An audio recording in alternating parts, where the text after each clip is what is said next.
Hey everyone, welcome to Infinity Harry. If you are enjoying our interaction on Harry Potter and want to see more exciting content, don't forget to hit that subscribe button. This video includes a self-recorded human introduction for 30 seconds, followed by AI generated animation for creative storytelling purposes. So today we're gonna see what if Snape saved Harry Potter and raised as a monster. But before we start, if you want more stuff like this, then be sure to subscribe this channel and share with your friends. Now let's start the video. Here is short summary. Rescued from the Dursleys at 7, Harry Potter grows up under Severus Snape's ruthless protection. Brilliant, dangerous, and far too clever for his age, Harry enters Hogwarts as something the school never planned for, a monster not of darkness, but of discipline, intelligence, and power. But before we start, if you want more stuffs like this, then please support to subscribe this channel and share with your friends. Let's start the video. The children started entering the Great Hall, and Harry could hardly keep from bouncing in his chair. But he knew he had to stay quiet and behave himself like a proper gentleman or he'd be sent to his room instead, and he really wanted to stay. For one thing, he was sitting next to his father, and he always liked to be near him. It made him feel safer than anywhere else. And secondly, he wanted to see Charlie again, and father had promised he would be at dinner. This was the first time Harry had been to dinner in the Great Hall. He had lunch with father and some of the staff, and even Mrs. Weasley and Ron and Charlie, before, but the room was so full now. And noisy. And lit with thousands of bright candles that floated overhead, in the midst of a deep dark sky filled with stars. The tables were set with glittering golden goblets in plates, and the faces of the students shone like lanterns in the candlelight. It was beautiful. And scary. Father looked over at him when his knees started shaking, and put one of his narrow-fingered hands over Harry's where he had them laced together on the tabletop.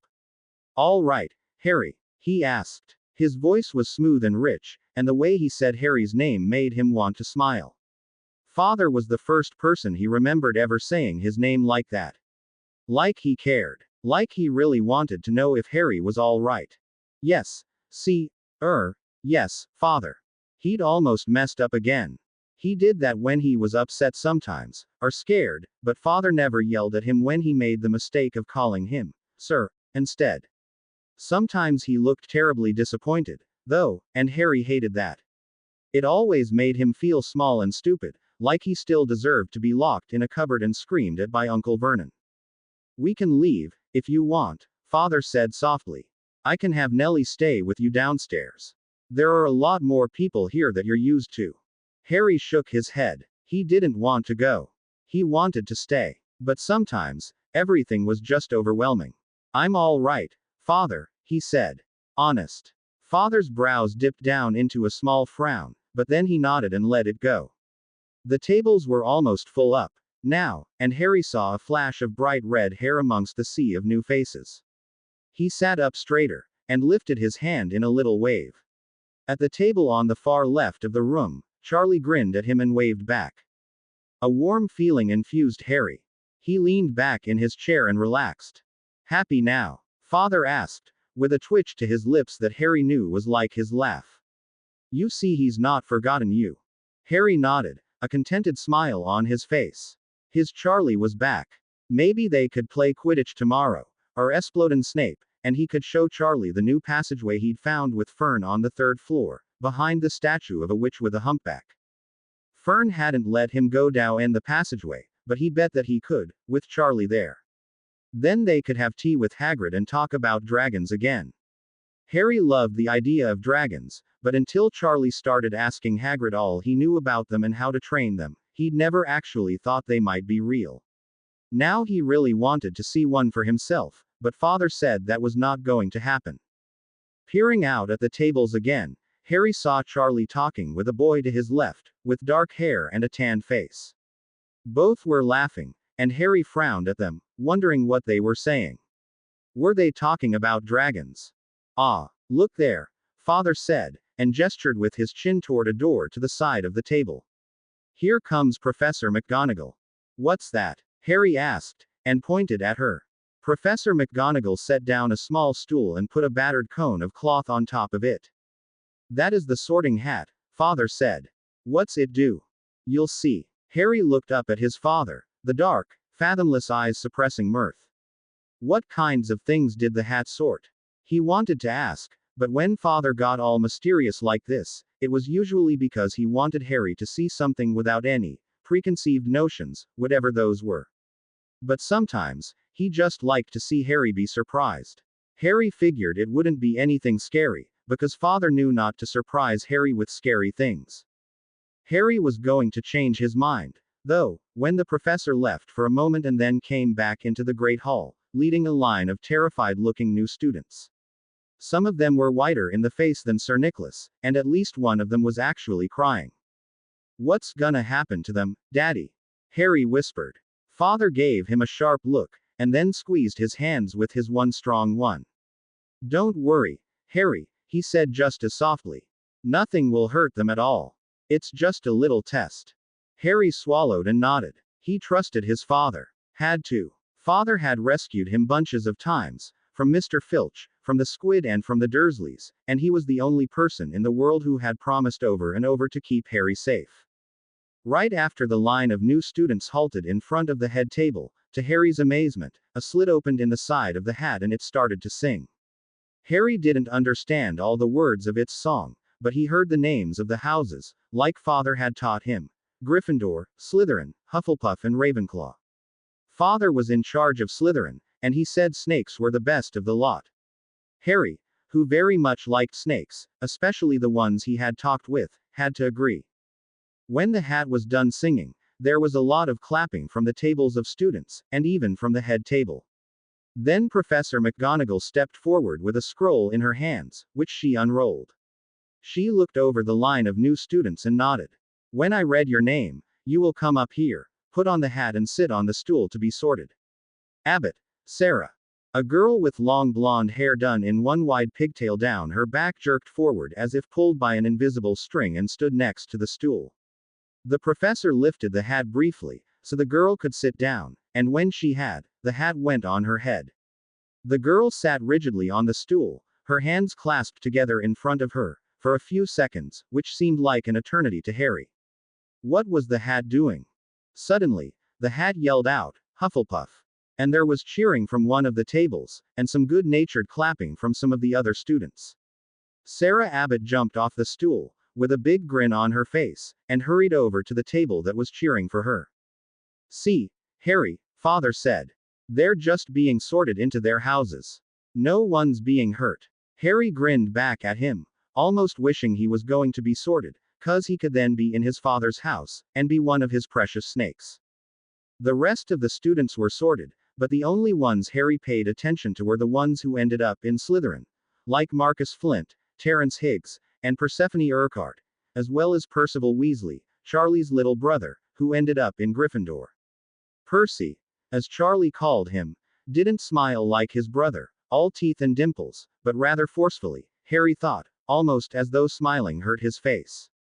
The headmaster, Professor Dumbledore, got up and stood at a podium in front of the head table, as Professor McGonagall put the hat and stool away. He had the widest smile of anyone in the room as he held open his arms. Welcome back, to our returning students, and a hearty welcome to our first years. Before we begin our banquet, I would like to say a few words, and here they are. Shoo. Megaphone. Grindylow. Tweak. Thank you. He sat down and everyone clapped and cheered. Harry looked up at his father, who had sighed and shaken his head. Father. Don't worry, Harry, father said. I'm sure his madness is not catching. Harry smiled a little, sure his father was joking, and then he jumped half out of his chair when the table was suddenly awash with bowls and platters, piled high with food. Roast beef, roast chicken, pork chops, Yorkshire pudding, sausages, bacon and steak, roasted potatoes, mashed potatoes, fries and peas, carrots, gravy and. Harry stared at it all. He had never seen so much food in one place before. He could almost taste it already, the crisp edges of the potatoes, the salt of the gravy and the sweet green peas. What would you like? Father asked, breaking Harry out of his almost trance. Harry looked at him again and shook his head, not knowing what to say. Father gave him a small smile and put a little of everything on his plate, then, before Harry could even ask, cut up the meat for him into bites he could spear with his fork. You'll want to close your mouth, Father said quietly, and maybe pick up a fork. Embarrassed, Harry quickly did as Father said, and dug into his food. Everything was delicious. He lost himself in the sensation of food, mountains of it, tender meat and crisp vegetables and the slick, creamy gravy. Eyes closed at one point, he startled when Father dabbed at his face with a cloth serviette to remove some potatoes from his cheek. But Father didn't call him out on his lack of manners, for which he was grateful. Hagrid sat on Harry's other side, and he went through 4 plates of food before Harry got halfway through his one. Harry watched the huge man eat, and saw crumbs of bread and potatoes and even drips of gravy get caught in the scraggly beard. He wondered if that was how Hagrid saved food for later. Harry always just sneaked them out in a serviette. When everyone had eaten their fill, the remains of the dinner faded from the plates, leaving them sparkling clean again. An instant later, they were replaced by pudding of every kind Harry could imagine. Blocks of ice cream in dozens of flavors, apple pie and cherry pie and strawberries with chocolate for dipping, eclairs and jam donuts and trifle and treacle tarts, spotted dick with custard and rice pudding and bread pudding and fig cake. Harry's eyes were wide as he took it all in. You may choose to, Father said. I have no desire to be up all night soothing your sick stomach. Harry nodded. Can I? May I? Wrinkling his nose at the reminder, Harry started again. May I have treacle tart? Yes, Father said and put a slice of it on Harry's plate. And one other. If you want. Ice cream. Is that how you ask? Harry winced. No, Father. May I have that ice cream, too? And he pointed at the block of white with black flecks in it. Of course. He scooped up a serving of that, as well, and settled it on top of the tart. Excitement over a big dinner is no reason to let propriety slide, he murmured, and Harry nodded. Yes, Father. I'm sorry. Father gave him one of his pleased smiles, a curving of the left side of his mouth. Better start in, before the two melt together. Harry giggled at the very idea, and took up a spoon. The ice cream was cold and smooth, the tart still warm, with a flaky pastry that melted in his mouth. Good? Father asked. Harry nodded, his mouth still full, and Father winked at him. Beside Harry, Hagrid was drinking down his 3rd cup of wine with a slurp. The smell of the drink bothered him, but he didn't say anything, just ate his pudding and drank some more pumpkin juice. Father said pumpkin juice was very important for growing boys to drink, though he made Harry have milk at breakfast. Even though he very much wanted to finish, he could only eat about half his tart before his belly was full to the point of aching. He stopped before eating any more, not wanting his father to have to soothe a sick stomach tonight. At last, the puddings, too, disappeared, and the headmaster rose again. The whole room quieted, with nary a clink of silver or a cough or a giggle. Just another few words now that we are all fed and watered, he said. I have a few start of term notices to give you. First years should note that the forest on the grounds is forbidden to all pupils. And a few of our older students would do well to remember. That is well. Dumbledore's twinkling eyes flashed in the direction of the Gryffindor table, and there was some soft laughter from those students. I have also been asked by Mr. Filch, the caretaker, to remind you all that no magic should be used between classes in the corridors. With a twitch, Harry's gaze was drawn to a sudden movement near the back entrance to the Great Hall, where a lank-haired man with a ferocious scowl stood, holding a large cat in his arms. Mr. Filch. Oh, no. He could feel the trembles start in his arms and legs, even before his gaze connected with that of the man who had grabbed him and hurt him and threatened to put him back in chains. All he saw in the man's face was hate so raw it made him scoot back as far as he could into his chair. Father's arm was around him a second later, and his head was bent low over Harry's head. It's all right, he whispered, but there was a thread of suppressed rage in Father's voice that made Harry more fearful than comforted. Harry, it's all right. He won't hurt you. I'll make sure of it. Harry shook his head, even as Dumbledore continued, unaware of the drama playing out behind him. Quidditch trials will be held in the 2nd week of the term. Anyone interested in playing for their house teams should contact Madam Hooch. And finally, I must tell you that for the next 2 months, the lakeshore is off limits to students, while our squid recovers from a nasty bout of appendage fragmentation. Wanna go, Daddy? Harry pleaded, burrowing his face in his father's robes. Mr. Filch was going to kill him, or string him up in chains and beat him, he just knew it. Wanna go home? I know. Just a minute more. Harry, I'm sorry. Dumbledore had turned around at last, and was saying, introduce to you our new potions master, Professor Severus Snape. I hope you make him and his son, Harry, very welcome here. Professor Snape will also be the head of Slytherin House. There was a scatter of applause, mainly from the Slytherin table, but Harry barely heard it. His face was held close against Father's chest, and the arms around him were strong, as he let Father hold him, in front of everyone. Father half rose from his seat and gave a short bow, before pulling Harry fully into his lap as he sat back down. Hush, now, Harry. I'm here, he kept murmuring. I will always protect you. His hands tightened their grip in Father's robes, though, and after only a few moments more, like he promised, Father lifted him up and carried him through the door nearest the head table. Father was the only in the world who had ever saved him. Harry had to trust him to keep him safe. Severus was not pleased. And he still had to meet with his snakes. The first night was crucial, to his way of thinking, and would set the tone for his relationship with the Slytherins for the remainder of the year. For the new first years, it would likely set the tone for their Hogwarts career. Remembering his own first night here, 16 years ago now, he knew how important tonight was, especially since it was his first time doing this. And yet, he could not leave Harry alone. He had finally calmed the boy down. Needing to resort to a calming draft after soft words and gently rocking the boy had not helped. After an hour of his weeping and shaking, made all the more heartbreaking as Harry was rarely so undone. He had, in the midst of caring for the boy, promised he would not leave him, and so he would not. Besides, if his last interaction with Filch was any standard, Harry's nightmares tonight would be ferocious. Finally, Albus' head appeared in the fireplace, surrounded by green and yellow flame. I'm rather busy just now, Severus. Can this wait till morning? It cannot. If you recall, I told you I would deal with Filch if you did not. Is it your intention to leave the matter to my discretion? Now, Severus my dear boy. Don't you, my dear boy, me, Albus. I want you to come and see for yourself the result of your inaction. With a gusty sigh, Albus' head disappeared, only to be replaced a moment later by his whole body, stepping through the flow. He spelled the soot from his bright yellow robes with a wave of his hand and then held Severus' gaze. Argus is a special case, as well you know. His blue-eyed twinkle was more muted than Severus had seen it in recent memory. There are very few places where he could make an honest living, with his background. As there are few for me, Albus, Severus snarled.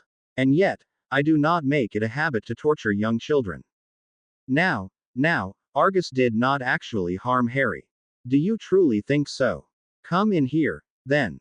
Severus gestured down the hall to Harry's room, then strode through the partly open door, waiting for Albus to follow him. The boy was curled in a fetal ball, pressed into a corner of his bed against the wall, eyes squinched shut and arms clasped around his knees, head down. Tremors shook his tiny body as he rocked himself, and his sweat-soaked hair was plastered to his head. Severus gathered the boy in his arms once more, lowering himself onto the edge of the bed. Even asleep, Harry flinched at the touch, but then curled in against Severus, wrapping tiny fists in his father's robes and pushing his face into Severus' chest. Glaring at Albus, Severus lowered his voice to a whisper, but his tone was no less harsh for that. He finally fell asleep, after taking twice the recommended dosage of calming draught for a child of 11. Prior to that, he was inconsolable. He cupped the boy's head against his chest with the palm of his hand. Pray, tell me again that he was not harmed. Albus' face was unreadable, but Severus tried to gauge his reaction anyway. After a long moment, the headmaster nodded. I cannot send Argus away, he murmured. But I will give him explicit instructions regarding Harry. That will not do, Severus hissed. The boy whimpered in distress, and Severus hushed him again, rocking him quietly. It will have to, Severus. Unfortunately, I have little choice in the matter. Spare me your theatrics. You're the headmaster, you could let him go. To what end? He is, unfortunately, better served under my watchful eye than not. Severus fumed, in silence, for several long minutes. It was obvious that Albus was not going to bend on this issue, and just as obvious that he would not allow Severus to do as he pleased and rip the caretaker into tiny pieces and feed them to the squid. And so, he decided on a third alternative. Then I will brew a fidelity draft for him to take. It's the only way I will stay here while he is also on the grounds. Severus. No, Albus. That man is a danger to my son, and I will not have it. At least consider other options. Severus was surprised to hear the pleading note in Albus' voice. He frowned. I will give you until Friday, noon. The potion will be ready by then. If at that time, you have no better solution to offer, he will be bound to the utter protection of Harry. Else you will need to find yourself a new potions master. Albus sighed again, and slowly nodded. Very well. Let us hope it does not come to that. Severus seconded the sentiment, wholeheartedly. In the end, regarding his head of house duties, Severus did the only thing he could. With Harry swaddled in a blanket, Severus clutched him close to his chest, and went to the snake den as planned. Harry was far enough under the effects of the potion that he barely noticed, though lines of tension still creased his face in his sleep. The Slytherins, however, never ones to pass up a perceived weakness, watched them both with close scrutiny. To compensate, Severus increased his scowl by a factor of 10, at minimum, and added extra menace to his voice. By the end of his speech on their responsibilities, his expectations, and the list of rules they needed to follow to escape his wrath, they appeared sufficiently cowed that he expected little in the way of problems from them, at least not in the near future. One of the sixth-year girls approached him afterwards, though, and offered to babysit Harry, if he ever needed the help. He looked the girl up and down. Miss Parkinson, correct? Yes, Professor Snape. Rose Parkinson. Though his instinct was to refuse her offer, with the excuse that familiarity bred contempt, he was all too aware that, currently, only a Gryffindor, in the person of Charlie Weasley, exerted any influence on his son, and he would be short-sighted to dismiss aid from one of his own house.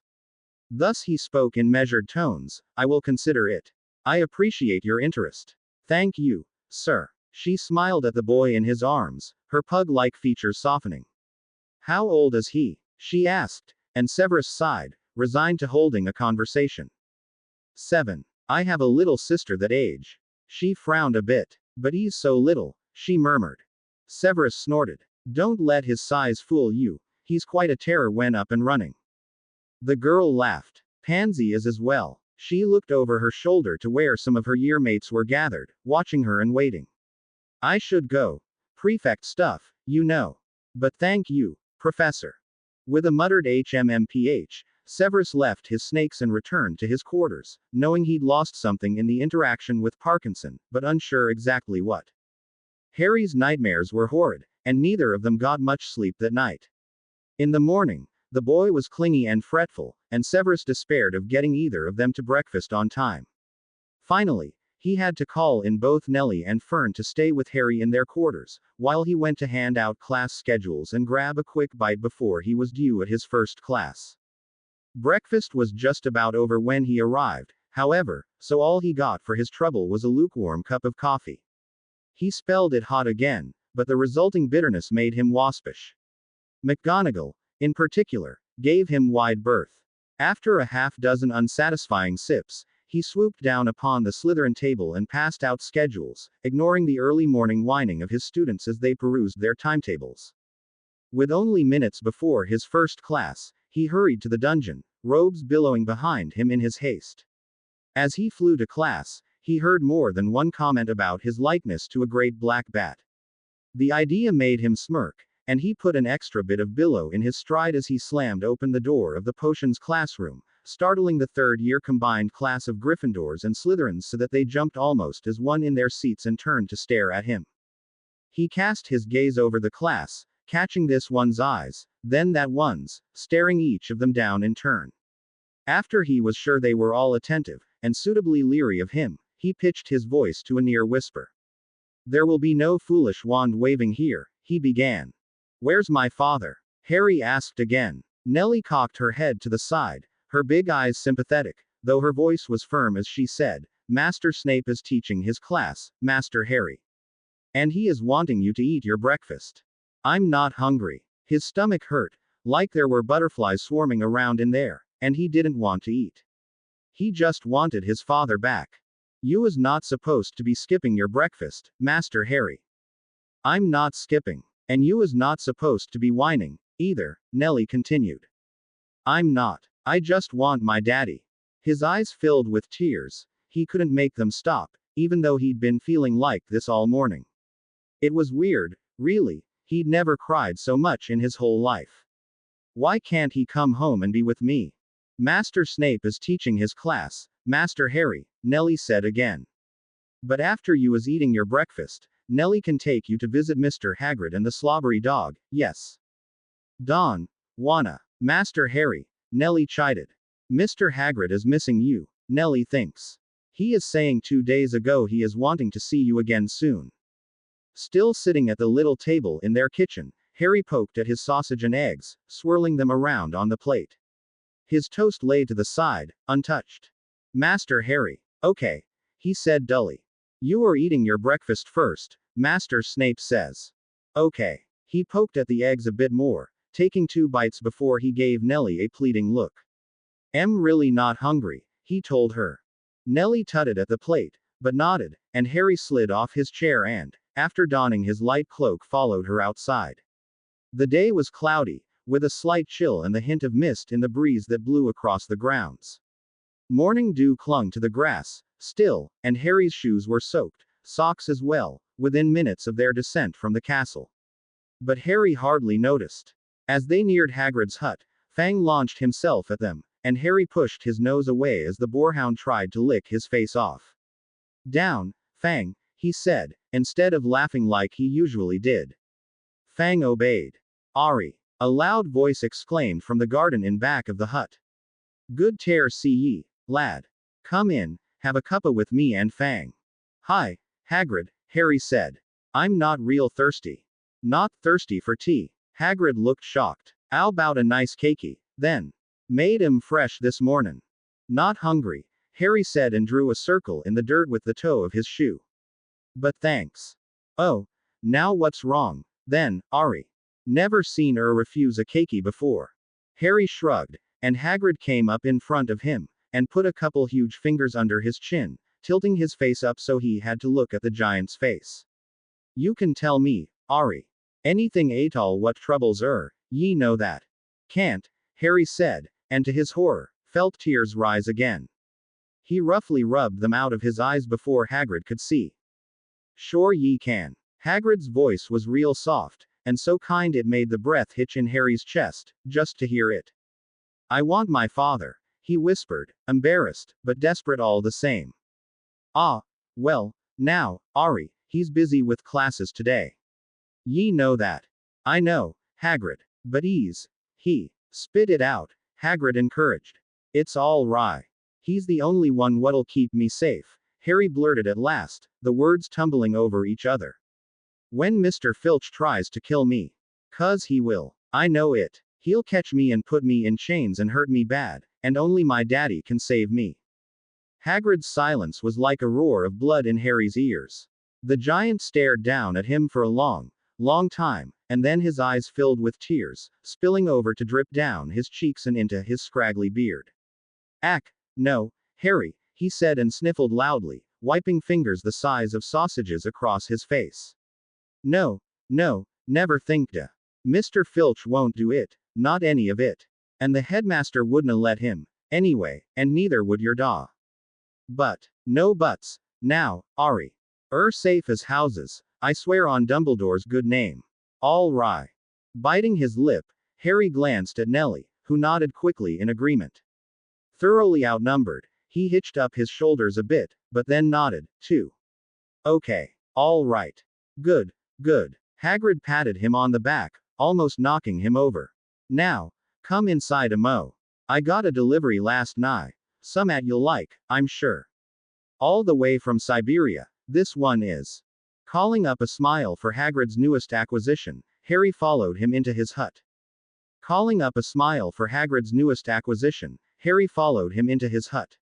After 6 hours of teaching incompetent, negligent dunderheads, 2 hours of cleaning up after them, an hour of listening to his colleagues' complaints about the new and returning crop of students, and another hour of setting final times for nightly rounds and detention monitoring, Severus was exhausted, wanting no more than to take a hot bath and relax with a glass of brandy and a good book. Or maybe just sprawl in an easy chair and stare into space. That would be good, too. But he had the potion for Filch to prepare, one which took almost 4 hours of prep time before even starting the fire under the cauldron, followed by constant monitoring for another 4, then simmering and stirring and cooling.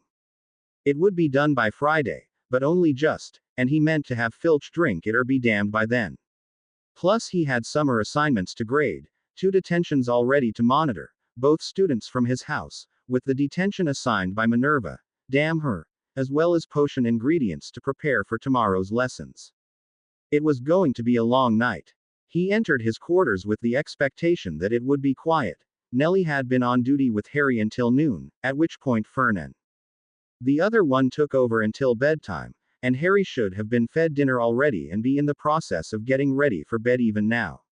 Severus was disappointed that he'd missed dinner with Harry, as he'd known the boy was still having a difficult time after the mess with Filch in the Great Hall. But Dumbledore had insisted he be present for dinner with the rest of the staff, for at least this week, and he had acquiesced, though he had not eaten much, given his worry for his son. Even with this expectation, he was not prepared for the still, almost deathly quiet of his chambers. No breath of sound came from anywhere. Immediately on alert, with wand at the ready, Severus moved cautiously through the sitting room to the hallway which held doors to the bedrooms and his office. The door to Harry's bedroom was ajar, just a crack, and he crept quietly toward it, noting that a mere sliver of light escaped the room, enough for a single candle, no more.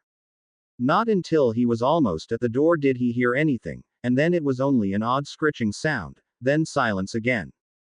Sidling to the small shaft of light of the opening, Severus peered into the boy's room, able to see only a portion of the bed. Harry's body was sprawled across the part he could see, an arm, a leg and partial trunk.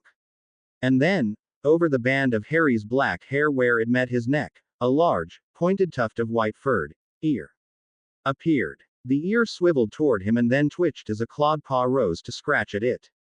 What the? Severus aimed his wand at the tufted ear, pushed open the door, then slipped into the room. Candlelight glimmered in ice blue eyes below white ears, in the white or cream-colored, perhaps narrow feline face of a Kneazle kit, no more than 3 or 4 months old. Where the? Harry had not stirred from where he had apparently passed out cold on the bed, though he looked unharmed. Severus glanced for only a split second at the house elf, Fern, fast asleep in the small rocker in the corner of the room. The blue-eyed Kneazle watched his movements, not blinking, and Severus stared right back. Very deliberately, gaze still locked with Severus, the little furred face lowered over Harry's neck and a little pink tongue lapped at his exposed skin, as if the bloody thing were taunting him. Harry's hand came up and scratched absently at his neck, his eyes still shut. After another moment, Severus stepped out of the room and said, under his breath, Fern. From his vantage point, he could see the house elf's eyes fly open, accompanied by a soft gasp and then a pop as Fern disappeared from the chair and appeared right in front of Severus. Master Snape, sir, she squeaked, and Severus shushed her, pointing out how close they were to Harry. Coloring in embarrassment, she whispered loudly, "You is home." Severus found it unnecessary to agree, but pointed at the Kneazle and pitched his voice low. "What is that?" "A Kneazle, Master Snape, sir." "Yes." Severus sighed and regarded the creature. The indistinct grayish spots in the otherwise pure cream-white pelage, on top of a pink nose and blue eyes, lent the animal the look of a small, white leopard. It was rather beautiful, but it was in his home. Now, what is it doing here? Master Hagrid was showing the Kneazle kit to young Master Harry, and Master Harry is liking the kit very much. And so Hagrid gave the beast to him. Another sigh. He was going to have a long talk with the man in which the second half of the compound term, gamekeeper, was elucidated. Honestly. Oh, yes, Fern said happily. And Master Harry is showing Treacle the whole castle, even the owl. Wait, Severus interrupted. What did you call it? Master Harry is naming his Kneazle Treacle Tart. Severus shut his eyes and pinched the bridge of his nose. The boy had already named it. Damn. Father. Came a sleepy voice from inside the room. Severus peered into the room again, and lifted an eyebrow at Harry's expression as the boy pushed himself up and rubbed at his eyes. One of the worst cases of bed hair Severus had ever seen was currently glued to the side of his face with sweat and, he would swear, drool.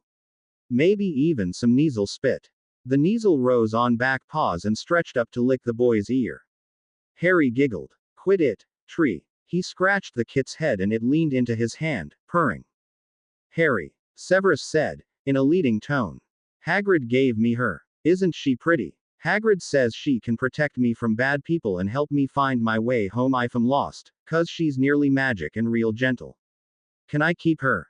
Severus set his jaw. I believe that is a question you should have asked before accepting Hagrid's gift. I have no desire to share quarters with an easel. Harry's eyes opened wide at Severus' tone. They managed a combination of sorrowful and guileless that hit Severus in the gut, and yet he vowed to remain firm. He didn't like cats or measles.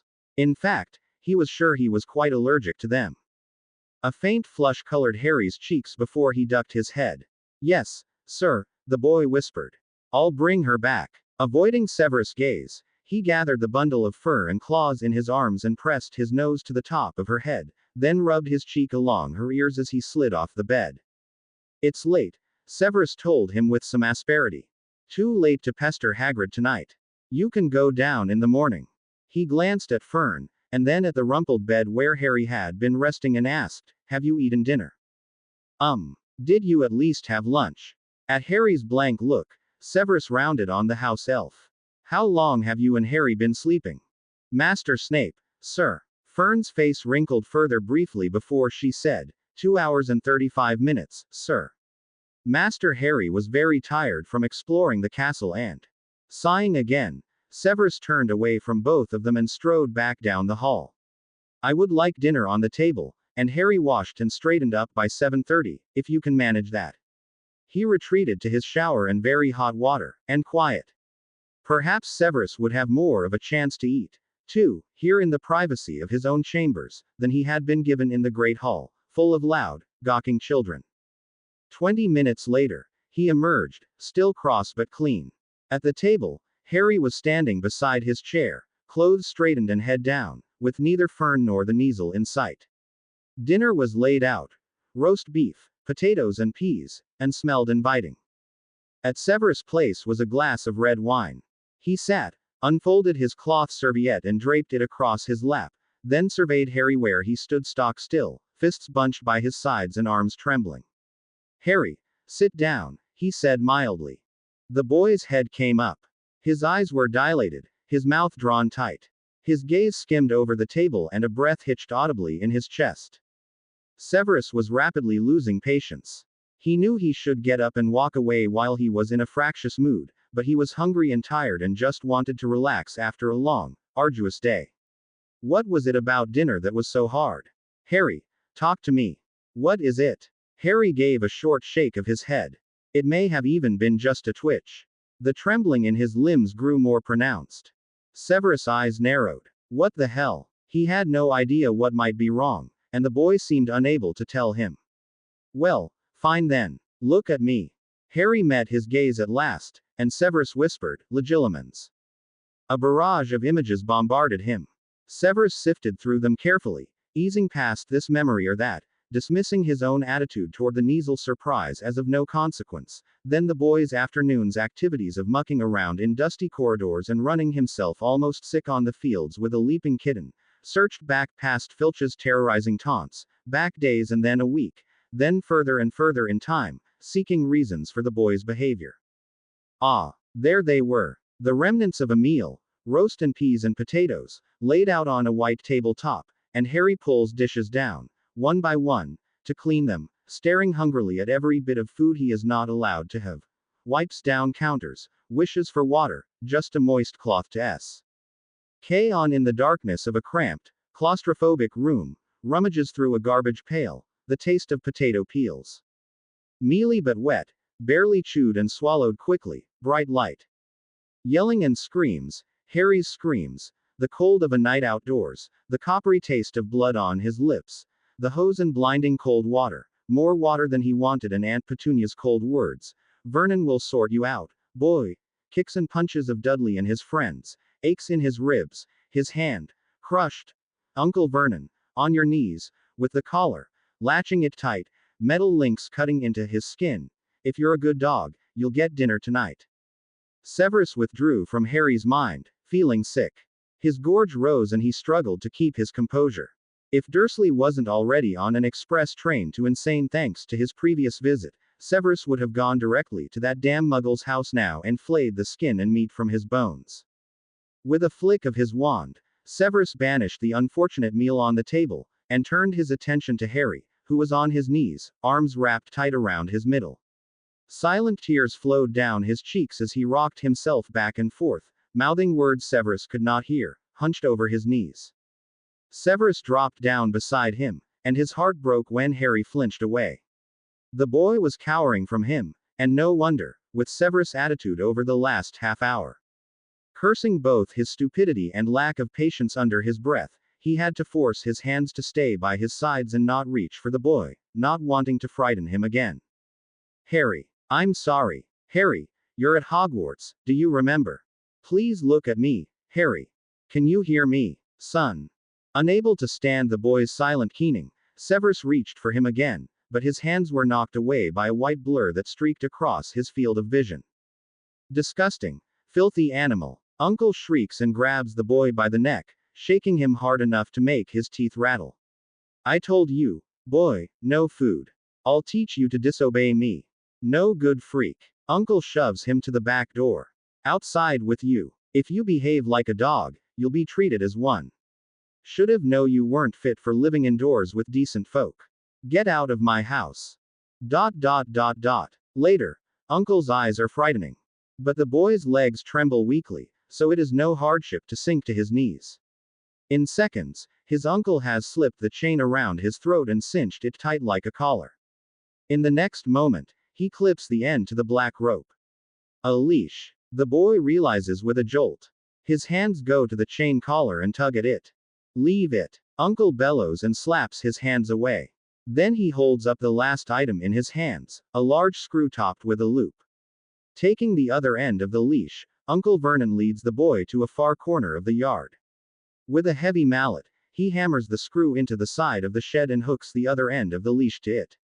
He sneers at the boy as he heads back to the house. If you're a good dog, you'll get some dinner tonight. Otherwise. On his knees, the boy's hands went to his throat. It's not there. No leash. No collar. It was not there anymore. No dog. He Ned softly. No collar. Not there. He hunched lower over his legs, leaving his back exposed, but that was better than his belly, always. Terror whined in his throat and clutched at him like sticky spider webs that he could not break free of. His mind rolled through the memory of days of no food and little water, and the shed and his broken fingers and the whisper of the little snake who asked if he was dead yet, and the light flickering touch of its tongue along the shell of his ear. But the snake was soft, and whiskers quivered against his cheek as wet sandpaper lapped at his jaw. No hissing. Not a snake. A furry head, purring, butted against his chin, and he released his hold on his belly so he could pet it, and his fingers carted through its fur. His breath evened out, and he relaxed a little more. The memory of those horrible days receded once more. Then a voice called his name, Harry. Yes. His name was Harry, and he was not the boy in that backyard anymore. Someone had rescued him, and taken him away. Daddy. Close by was the sound of a sobbed breath, and he opened his eyes. Harry. I'm sorry. Father held open his arms, but didn't try to hold him, so Harry threw himself into his embrace, needing his protection, needing to know Father was okay, and let him know he was okay. Father's strong arms wrapped around him and he burrowed into the embrace. A white furry face peered into his, looking over Father's arm. Harry's throat felt thick, like he couldn't swallow. He wanted to keep the kitten so much, but Father had said no. Still, he reached toward her, and she rubbed her head along his fingers, letting him scratch her under the chin. Treacle. He choked out her name, and his eyes burned. He buried his head back in Father's arm, not wanting to even look at her anymore. Father's hand cupped the back of his head, and he pressed a key. to Harry's forehead. His voice was very soft when he said, "She seems to be taken with you." When Harry lifted his gaze, Father continued, "Treacle Tart is an original name. I imagine she could not hope for a better one. Ha Hagrid CNCH change it, if he wants." Harry stuttered and blinked rapidly to keep his tears from falling. "He's good with animals. Tree'll like him fine. No, I think you should keep her." Father's arms tightened around him. His voice was oddly hoarse, like he was trying to keep from crying, too. "She's very protective. I believe she will look out for you. And you can look out for her, too." Harry's breath caught. "Really? You mean it? I can keep her?" "Yes. You can keep her." Father shook his head with a small sigh, but he didn't sound mad anymore. "Merlin help us all." "Yes. You can keep her." Father shook his head with a small sigh, but he didn't sound mad anymore. "Merlin help us all." The next morning, Harry woke to a set of ice blue eyes staring him in the face. "Tree," he whispered, and held out his fingers for her to rub her head against, which she did, purring. Harry grinned, and scratched at Treacle Tart's ears. She was so soft, and she was his. "You have the best name," he told her, and she agreed, purring more loudly and butting against his chin, "'cause you're the best treat." "Master Harry," a voice said, nearby, and he jumped so fast Treacle jumped with him with a little hiss and a swipe of claws at the intruder. "Sakay, Tree," Harry told the Kneazle Kit. "It's just Nellie. She's nice." Treacle cocked her white head to the side and regarded the house elf. Harry grasped one of her paws, gently, and lifted it to wave at Nellie. "See, she's sayin' hi." Nellie smiled hesitantly and said, "Master Harry, Master Snape is saying Youse is to get up now and be ready for breakfast." "Is he still here?" Harry asked, sliding out of bed quickly and reaching for the robe he was supposed to wear if he left his room while still wearing pajamas. Treacle jumped off the bed and rubbed her face along his ankle. Smiling, he bent to scratch her ears. "He is being in his workroom, Master Harry, but Youse is not to be disturbing him there." Harry knew that. Father's potions lab was strictly off limits, both here and in Spinner's End. "Is he gonna have breakfast with us?" "Nellie thinks no, Master Harry. Master Snape's is being very busy this morning." "Oh." Harry tried to keep his disappointment from showing. He headed down the short hallway to the kitchen where they usually ate breakfast. "That's okay. After Youse has done your breakfast, Nellie can take Youse to visit Master Hagrid again." "Maybe." Harry hedged as he hopped up into a chair. Someday, his legs would be long enough that his feet could touch the floor when he sat down. He hoped so. "Anyway, I want to visit Charlie, though. I haven't seen him since he got back." "Charlie Weasley?" Nellie asked. "He is being in his classes today, Master Harry." "It's okay," Harry assured her. "I won't get in the way." Nellie stared at him for a moment and sighed a little. "Youse is eating your breakfast, Master Harry." She pointed at the table. "Master Snape says fruit, eggs and bacon, and toast. Youse is eating some of everything." Harry nodded, then grinned hugely when Treacle Tart jumped into his lap and peered up at him, then at the food appraising Ly. "Good kitten." He petted her back slowly, laughing as her tail end rose up every time his hand reached the middle of her long spine. Hungry. Of course she was. He could almost hear her thoughts as she gazed at him with those beautiful blue eyes. Harry fed her bacon and toast in little bites, breaking off nibbles of his own serving, or taking some for her directly from the platters. Treacle didn't care for orange wedges, though she did like slivers of banana.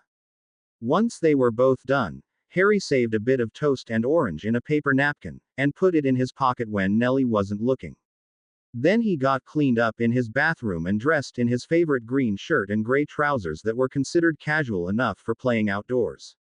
Once he was presentable, he collected Treacle and, followed by Nellie, went in search of Charlie.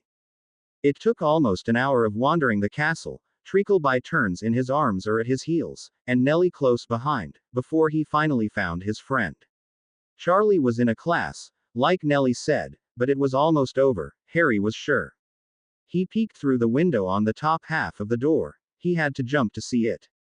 Treacle Tart stood on her back legs, front paws on the door. A low, rumbled, "Marrower" escaped her throat and Harry nodded. "You'll like Charlie." He's real nice and likes dragons and Hagrid and Quidditch. A few minutes later, the class broke up, with chairs scraping back and papers rustling, and the students talking and laughing as they headed for the door. Harry scooped Treacle into his arms so she wouldn't be trampled, moved back from the door, watching another class let out down the hall, and waited for his friend. Charlie was one of the last to come out, book bag slung carelessly over his shoulder and talking quickly to a dark-haired boy beside him, the same one he'd been sitting next to at dinner at the welcoming feast. Harry lunged toward him. Charlie. The redhead turned and looked down to see Harry. Oi, Harry, how are you doing, mate? Your dad giving you any trouble? I'm good, Charlie, but look. I got a Kneazle. He held up the bundle of white fur. Her name's Treacle Tart. The boy beside Charlie snickered, and Charlie punched him lightly in the shoulder. She's pretty, that's for certain. Yep, Hagrid gave me her. She's all the way from Siberia. And she's got gray spots, see? He ruffled her fur a bit, so Charlie could see. That's great, kiddo, but I have to get to class. I'll see you later, all right. Charlie took a couple steps with the other boy, and Harry jogged to catch up with them. But I found a secret passage, Charlie. You and me can explore it, and everything. This time, Charlie hardly even slowed his steps, though he gave Harry a small smile. Can't. I have transfiguration now. His smile faded. And McGonagall will kill me if I'm late again. He ruffled Harry's hair. And Harry had gotten so used to Charlie doing that during the week he'd stayed here during the summer that he didn't hardly flinch at all. Why don't you sit with me and Peyton at the Gryffindor table for lunch today? You don't mind, do you, Pay? Whatever, Peyton said with a shrug, but he rolled his eyes, too, as if he was annoyed. Charlie punched him again. Be nice, he whispered, but Harry had really good hearing, or maybe Charlie wanted him to hear. Kid looks up to me. Fine. He peered down the hall with a sharp gesture. Well, do you want to be late? No, I'm coming. Don't you want to go, splurring? Harry asked. Sure, Harry, but not now. I really have to go. He started after the other boy who had already moved further away, and the two of them started jogging down the hallway. Harry ran after them. But Charlie, don't you want to play Quidditch? Later, Harry, he called, and the two bigger boys disappeared around the corner. The sound of Peyton's laughter drifted back to where Harry was standing, stung, with Treacle clutched in his arms. Harry's face screwed up. Why couldn't Charlie go upstairs to see the humpbacked witch with him? He'd liked exploring before. Sure, Charlie had classes, but all the time. And wasn't exploring more important? And he'd barely even said hello to Treacle. Come on, Nellie, he muttered. Let's go outside. He led the house elf out the front entrance and down the hill, but he curved to the left as they went down, instead of to the right like he usually did when they went to Hagrid's hut. Master Harry, Nellie warned, Yaus is not allowed to be at the pitch without my father's express permission. I know. This is just a faster way down, he told her. And it was. Smoother, too, and easier going for Treacle, who he'd let down as soon as they got free of the bunches of students who might step on her tail by accident. It was faster. He wasn't going this way just so he could go close to the pitch, no matter what Nellie thought. The pitch was just beyond them now, to the left, and he hardly looked at it at all as they went by, honest. Last week, Charlie had showed him around the stands and they played some with real quaffles and bludgers and snitches like they used at practice and in the games, and Charlie had taken him flying, and they'd even used the changing rooms to get cleaned up after, like real Quidditch players. Ron had been there, too, and he had to use a little kid's broom like Harry did, but Charlie had said, afterwards, and in private so Ron wouldn't get upset or jealous, that Harry was the better flyer. No one had ever told him he was better at something than someone else. Not ever, even once. I'll be a great Quidditch player, Tree, he told the Kneazle who kept up with his short strides with ease as they rounded the base of the hill and curled away from the pitch at last. You'll see. They did all the exploring they could on the way to Hagrid's, climbing over outcroppings of rock and peering into odd little burrows. When he was clambering over a bit of slippery stone covered in green, fuzzy moss to get a better look at the queer-looking tree nearer to the forbidden forest, Charlie said was a whomping willow, that he heard the voice. Watch your SSSS step, Walker. Harry looked all around, but it was Treacle who found the snake. Her ears were laid flat, her tail, like a lion's Hagrid had told him, with the little puff of fur at the end, was all bushed out like a bottle brush. She crouched, back end in the air, right between Harry and a pale gray snake with a black zigzag running down the length of its spine and an upside-down V on its neck. Nellie, just behind Harry, said in a breath and whispered, "Don't move, Master Harry. Please don't move." Harry shot her a look, not understanding why not, and shrugged. "So sorry," Harry told the snake. "I didn't see you there." "You speak?" The snake asked. "Sure. Why do you all ask that?" The snake's head rose slightly, making Treacle growl low in her throat, but neither of them moved an inch more. "You have spoken to one of USSS before?" "Yes. In the garden of Spinner's End, and in SS's Surrey." He frowned over the memory of that first snake he'd ever talked to, but shook it away, not wanting to think about it. "Not many of USSS speak, huh? You are the first I have encountered, Walker. I heard SSS stories of another, many hatching SSSS ago." "Well, nice to meet you. My name is Harry. Not Walker." He was almost sure the snake laughed at that. Its head shook back and forth as it said, "But you walk, yes." "Well, sure. I've got legs." Treacle's hind end was twitching, like she might pounce on the snake, so he said, "No, Tree. Leave the snake be." She didn't move, but her hind end quit being all wiggly, and Harry relaxed a little. "Thanks," the snake said. "Her claws look sharp." Harry grinned. "They are. SSSHE clinks great to my shirt." He sat down on the rock and pulled some of the leftover toast from breakfast from his pocket. "Want some?" he asked, offering a piece to the snake. Looking over Treacle's head, the snake peered at the brown bread. "Is it dead?" Harry laughed. "Nah, well, it's not alive, it. It's just bread. Toast. You put jam on it." "Not a vole." "No, sorry. Is that what you eat, then?" "Volus. If possible. They are very tasty. But lizard SSS are nice, too." The snake turned slightly, though still keeping one eye on Treacle, and looked at the forest. "It is almost time for SSS sleeping. Then, no more eating till SSS spring. You hibernate in the winter." Harry remembered that word from day school, when they'd been studying bears. "Yes. They're ISSSS." The snake suddenly cut off and darted into a crevice in the stone, vanishing from sight. "Hey!" Harry called, scrambling to his feet and looking down into the crevice. "Hey, snake, come back. Who you talking to, Harry?" a voice behind him asked. Startled, Harry spun around. In his haste, he slipped on the stone, twisted his ankle and fell backwards. It wasn't very far to fall, no more than a couple of feet, but he landed hard on more stone, on his back. His breath rushed out of him, and it hurt to draw another. Above him, framed by the castle behind her, was someone in Slytherin robes, he could tell by the green and silver patch. The girl had long brown hair and a short sort of face, and peered down at him through narrowed brown eyes.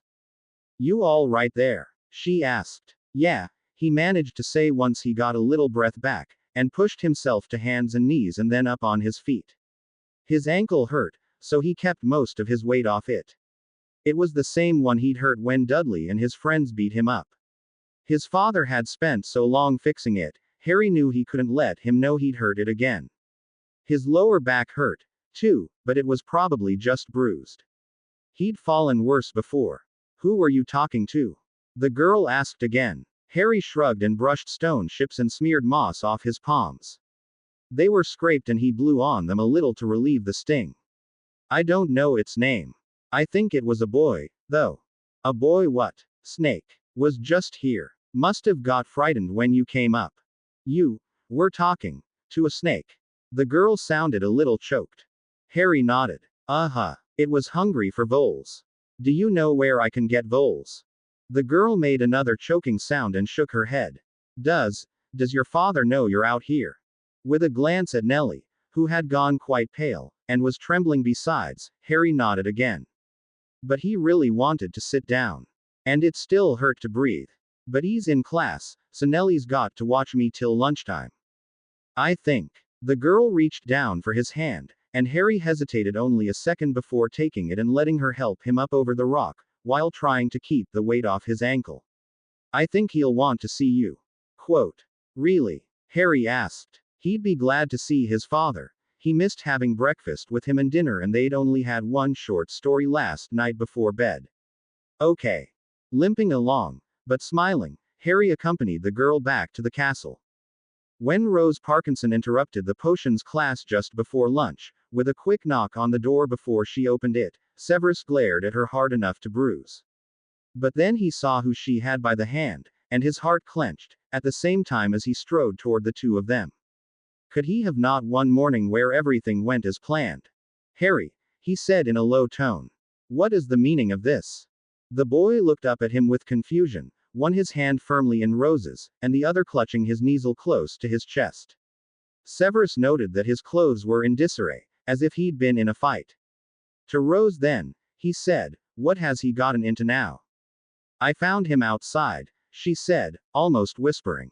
Nothing surprising there. Unless, was he alone? No, he had an elf with him. She looked behind her, as if expecting the creature to still be with them. Then I fail to see what the problem is. Why did you drag him inside?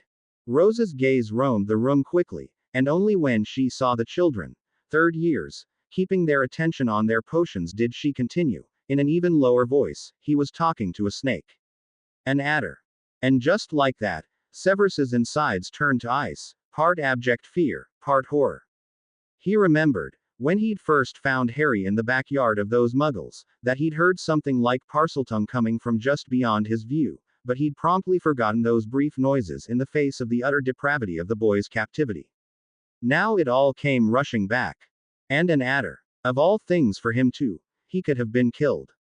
Steeling his voice to measured calm, he said, thank you, Miss Parkinson. I will take it from here. I just thought you should know. Thank you, Miss Parkinson. That will be all. His heart was threatening to beat its way out of his chest, and she wanted a medal.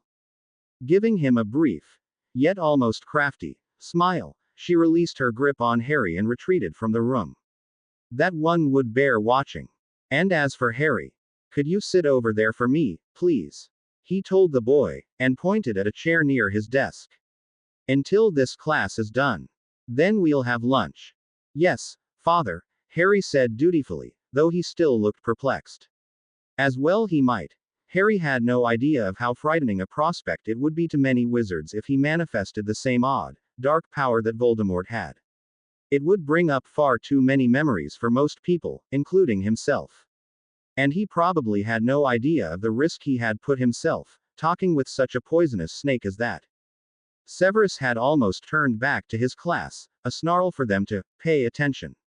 Halfway from his mouth, when he noted Harry's gait was off. With a sigh, he said, Harry, did you hurt your ankle? The boy's head went down for an instant, before it came up again, and Harry did not meet his eyes. And no, sir. Do not lie to me, boy. The tousled head shook wildly. No, sir. I mean, yes, sir, I did hurt it, but I didn't mean to, please. Keeping tight rein on his snappishness, this was no time for the boy to temporize. Severus still gestured to the chair again, sharply. Sit down. Then, before he could register the fear in his son's eyes, he turned to the class. Get this mess bottled up. You've had long enough. Anyone who did not complete their potion satisfactorily will turn in 2 feet on the uses of belladonna in calming potions by next class. Those whose potions are satisfactory, which should be every one of you, though I know that is much too much to expect, 1 foot. You should know who you are. If you don't, you are beyond my help. Go now. They scrambled to obey, and Severus watched them carefully. It would not do for there to be an incident just because he was worried about Harry. He had a feeling, given the events of the last few weeks, that he was often going to be worried about Harry. When the last of the little devils had gone, he turned back to his son. Harry was perched on the very edge of the chair. The kit, Treacle, was it, held tight in his arms, with his cheek resting on her back, and his eyes wide, tracking Severus' every move. The creature didn't seem to mind the close contact. In fact, she was purring if the sounds coming from the pair was any indication. The two of them made such a picture that Severus' anger melted away, leaving only the overwhelming concern he had for the boy. Harry, he said, after shutting the door and warding it for privacy. Let me see your ankle. Sorry, sir, Harry said instead. His face was pinched with fear, but no tears fell from his overbright eyes. I shouldn't fault. Was an accident. Was just surprised as all. Harry, Severus said again, and this time knelt on the floor in front of the boy. I'm not angry. Please let me see where you're hurt. Slowly, biting his lip, Harry held out the ankle that had been hurt once before. Taking it carefully in his hands, Severus winced at the swelling. Parkinson should have brought him to the infirmary instead. What surprised you? He asked as he took off the boy's shoe and rolled down the sock, as gently as he could. Rose. She said I could call her Rose. Do you think that's okay, sir? Another wince for the realization that he had frightened Harry back into old habits. He pitched his voice to as mild a one as he could manage, low and soothing. What are you supposed to call me, Harry? Father. Sorry, father. It's all right. He cast a quick spell to bring down the swelling, and then another to see where the damage was. Merlin. That tendon was going to need more than his skill to repair, that was certain. Looked like another trip to Madame Pomfrey was in order. In the meantime, he immobilized the ankle and foot with an area-specific body bind, which should hold it until after lunch at least. First, he and Harry needed to discuss the morning's events, and he had a free period just after lunch, so he'd bring the boy to the Mediwitch then. When his head was nudged by a soft, budding chin, he looked up into Harry's green eyes, and at his face, almost hidden by white Kneazle fur. He pushed Kneazle away from his cheek, but not with any rancor. We'll have lunch in our quarters, he said. But I don't want you walking on that ankle, so I'll need to carry you.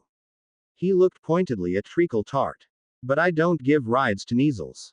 Sakay, father. She can follow us. She's real smart. Huh, Treacle seemed to agree, giving Harry a head-butting, along with a substantial purr. So long as we understand each other, Severus told the Kneazle. It stared at him, blinked slowly, then jumped out of Harry's arms and looked up at both of them steadily, as if waiting for them to get a move on. Shaking his head slightly at her antics, Severus scooped Harry into his arms, concerned once more than the boy felt too light by far. Weren't the house elves making sure he ate properly, and walked them both back to his quarters. The Kneazle stayed on his heels and darted through the door like she owned the place when he opened it. Severus settled Harry on the couch, ordered up lunch for the two of them, and sat down in his favorite easy chair when it appeared. Now, he said quietly, once Harry had begun eating his apple slices. Why don't you tell me about the snake? Harry's eyes lit up. He's real pretty, all gray and with zigzags and stuff on his back. I think he was going to look for voles. They hibernate, did you know? I did know. He paused, not sure how to approach this. Were you just pretending to talk to him? You know, how you talk to your Kneazle. No, father, it's real. Tree doesn't talk back through her mouth like the snake did. He said I'm the only one he's ever talked to, but he was getting ready to sleep, and then Rose scared him away, and that's when I fell over. Severus thought as much, but it was still a blow. And have you spoken to snakes before? Yes, father. There was one in the garden at Spinner's End, and one. Yes. Harry's face took on a different sort of mask. Hard, yet almost brittle. I thought I was dying. Severus' heart skipped a beat. Explain. At my uncle's. I was so hungry, and it had been a long time since I'd even got water, and I thought maybe boys could only talk to snakes when they were dying. Just before I took you away from there, yes. Harry nodded, the slice of apple forgotten in his hand. His lower lip stuck out just a little. I'm sorry, father. I didn't know I wasn't supposed to talk to snakes. I won't do it anymore. With a sigh, Severus rubbed a hand over his eyes. I have not forbidden you to speak to them. It's a gift for wizards to be able to do so. I would ask, however, that you be a little circumspect in your conversations. At the boy's confused expression, He added, "It means, you shouldn't let everyone know you are a parselmouth. Some people would not understand." Harry drew a slow breath. Like with the Dursleys, and any magic. Snape's gut reaction was to tell the boy that no one and nothing would ever treat him the way the Dursleys had, but he knew that he could not make promises like that. Not and be honest. He knew, as did Dumbledore, that the Dark Lord would rise again one day, and that Harry would be caught in the thick of it again. The very idea chilled him, and yet, he knew it was true. 2. The world was a fickle place, and those who sang praises over Harry's success in the past would be just as likely to condemn him in the future. Thus, against all desire, he admitted, similar, yes. You must pay close attention to who you allow to see your special powers. I also want you to be very careful when you decide to befriend wild creatures, Harry. The snake you were talking to today is poisonous and the venom from its bite could have killed you. Made you very sick at least. Oh, but it wouldn't have bitten me. You don't know that. But it was nice. Harry. Severus took a slow breath. Please. I don't want to lose you, son. Just please be mindful of the danger. There are all sorts of creatures around Hogwarts that are not nice, and will bite you, and poison you, given half a chance. A mulish expression stole over Harry's face, and it angered Severus. How was he to keep Harry safe if the boy insisted on charging into dangerous situations with squids and snakes and who knew what else? I am completely serious, Harry. You will obey me in this. Cowed. The boy nodded. Yes, father. I'm sorry. Good. Now, eat your lunch. I'll be in my lab. You are to remain on that couch until I return. Yes, father. Harry watched him go, feeling stupid and in the way and not hungry anymore. He was a freak, even among wizards. He should have known it was weird to talk to snakes, but he liked them, and they were nice, all the ones he'd met. But father had said to be careful of them, 'cause they might bite. Yet, how was he to know which ones would and which ones wouldn't, unless he talked to them first? He buried his head in his arms and curled into the corner of the couch. Treacle didn't let him stay like that, but leapt onto the couch and butted at his arms with her head until he acknowledged her. He ran thin fingers through her fur, loving the softness of it. Sitting back up straight, he fed Treacle some of his lunch. She didn't want apples, but did want the slices of sausage and the pepper crisps, and he poured a little of his milk onto the tray for her to lap up, then finished the rest of that. And then he realized he had to go to the loo. How long till father came out of his lab? Harry wondered. He could hold his pee in pretty well, had learned how at the Dursleys, but it had been hours since he'd been last. And he really had to go. The lunch was gone, the tray and plates vanished, and Treacle had curled up against his knee on the couch, cleaning her whiskers by licking her paws and then rubbing them over her face. How much longer? It got to the point where he was gripping himself hard to stop from peeing on the couch, and biting his lip, too, 'cause sometimes pain let him keep his mind of awful things, like what would happen if he went all over his father's couch. He rocked back and forth, eyes squinched shut.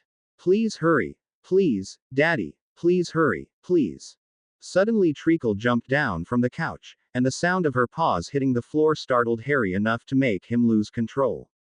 Tears welled in his eyes, to run in hot streams down his cheeks, as warm liquid spilled into his trousers and dripped down his legs.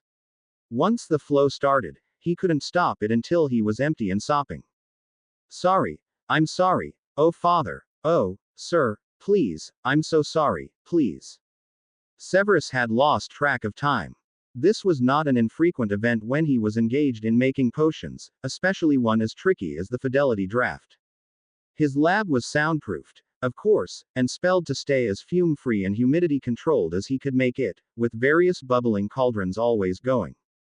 The lighting was good for his eyes, whether he was hunched over books of potions or those same cauldrons, and, all in all, the room was perfect for his work, allowing minimal distractions.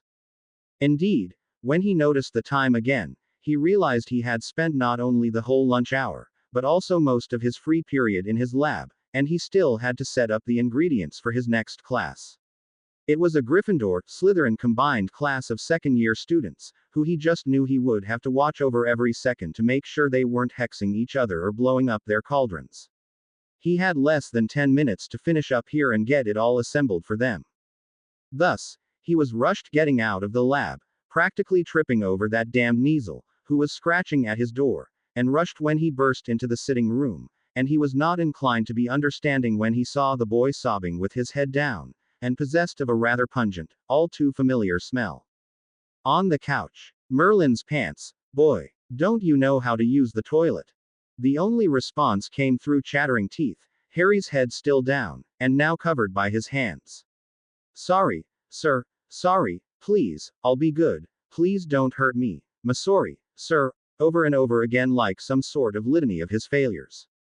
Good grief, Severus murmured, and reached for the boy's arm, only then recalling the bad ankle, and how he was supposed to take Harry to the infirmary, and now there wasn't time before he had to be at class, and where were those infernal elves? With a grimace, Severus grabbed the tops of both of Harry's arms and swung him up from the couch and carried him bodily, though keeping the boy's small, wet form as far away from his own robes as he could, down to the bathroom, where he plunked the boy on the floor in front of the shower. Nellie, he called, and when the house elf arrived, hiding her face in her hands much like Harry still was, he growled at her, see that he gets cleaned up, then have Madame Pomfrey come down and take a look at his ankle. I'm late for class. He was halfway out the bathroom door before he added, and clean up that couch as well. Nellie, he called, and when the house elf arrived, hiding her face in her hands much like Harry still was, he growled at her, see that he gets cleaned up, then have Madame Pomfrey come down and take a look at his ankle. I'm late for class. He was halfway out the bathroom door before he added, and clean up that couch as well. Once in his classroom, Severus was able to get a partial grip on his temper, even as he frantically started setting out potion ingredients. Maybe he should start letting the students gather their own from the storage closet, he thought, as an added test of their skills. Not to mention, it would lessen the time he needed to prepare for each class. Time he should be spending with his son. His thoughts, as he set out jars of black beetles to be crushed, ginger root to be shredded, and monkey intestines to be chopped, returned to Harry, and the scene he had come upon in the sitting room. What in the name of Slytherin had happened to make the boy behave so? It wasn't as if he didn't know where the toilet was, nor how to use it. He hadn't had an accident like that before, to Severus' knowledge. And his whimpering pleas had been utterly heartbreaking, as if he really feared Severus would hurt him. Severus closed his eyes briefly, recalling his harsh, angry words. Maybe Harry had reason to fear him. But what had caused him to remain on the couch, when he was so obviously in distress? Oh, no, I'll be in my lab. You are to remain on that seat until I return. Oh, Harry. Severus had ordered the boy to remain on the couch.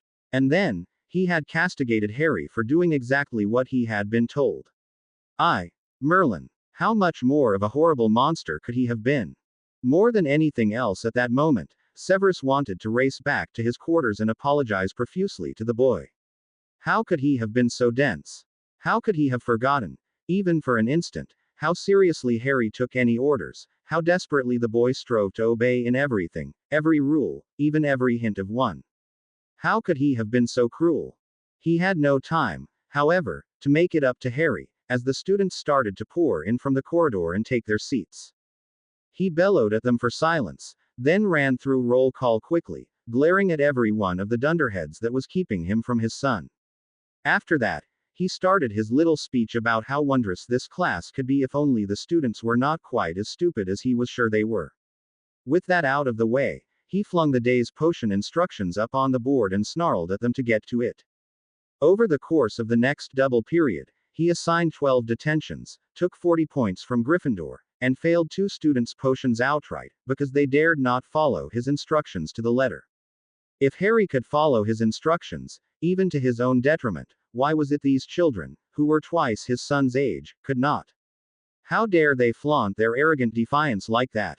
Father was gone. Nellie was there, though, her voice soft, even with words that shamed him. Yaus needs to get out of these wet clothes, Master Harry.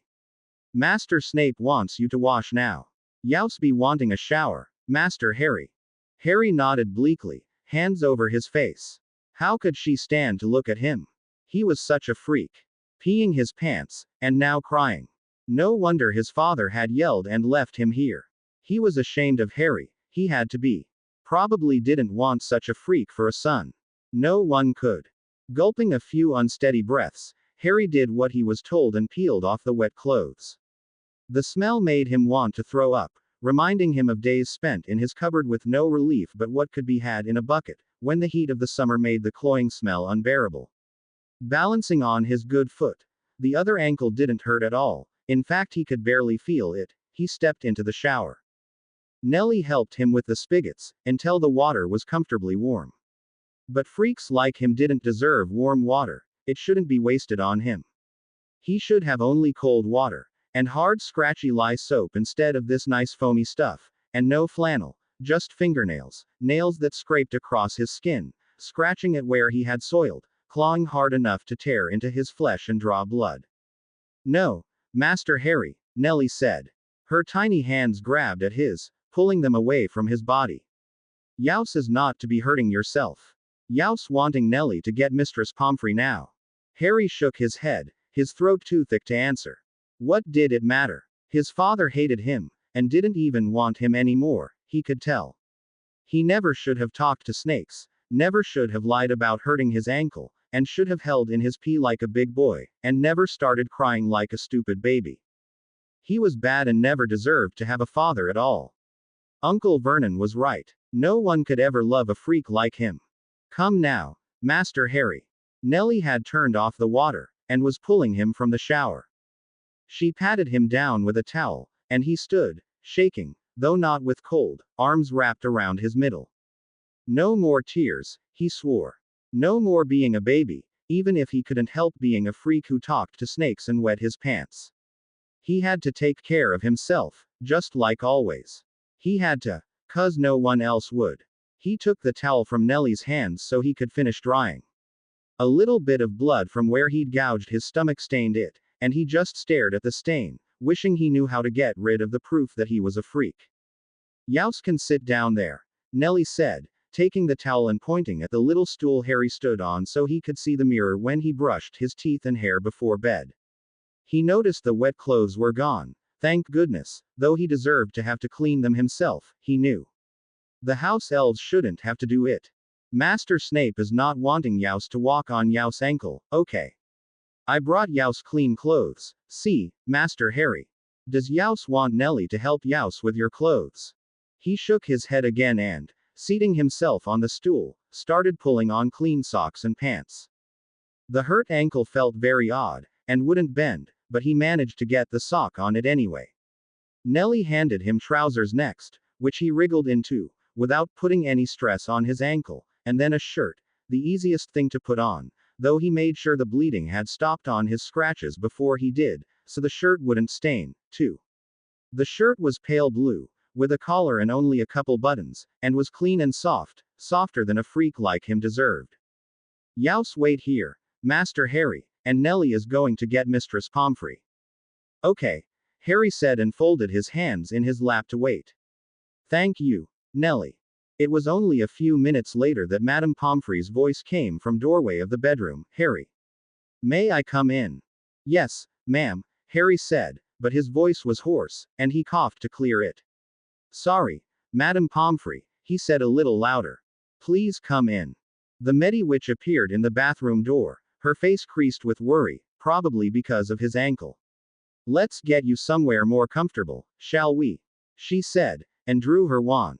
An instant later, Harry was floating in the air, almost like flying, except without a broom. But he couldn't even get excited about that, not now. Madame Pomfrey floated him over to his bed, and settled him against pillows propped up behind him. Your house elf told me your ankle was injured. I'm going to remove this sock and see what I can do for it, and while I do, why don't you tell me what happened? I fell, Madame Pomfrey, Harry said. He kept his hands in his lap and didn't look her in the eye, because he wasn't allowed to. He knew that. Freaks weren't like people, after all. But just then, Treacle Tart leapt up on the bed, sauntered over to him and walked up his legs as if she still liked him. She settled herself in his lap, on top of his hands, and purred, till his eyes filled with tears again and he had to blink real fast to hold them in. He wanted to hug her close, bury his face in her fur and never look up again, but Madame Pomfrey was still talking to him. When did you fall? Before lunch, ma'am. Where? She asked as she removed his sock and ran her wand over the ankle. Outside, ma'am. On the rocks. He didn't mention the snake this time, since father said that was to be a secret. Treacle butted her head against his arm, and he pulled a hand out from under her so he could pet her soft fur and scratch gently at her ears like she liked. With a frown, Madame Pomfrey said, "This ankle has been damaged before." "Yes, ma'am. I'm sorry." Her frown deepened. "Is your father in class?" "Yes, ma'am." "When did he put your ankle in the body bind?" He looked up quickly, confused, and she said, "When did he make it all stiff?" "Oh, before lunch, ma'am." "Did he check it again before he went to class?" "No, ma'am." She waved her wand over his ankle a couple more times, and said some weird words almost under her breath. Pain flared all of a sudden, in his ankle, and he ked in a tight breath. That made his lower back twinge, but he made sure not to wince or flinch away. That only provoked more trouble, he knew. But almost as soon as it started, the pain eased in his ankle, all the way down to a dull throb, followed by a pins and needles sensation, like his foot was waking up. The prickly feeling wasn't too awful, and he relaxed a bit against the pillows. Sweat had broken out on his forehead, though, and he swiped that away, feeling a little nauseous. "What did you eat for lunch?" she asked. When, trying to catch his breath, he didn't answer right away, she said, "Harry." "Sorry, Madame Pomfrey, I'm sorry." "It's all right, dear." She put a hand on his shoulder, and left it there, even when he flinched really bad. People weren't supposed to touch freaks like him. She squeezed his shoulder gently. "Can you tell me what you ate for lunch?" He thought a moment, though it was hard with her hand there, even if it did feel comforting. He wasn't supposed to be comforted. Some apple. Is that all? And milk," he admitted, sure he'd done something wrong. Maybe he wasn't supposed to have eaten anything. But father had said to, hadn't he? "I'm sorry, ma'am." "There's nothing to be sorry about." Her hand left his shoulder, and though he knew it was bad to want such things, he wished she would go back to touching him. But Tree was still there, and her purring felt like it went right through to his bones, working against the ache in his chest. Besides, Madame Pomfrey's wand was moving again. Then the pain in his back faded all of a sudden, as if it had never been there, and the same with the cuts on his belly stopped stinging. He let out a relieved sigh, glad it no longer hurt to breathe. "Why were you out on the rocks, Harry?" As he remembered this morning, and Charlie, Harry's breath hitched again. Now he understood why Charlie hadn't wanted to talk to him, or go exploring, and why Peyton had been mean and laughed at Treacle's name. Even they knew he was a freak. "I was splurring, ma'am," he said quietly. "Not supposed to be in the way." Her head cocked to the side a bit. "Who told you that?" Uncle Vernon, ma'am." He bit his lip, then dutifully repeated, "Good-for-nothing freaks must stay out of sight so normal people don't ever have to look at them." Madame Pomfrey was quiet for a moment, and Harry peeked up at her from beneath his fringe, to see her eyes wide and her mouth in the shape of an O. Then she started muttering again, but this time about his father, saying things like, how he could leave a child alone and in pain for hours without bringing him to me. And, doesn't he have any idea of how to treat a child in his care? And so on.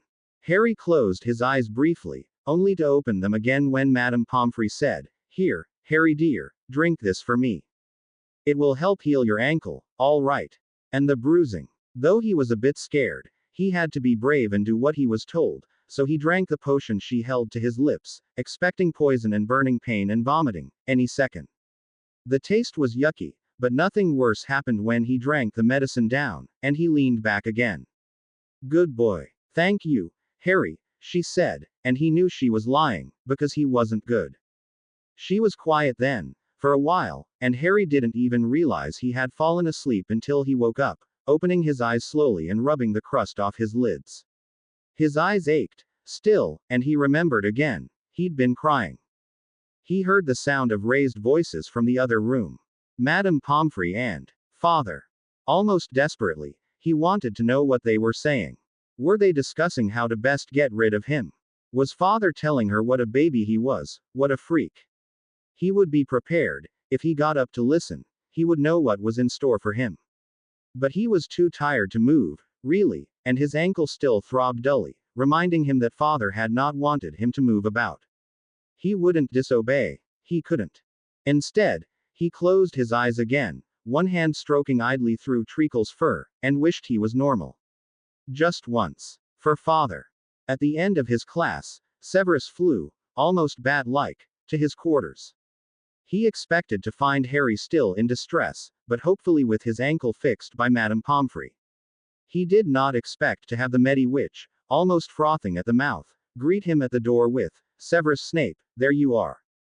It's about time. You should be ashamed of yourself.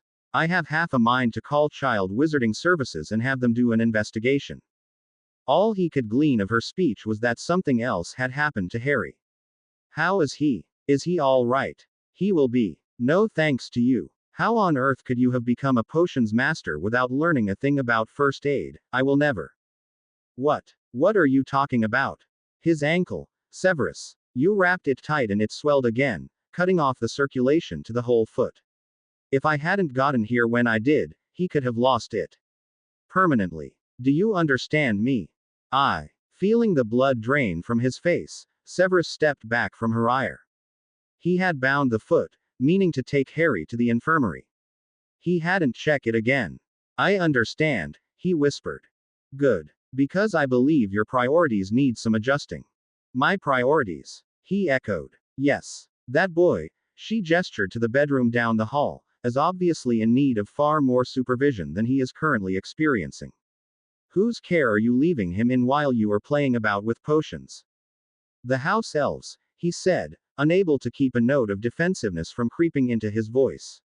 Playing about indeed. He had a job to do. Albus assigned them himself. She glared at him hard enough to almost make him shuffle his feet like a chastised child. I imagine they might be adequate to the task of looking over an 11-year-old or older, though perhaps not even them. But for someone Harry's age, he's barely 7, and he should not be made to rely on himself so much. They aren't keeping him safe on the grounds, nor making sure he's eating properly. Barely a few bites of apple, and a sip of milk for lunch. He's malnourished as it is, and you know it. I told the house elves to make sure he was eating enough. Well, apparently they are ignoring your orders. Impossible. Though, now that he thought about it, they did seem to disregard his directives on a fairly regular basis, allowing Harry too much control over his diet, his whereabouts, and even what pets he picked up. Perhaps the elves weren't clear on who was in charge. Or maybe they were too used to catering to the whims of students. All that aside, Harry is in much greater need of your company. He feels like he's underfoot and in the way. Severus shook his head. He isn't. I didn't say he was. I said he feels that way. Do you know what he told me an hour ago? Her voice was rushed, yet rough with some unnamed emotion as she went on without waiting for him to answer. Not that he would have anyway. He did not play guessing games. He said that good-for-nothing freaks were to stay out of sight so normal people didn't have to look at them. Does that sound like he thinks he's wanted? Severus squeezed his eyes shut and shook his head. His words from just before lunch came back to ring in his ears. And his attitude, with all that Harry had been through, was it any wonder he had reverted to thinking himself a freak, or worse, when his own father had seemingly rejected him? I suggest, Poppy said, more calmly than Severus felt, that you go in there and make it up to him. And I suggest that you find someone competent to look after him whilst you're teaching.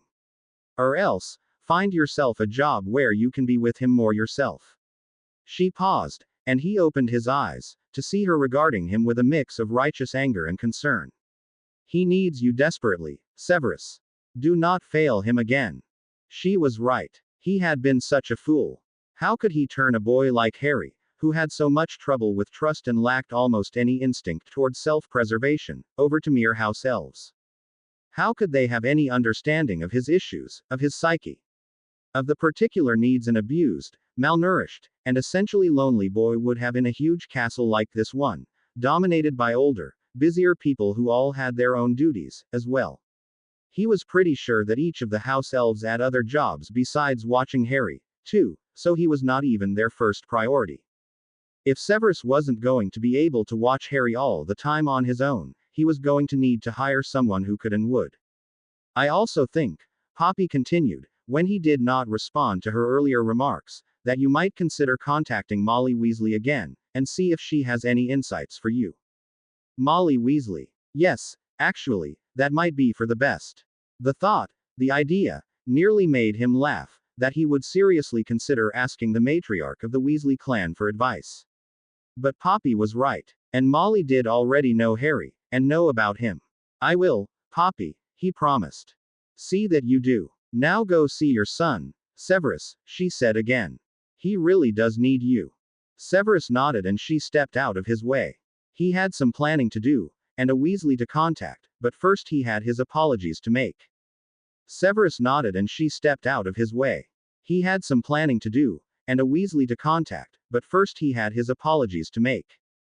The first thing Severus noticed when he opened the door to Harry's room was that the boy was staring down at his lap.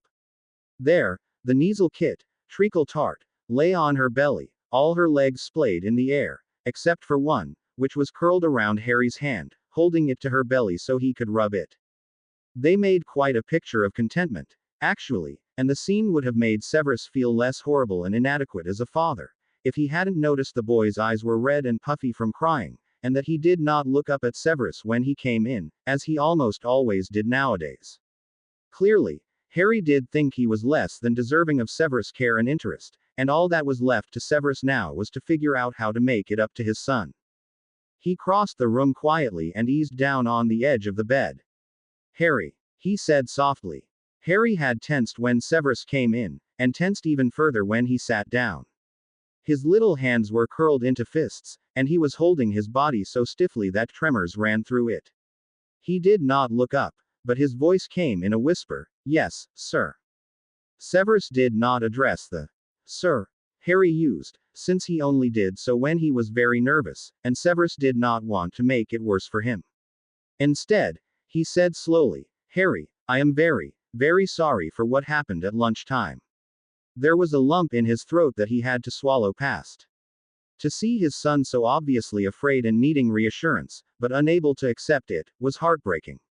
And he didn't know what to do to make it better. "I was wrong, Harry. I should never have yelled at you. I was the one who told you to stay on the couch, and I wasn't even thinking about. ... You're such a good boy, and you listened very well to what I said, and I didn't even consider that you might listen too well, and that you might not use the toilet if you had to, because I'd told you one thing and then expected another." He shook his head, aware he was babbling, for goodness sake, but not sure if his words were getting through, not sure if his words of earlier had been too harsh for him to ever be forgiven. He could but try and repair the damage, before everything was lost. "I'm really very sorry, Harry," he said again, his voice no louder than Harry's own whisper now, though still tinged with desperation. It had taken so long for Harry to trust him, if he ever had, really, and Severus had crushed that burgeoning trust, manhandled it without considering how fragile it was, like the finest spun glass. Would he ever be truly worthy of the boy's trust? Would he ever be able to regain it? "I love you, Harry. You're my son, and I was very wrong. Can you ever forgive me?" For the first time, Harry looked at him, one of the little, darting glances as had been his wont before Severus helped him realize he could look people in the face, and that Severus preferred it, in fact. But he looked, and that was a start. Then his teeth gripped his lower lip, and Severus wanted to ease the abuse bit of flesh from between them, but he was sure Harry would flinch away and did not want that to happen. Another little glance, this time through his fringe, and Harry seemed to be considering something. Severus could only hope for the best. "Sorry, Daddy." Harry's voice was thick with unshed tears. And he had called Severus Daddy, which Severus had noticed the boy did only very occasionally. He'd wondered about that, once or twice, but then realized he had told Harry that he could call Severus Father, which the boy generally stuck to, except in times of great stress, when he reverted to the more casual name, one he probably recalled from living with his relatives. Severus could not imagine the great lump Dudley calling his own sire Father, after all. Masori fur bein' a freak. Oh. No. No, Harry, you are not a freak. Not at all. The boy said stubbornly, but his gaze was back on his hands, and Treacle Tart, who was curled around his arm, her great blue eyes watching Harry's face solemnly. I talked to snakes and lied to you, and peed and cried, too, like a baby. Sakay, Daddy, I know you don't like freaks. You can send me back. Severus felt his face flush. I will never ever send you back. I know it might be hard for you to believe, after what I put you through this afternoon, but I love you, Harry, and you are my son, and I am never sending you back to those awful people. Even if I'm a freak. Severus shook his head, and wanted to reach for the boy, but made himself keep his hands still. You are not a freak. You are a perfectly normal wizarding child. You happen to have a talent that most other wizards don't have, but I'm sure other wizards your age have talents that you don't. Everyone is different, and we all have different skills. He paused, took a breath, and waited till he thought Harry really was listening. I'm very good at potions, you know, which not everyone is. And also, remember how we've worked on keeping your nightmares away. Harry nodded, and he continued, that's part of a skill called occlumency, which I am also very talented at, but which very few other wizards are. Does that make me a freak? And no, sir. That's right. And neither are you, just because you can speak to snakes. In fact, being a parseltongue is a very useful skill to have. Another darting glance. Really, really. Today, for instance, it is possible that the snake you met in your explorations might have been angered and bitten you or Treacle Tart, if you hadn't spoken to him and made friends with him first. But, Harry nibbled on his lip. But you said that the snake was dangerous, and so it was. But there's no telling how much more dangerous he could have been if you had not spoken kindly with him. Severus twined his hands together, to keep from touching his son. Harry was too afraid yet, for that, he was sure. So you're not angry with me? No, Harry. Severus longed to brush the hair out of his son's eyes, and pushed back his own instead, looking away for a moment to gather himself. I am angry with me, since I was the one who behaved poorly. I put my classes and my potions ahead of my son, and I am ashamed of myself. No, Daddy, Harry whispered. You're good, not like me. You are good, Harry. And you are not a freak. Remember what I said about that word. I'm not to use it. That's right. He swallowed hard, again. Harry, please, I need to know that you forgive me, that you'll give me another chance, let me prove I can be a good father to you. Will you do that for me? Harry gave a jerky little nod, and with a gentle push to get the Kneazle off his lap, threw himself into Severus' arms. Severus rocked back with the force of the little boy hitting his chest, and grabbed him tight, never wanting to let go. He pressed his lips to the boy's hair and whispered over and over, I'm sorry, I'm so sorry. It's okay, Harry whispered back, patting him on the back as if he were the one that needed to give comfort. It's okay, really.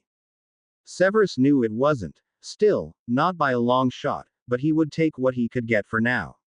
The rest of the afternoon and evening, as Severus had no further classes today, they spent together, with Harry on his lap as they read together from his favorite Quidditch book, and then a quiet dinner just the two of them. And Treacle Tart, of course. Severus did not have it in his heart to tell the boy not to feed her from the table, since she had looked out for the boy on more than one occasion. This afternoon, for instance, knowing that Harry was in distress, she had obviously been trying to get Severus' attention while he was in the lab. Unlike Severus himself, she seemed only to have Harry's best interests in mind. After dinner, as Harry finished with his pudding, very nearly licking the bowl of chocolate ice cream clean, he smiled impishly when Severus lifted an eyebrow in his general direction, a look Severus was very glad to see. He set down his bowl sheepishly, and Severus let the dishes be cleared away by the kitchen house elves. Clearing his throat, Severus said, Harry, we need to discuss a few things. The boy's face immediately went blank with fear, and Severus rushed to reassure him, it's nothing bad, you've done nothing wrong. We just need to talk about how we can better spend our days, so you're better taken care of. You can take care of me, Father. I want to, Harry, you don't know how much. But I also need to work, so we can continue to live here. Harry frowned. Can't we live at Spinner's End? I'd still have to work, though. I'd just be doing different work, and sometimes, not even at home. And I'd still need someone to look after you when I can't be there. But Nellie looks after me here. And Fern, too, right? Not as well as I'd like. They're used to older children, not to younger boys like you, nor to parents who want something different for their son than the son sometimes wants. Harry gave him a confused look, so Severus elaborated, sometimes, Nellie and Fern let you do things that I would not have let you do. I think it's because they are used to being around children who are older, and who make most of their own decisions. For instance, I wouldn't have let you go near the lake at all that day, nor would I let you get away with only having a slice of apple and a few sips of milk at lunch. Do you understand? I think so, Father. Harry worried his lower lip between his teeth. But Nellie is nice. Yes, she is. But she is not an appropriate caregiver for you. Unaccountably, Harry's eyes filled with tears, though they did not fall. You're gonna send me away. Oh, Harry. Severus squeezed his eyes shut against the ache in his chest. But he had to be the courageous one here, and so he opened his eyes and held the boy's gaze. I will never send you away. But you remember how Draco was here with us for a week, and then Ron was. I was thinking that perhaps Mrs. Weasley could come and spend some time with us again, and bring Ron with her. And then, maybe you could spend time at her house, in return. Maybe we could treat it just like school, like your day school, remember? Perhaps go to their house during the day, and then I would pick you up when I am done with classes. Would you like that? Treacle Tart, who had been lounging under Harry's chair for the last few minutes, now leapt into the boy's lap again, as if sensing his unease. Harry petted her and rubbed one of her ears in between his fingers. The tension in his shoulders dissipated somewhat as a result. The lip went between his teeth again, though, until he said, I don't want to leave here. It wouldn't be for very long, Harry, and like I said, first, I would get them to come spend time here. If they could. Severus would have to speak with Molly soon. Tonight perhaps. Harry gave a hesitant nod, and Severus rushed to say, if you don't want to do it, we'll figure something else out, I promise. I don't want you to ever feel like you are in the way, all right? Okay. It's okay, Father. Severus wasn't sure if that was the truth, but it was somewhere to work from anyway. Would you like to read some more? He asked, and Harry's eyes lit up. We can sit in front of the fire and have cocoa. Yes, please. Let's get you into nightclothes first, all right, in case you fall asleep. Severus smiled at the boy.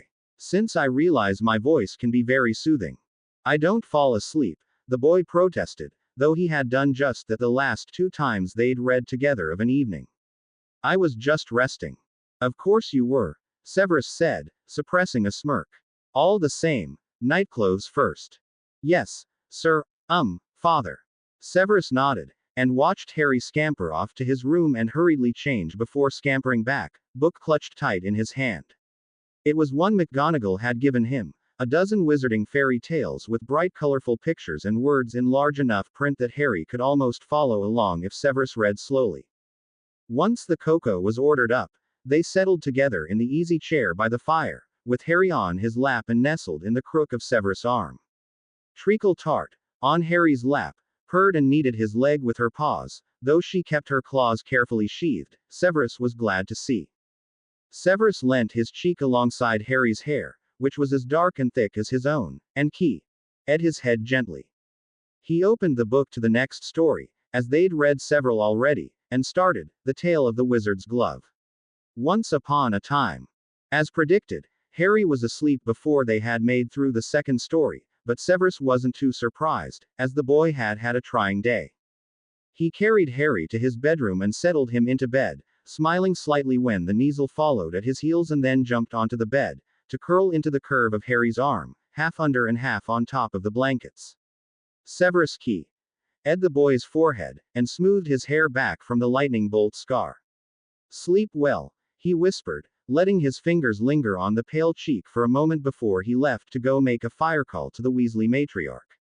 Molly agreed to flow through immediately, and speak to him in person, which was very good of her, considering how late in the evening it was. Can't get enough of me. she asked with a grin as she settled her bulk in one of his armchairs. Severus ordered up tea from the kitchens, and offered her some, which she accepted politely. In a manner of speaking, he said quietly, not in the mood for her teasing. Her smile vanished, even as she took a sip of her drink. What happened? Is Harry all right? Trust her to see into the heart of the problem. With a small sigh, he told her what had transpired that day, and he even confessed his own horrible behavior, willing to fully abase himself before her, so she would know how dire the situation was, and would be less likely to deny him what he needed. What Harry needed. She was quiet for a long moment, when he was done, and sipped thoughtfully at her tea, watching him over the rim of the cup. Finally, she nodded. Well, that's a right mess, isn't it? It was not a question, and so Severus did not answer. It's obvious the house elves are nearly worthless. I should have listened to Charlie. He mentioned as much. Never held much truck with house elves myself. Far too wishy-washy for my tastes. Severus forbore to say anything about how helpful they were in the right circumstances, since that would not help his cause. Instead, he nodded. You see my dilemma. Molly smiled knowingly. You need someone to take care of Harry while you're teaching classes. Someone who will care for him like their own child, who will watch out for him, and make sure he eats and doesn't find trouble, and who will clean up any scraped knees he has, or scrapes he gets into. She paused, finished off her tea, and gave him another smile. Someone like me. With a sigh, Severus swallowed his pride. He would do right by the boy, if it took everything he had. Yes, please. I would be glad to, Severus. I loved Lily and James, too. Severus opened his mouth to tell her that this was his son, not James's, and that she should love Harry on his own merits, like he did, but he closed it again with a snap. She would come to love the boy, too. She had plenty for her whole brood, didn't she? Good, he said instead. I spoke to Harry about the possibility earlier this evening. I know he is worried that my sending him to others for caretaking during the day means that I'm sending him away, and he is already insecure enough as it is. I was hoping, that is. Spit it out, Severus. I'm not going anywhere. He nodded, and said in a rush, I would like you to be able to spend a few days here, maybe with your youngest boy, too, until Harry gets used to the idea. She was quiet again, considering his request, and Severus hoped she would agree that it was best for Harry. Finally she said, I have Ginny at home, too, and the twins. None of them can be left to their own devices all day long. Of course. He'd forgotten. She had other responsibilities, just as he did. Slowly, he said, you could, perhaps, bring the lot with you if you came. Just for a few days. I'm sure Albus would not mind. And it would give Harry an easier time of it, too, don't you think, if he met your other children here, where he is already accustomed to being. Her gaze sharpened. And you would amenable to this. To having my lot underfoot for several days. If it will help Harry, yes. She nodded thoughtfully. You have changed, Severus Snape. And for the better, I can see. She smiled then, a mothering kind of smile, as if she were going to take Severus under her wing, as well as his son. I'll talk it over with Arthur and let you know in the morning, all right. But one way or the other, I'll be here tomorrow for the little dear. That way you needn't worry about him. Severus let out a sharp breath. Thank you, he said sincerely. You'll be all right, dear heart. It just takes practice is all, being a father, and you've been thrown into the middle of a boiling cauldron. She nodded again, her gaze searching his face. You know, Severus, all parents make mistakes. Even those of us with more practice than most. We just have to accept that they'll happen, learn what we can from them, and move on. You'll do all right. He nodded, not quite believing her, but then she leaned forward and patted his hand. I'll see you in the morning, she said, then hesitated briefly before she added, I know you want Harry to forgive you for what happened today, but try to forgive yourself, too. He was still staring at the space she had occupied when she flew home, still startled by her insight and her agreement to aid him. It wasn't long before his reverie in front of the fire was interrupted by cries from Harry's bedroom, and he dashed off to help his son through another round of nightmares. As he held the boy, rocking him and murmuring softly into his hair that everything would be all right, that he would never leave him. He wished fervently that he knew better how to help the boy, and that he could be what Harry needed so desperately. He despaired at that moment, that perhaps he would never be adequate to the task, that he was not good enough or strong enough for his son. But in the dead of night, as he finally got the boy back to sleep and went to seek his own bed, Molly's words came back to him, and he knew he had to take them to heart or he would never make it through another day as Harry's father. Accept that mistakes would be made. Forgive himself. Two of the hardest things in the world for him to do. And yet he would learn how. He had to. For Harry's sake. The next morning, Harry woke early, to the feel of treacle tart butting his hand with her head, begging for ear scritches, which he happily gave her. Her purrs made him feel all warm inside, and he petted her gently, and, as he rolled onto his back, pulled her onto his chest so he could look into her bright blue eyes while he scratched her head. She was so beautiful. And good. They lay there for a few minutes, until nature's call forced Harry out of bed and into the bathroom. His ankle was much easier to walk on, now, and he had no trouble putting weight on it. The bathroom, though, he was still embarrassed about having to put his wet clothes on the floor yesterday, and remembering how Nellie had needed to help him in the shower made his face burn. But there was no help for it now. He just had to try and do better in the future, and not disappoint Father again. Father hadn't seemed angry last night, especially when they'd read together, and at dinner, when he'd asked the house elves to serve up Harry's favorite, shepherd's pie. They'd even had treacle tart for dessert. And Tree had been so good at dinner, too, he thought as he washed his hands. As if his thoughts summoned her, she jumped up on the sink counter and brushed past his chest, tickling his nose with her uplifted tail and making him giggle. He didn't pet her while his hands were wet, not wanting to get her fur all wet and sticky, but scooped her into his arms after he had tried them on a towel, and went back to his bedroom, donned his slippers, and headed out to the sitting room. To his surprise, Father was already up, in his favorite chair, which was Harry's favorite, too, 'cause they read in it every night, and reading a magazine.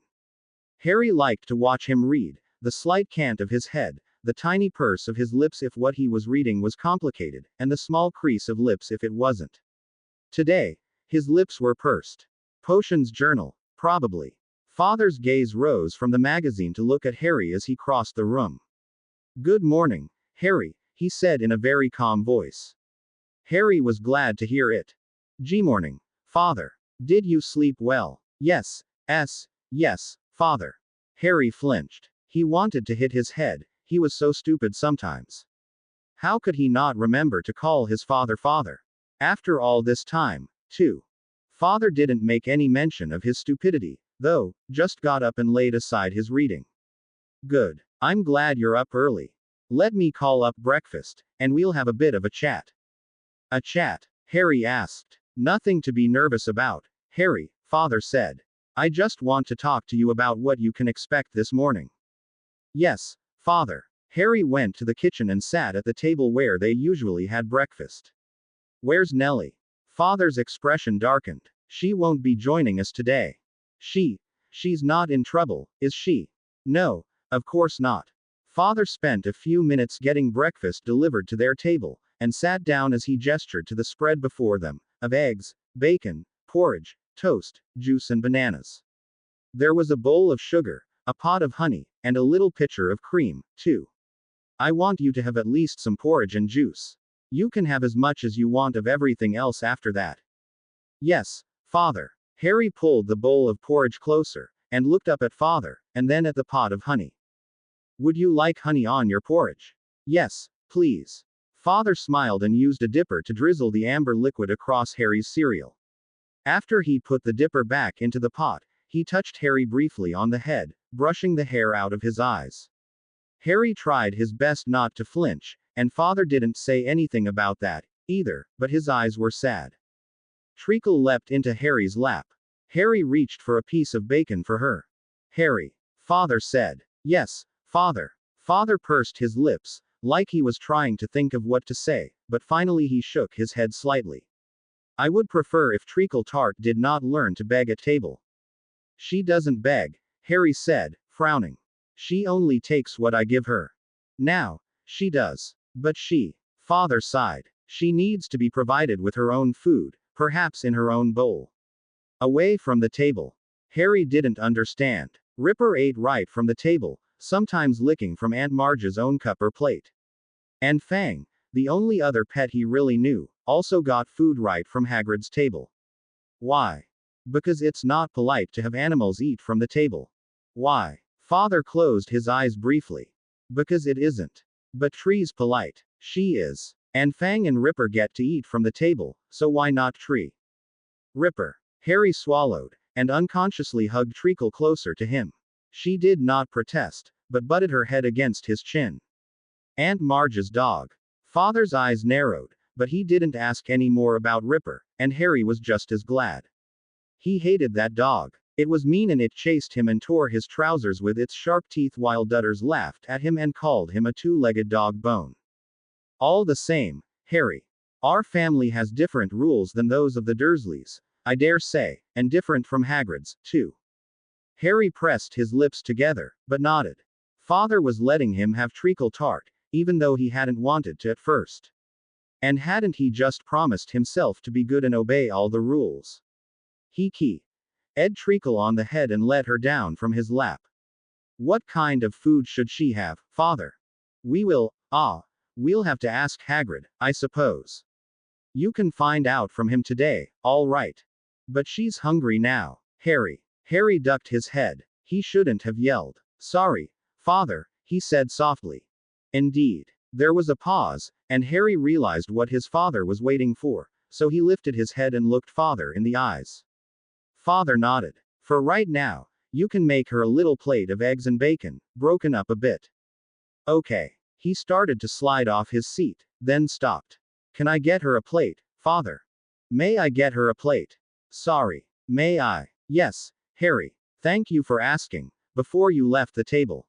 Father's words made him feel warm all over. He liked doing things right. The cabinet where the little plates were kept was above the kitchen counter, and once or twice, he had climbed up there to reach it, but he was in a hurry this time. He just knew Treacle was hungry. She hadn't much to eat yesterday, and she really wanted that bacon. And so, at the base of the counter, he reached out his hand and pulled.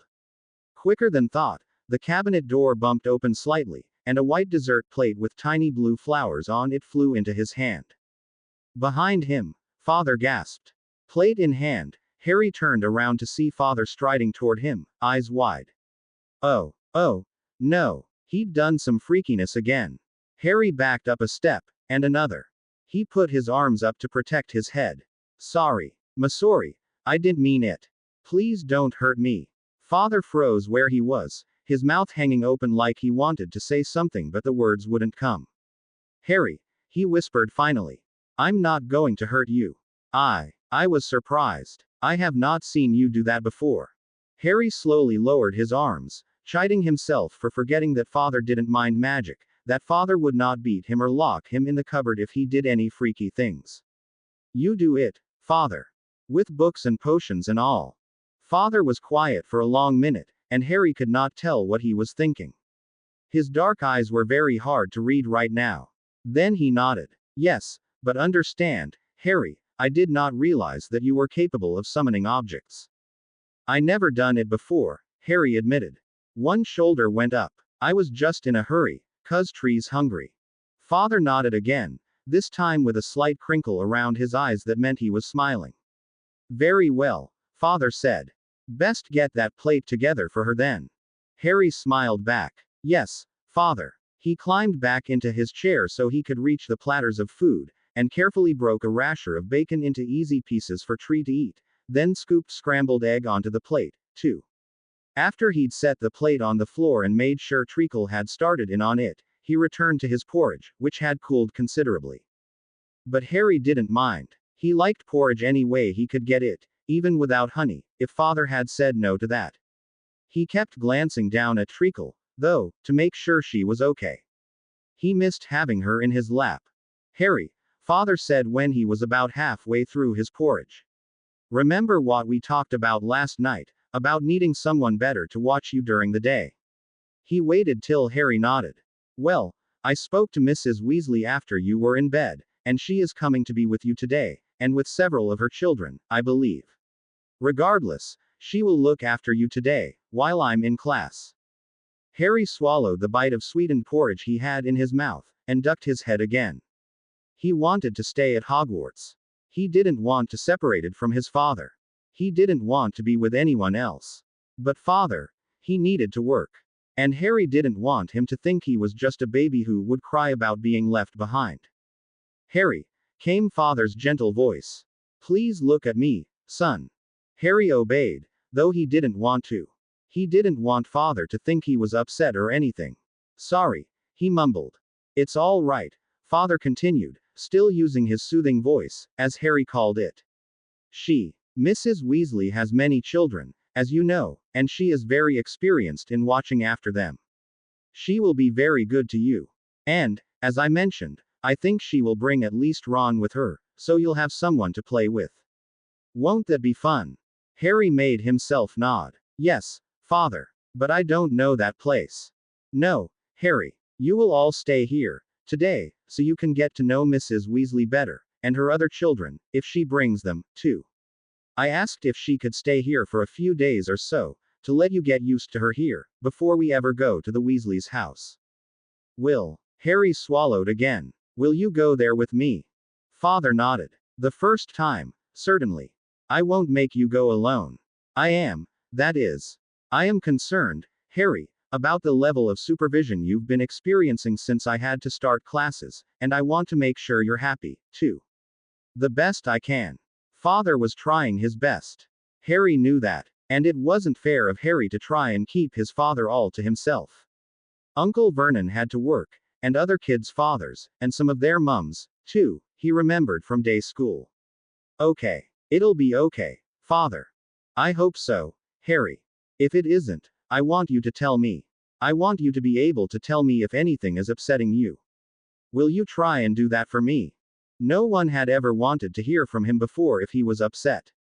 And he'd learned years ago that no one really wanted to hear anything he had to say about stuff like that if he tried, he would be punished. Sometimes, a lot. But father seemed to be telling the truth. I'll try, father. Father gave one of his thin smiles. That's all I can ask. He nodded at Harry's bowl. Finish up, please. Then I would like you to get dressed. He paused. Do you need any help? No, I can get dressed myself. Father shook his head, that slight crinkle around his eyes. I did not mean to impugn your ability to dress yourself, Harry. In truth, I was inquiring whether your ankle was well enough, or whether you required any assistance. Oh, that was different. No, father. It feels fine today. Madame Pomfrey fixed it real good. She fixed it really well. Yep. Father laughed softly and reached for his cup of coffee. Finish your breakfast, silly imp. Harry giggled and hurried through the rest of the porridge. He was dressed for play, with his hair combed and teeth brushed, waiting in front of the flow for Mrs. Weasley to come through. He had met her several times, of course, the week that Ron was here, and Charlie, but she had mostly been talking with father, and what he remembered most about her was that she kept reaching for him like she wanted to smother him in a hug. She never actually did, he told himself. But the mere possibility still frightened him. He'd only let father hug him, up to now. Father was the only one he knew would not hurt him. All right, Harry, father asked. Harry nodded tightly, and gripped father's hand in his own. Father squeezed back gently, and Harry was very, very glad that he didn't have to go through this alone. Father had classes coming up very soon, in less than a half hour, actually, but he had promised to stay until the Weasleys got here. At that moment, the fireplace roared with green fire and Mrs. Weasley stepped out, her arm curled around a small girl with red hair. Well, she wasn't small compared to Harry, but compared to Mrs. Weasley. Good morning, Severus, Mrs. Weasley said. Molly. Father inclined his head slightly. The bulky woman turned her gaze on Harry and smiled warmly. Harry pressed himself closer to father's leg. Good morning, Harry. Father gave his hand another squeeze, and he mustered up his courage for manners. Morning, Mrs. Weasley. Thank you for coming. She grinned. You're very welcome, young man. It's good to see you again. As the flow flared again, behind her, to spit out Ron amongst a gaggle of other arms and legs and red hair, Mrs. Weasley said. This is my youngest, Ginny. Ginny, say hello. The girl, who Harry had noticed was staring at him with her mouth open, blushed a shade of red brighter than her hair. Hello, she said quietly. Hi, Harry said, and glanced up at Father, who nodded. Mrs. Weasley turned to the fireplace, and said, Ronnie, you know already, of course. The other two are my twins, Fred and George. Boys, straighten your shirts, please. Yes, Mum, they chorused, and there was a bit of a scuffle as the twins, who looked exactly alike, as far as Harry could tell, tried to straighten Ron's shirt, twisting and pulling at him between them, while he pushed them away and cried out, Jareth. Do her own. Molly sighed a little and looked at Harry again. You'll have to excuse them, they're a little excited. We're a lot, said one of the new boys, as they quit picking on Ron and came forward as one. Excited, Mum. It's not every day, said the other twin, picking up as if they were talking from the same brain. You get to meet someone famous. This is Fred, Mrs. Weasley said, gesturing to the boy on the left. And this is George. Mum, said the one she had called George. I'm Fred. Honestly. And you call yourself our mother. The other twin sighed. Oh, Mrs. Weasley shook her head and peered at the boys. I'm sorry, Fred. Just kidding, Mum. The boy grinned. I am George. Now that introductions are well underway, Father said, his words clipped and precise, I believe I must make my way to class. Harry looked up at him, wanting to ask him to stay, but knowing he should not. Treacle Tart chose that moment to twine in through his legs, and he smiled at her, bending to scratch her under the chin. Oi, said Fred. George. You've got a neasel. You didn't have it last week, Ron said. Where'd you get it? Hagrid gave me her, Harry said, picking her up and showing off her white coat and cute little toes to the others. Isn't she pretty? She's a beaut, she is, said George, Fred. Look at those eyes. Can I pet her? Ron asked. Harry nodded, hardly noticing that Father had stepped away, toward the door, with Mrs. Weasley. She likes her ears scritched. He grinned. And she likes bacon. She's got good taste, then, said one of the twins. Bacon's the best thing in the world. After Quidditch, said the other twin. And pranks. Like dousing Percy with a rainbow hair tonic. Nothing better than seeing that prat with stripy hair. Harry's gaze darted from one twin to the other as they spoke. Following their conversation was a bit tricky, but he was soon able to pick out small differences in their tones and the way their mouths twitched around words. Did you really do that to your brother?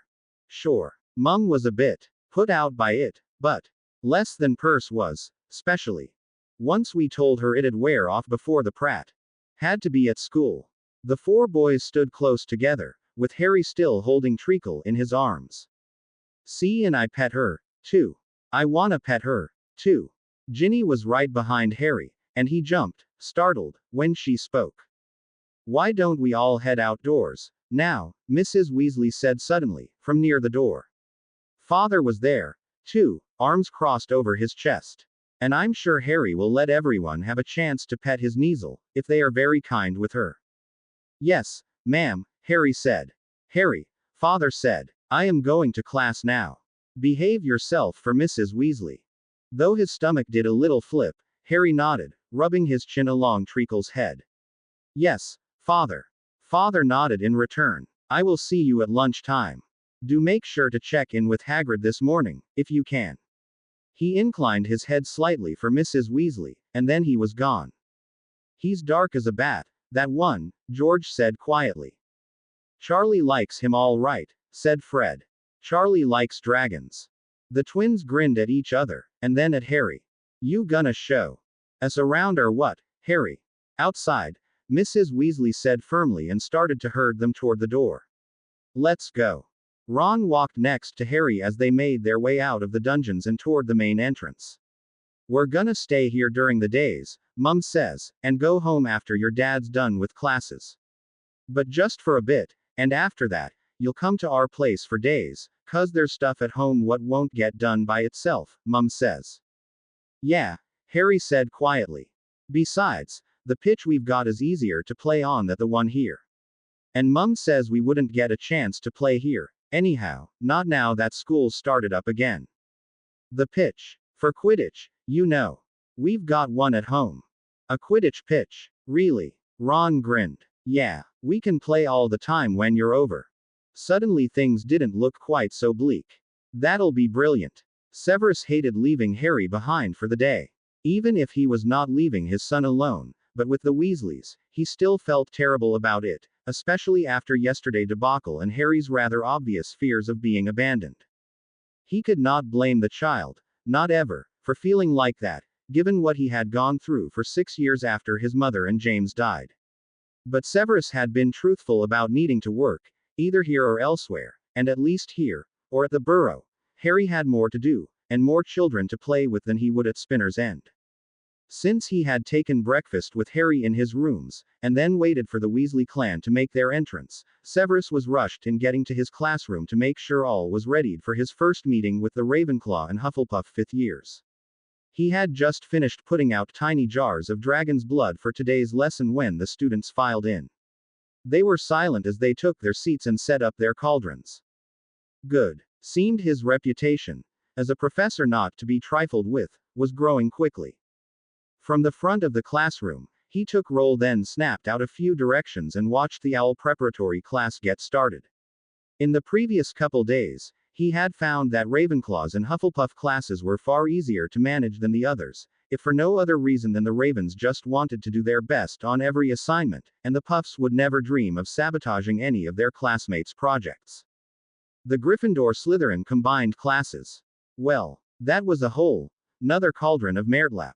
He would be more than grateful if he could manage to get those classes through the year without any of the students being blown up with their cauldrons. He had to watch them like a hawk.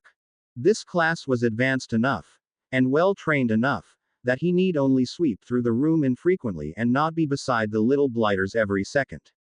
He could even, occasionally, think about other things, like the last steps of the potion he was preparing for that bastard Filch, and how he would approach Albus if the horrid man protested taking it, or his son, and how his day might be going with a passil of Weasleys surrounding him. He supposed he would find out at lunchtime. Mrs. Weasley led the children outside, and started down the slope of the hillside just beyond the steps leading to the front entrance. Harry let Treacle out of his arms as soon as they reached the steps, and she bounded down the hill, though she stayed fairly close to Harry. He watched her play, rolling in the grass and pouncing on stray leaves, while Ron kept chatting to him the whole time, about Quidditch mostly. Harry didn't really know enough about the sport except what he had heard others say, or what Father had read to him, for him to make any comments back. But that was okay. He was fine being quiet. He was used to that, really. What he was not used to, and probably never would be, was people sneaking up behind him, grabbing him bodily, and throwing him into the air. When that happened, when they were halfway down the hill, Harry's breath seized in his chest, and he curled his body into a tiny ball, limbs in tight, arms protectively over his head as he went up, even if only an inch or two, and then came down.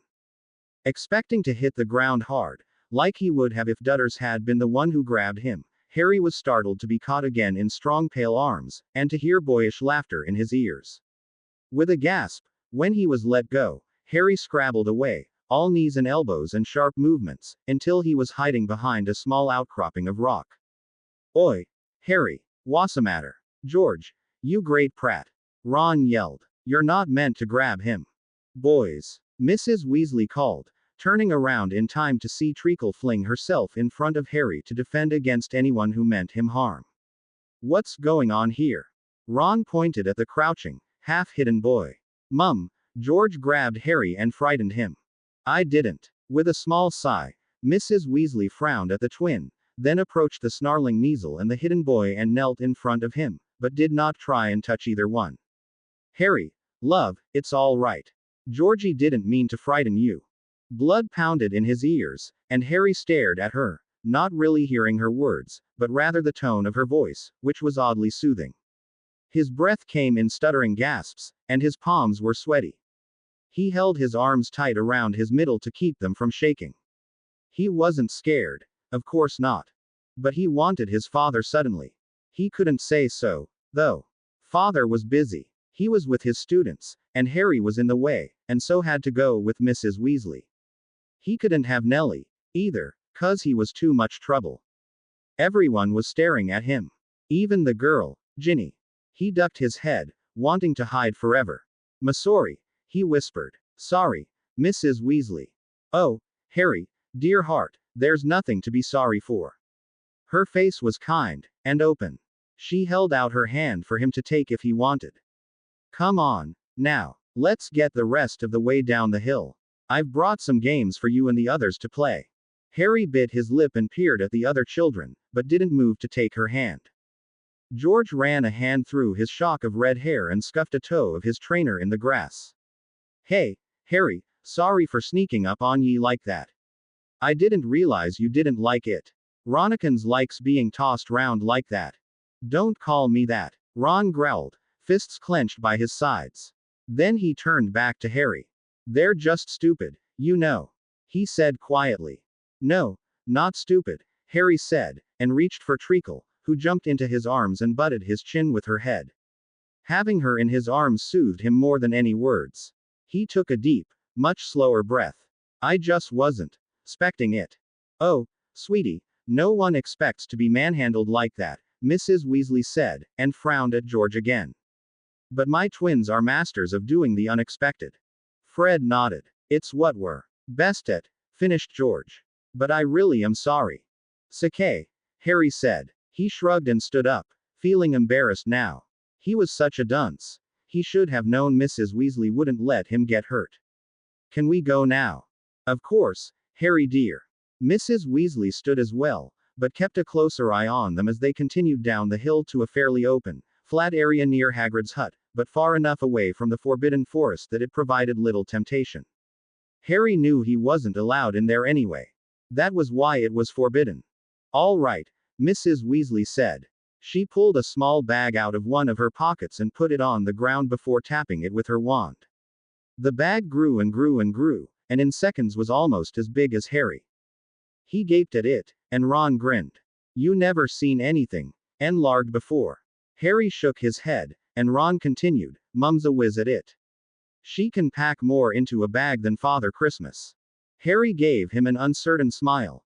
He didn't know from Father Christmas, but he suspected Ron meant Santa Claus, who always brought Dutters dozens of toys, but nothing for Harry because freaks and bad boys didn't get anything for Christmas. Meanwhile, Mrs. Weasley was taking an assortment of things out of the huge bag and laying them out in a circle around herself. "Ginny dear, will you catch that, please?" she asked, pointing at something with springs and wheels and some kind of whistling part that trundled away from her. "Yes, Mum," Ginny said quietly. She was near as quiet as Harry, and he was glad for it, and chased after the thing, scooped it up and put it back in its place. "Stay there," she scolded, shaking her finger at it, and Harry giggled, covering his mouth with his hand. Ginny looked over at him and smiled shyly. "It's a funderbus. Always wandering off, too." Harry didn't ask what a funderbus was, figuring he would be told or not, but it wasn't his right to ask questions. "Mum," Fred said in a sing-songy voice that was not quite a whine, "can't we just play now? You brought our brooms and all." Mrs. Weasley smiled, but looked a little weary, like she heard this all the time. "Lessons first, boys, you know that. Then play time." "Ah." Mum George started, but Mrs. Weasley held up a hand and he trailed off before complaining. Mrs. Weasley didn't even yell at him for arguing. Harry was amazed. "Now, Harry dear, you're new to this, so why don't you stand by me?" said Mrs. Weasley, and gestured to a spot beside her. "The others will be spread out inside the circle."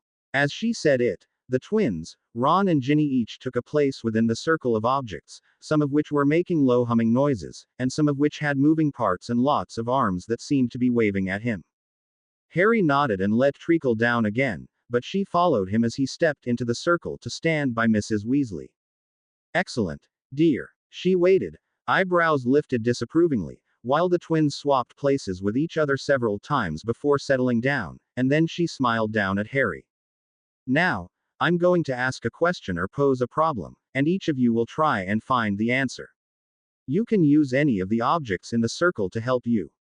Each of you will figure your own answer, And, except for Fred and George, dears, I know. It's unlikely any two people's answers will be the same. All right, Harry.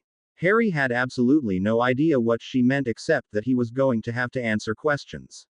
It sounded almost like school. Well, he could probably do that, except he knew he didn't know near enough about anything to answer questions. Like Uncle Vernon said, he was lazy and stupid. But he nodded just the same. All right then, Mrs. Weasley said. Please tell me 4 kinds of plants that are used in potions. If you're 7 or older, I want you to describe the plants, too. If you're 9 or older, she added, looking at the twins, in addition to describing them, tell me where they can be found, and how to harvest them for peak performance. She grinned. Go. The Weasley children all scrambled to the devices that surrounded them, and there was a sudden cacophony of sound. Whistles, churning gears, and the susurrus of metal and wood and cloth rubbing together. Lights appeared and glowing pictures of plants and trees and all sorts of things, over the objects and surrounding the children. Harry stared, with no idea what to do. He pulled his bottom lip in between his teeth and bit down hard before stumbling almost blindly toward the edge of the circle. A squishy object sat there that looked like a plush animal with an elephant's head, except it had horns like a rhino, and a tiger's legs and paws. And several flaps on its belly that appeared to be liftable. Weird. Crouching in front of the thing, Harry covertly checked to see what the others were doing. The twins each held a many-armed thing made of cloth, and were poking each other with the arms.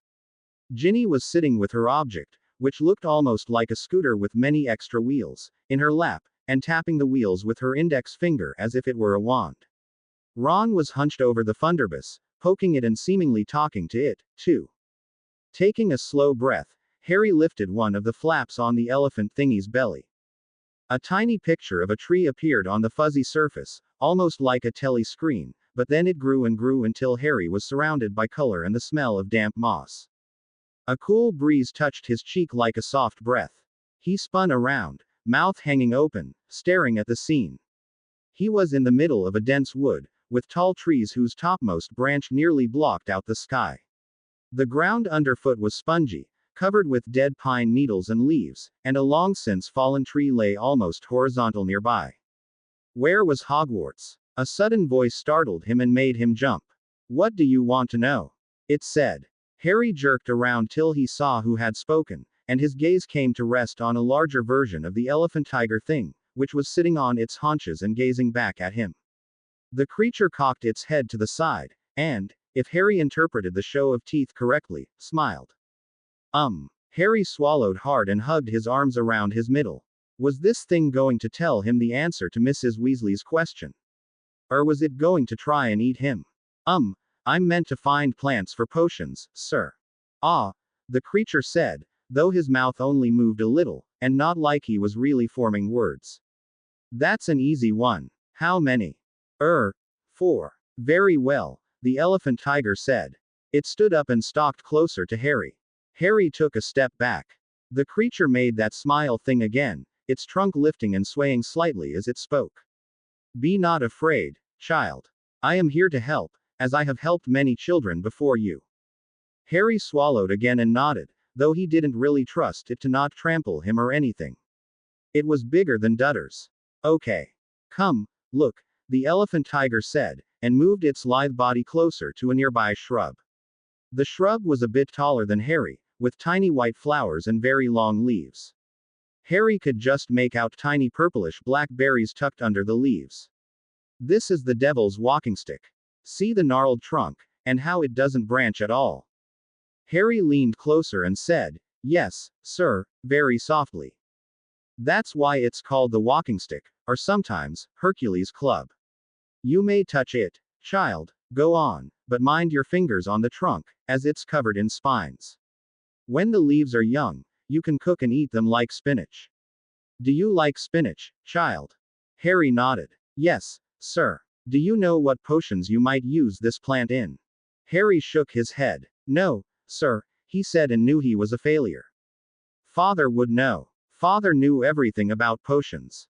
That's quite all right, child, the elephant tiger said, and didn't yell at Harry for being stupid, so he relaxed some.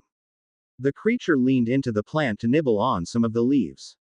Still chewing, he said to Harry, the bark, shredded, has been used in fever reducers, and the berries, when steeped, can be used in pain relief potions. You don't want to eat them raw, however. They'll upset your tummy. Thank you, sir, Harry said, and put all the information to memory, best he could. The creature chuckled softly. I'm no, sir, it said. You may call me Apples. Harry couldn't help it. He laughed. Apples. The elephant, tiger, rhinoceros thing sighed. Apples. Yes. Alas for me, Molly Weasley chose to name me when she was only 4 years old, and her children refused to call me different. I could call you different, Harry offered shyly. If you want.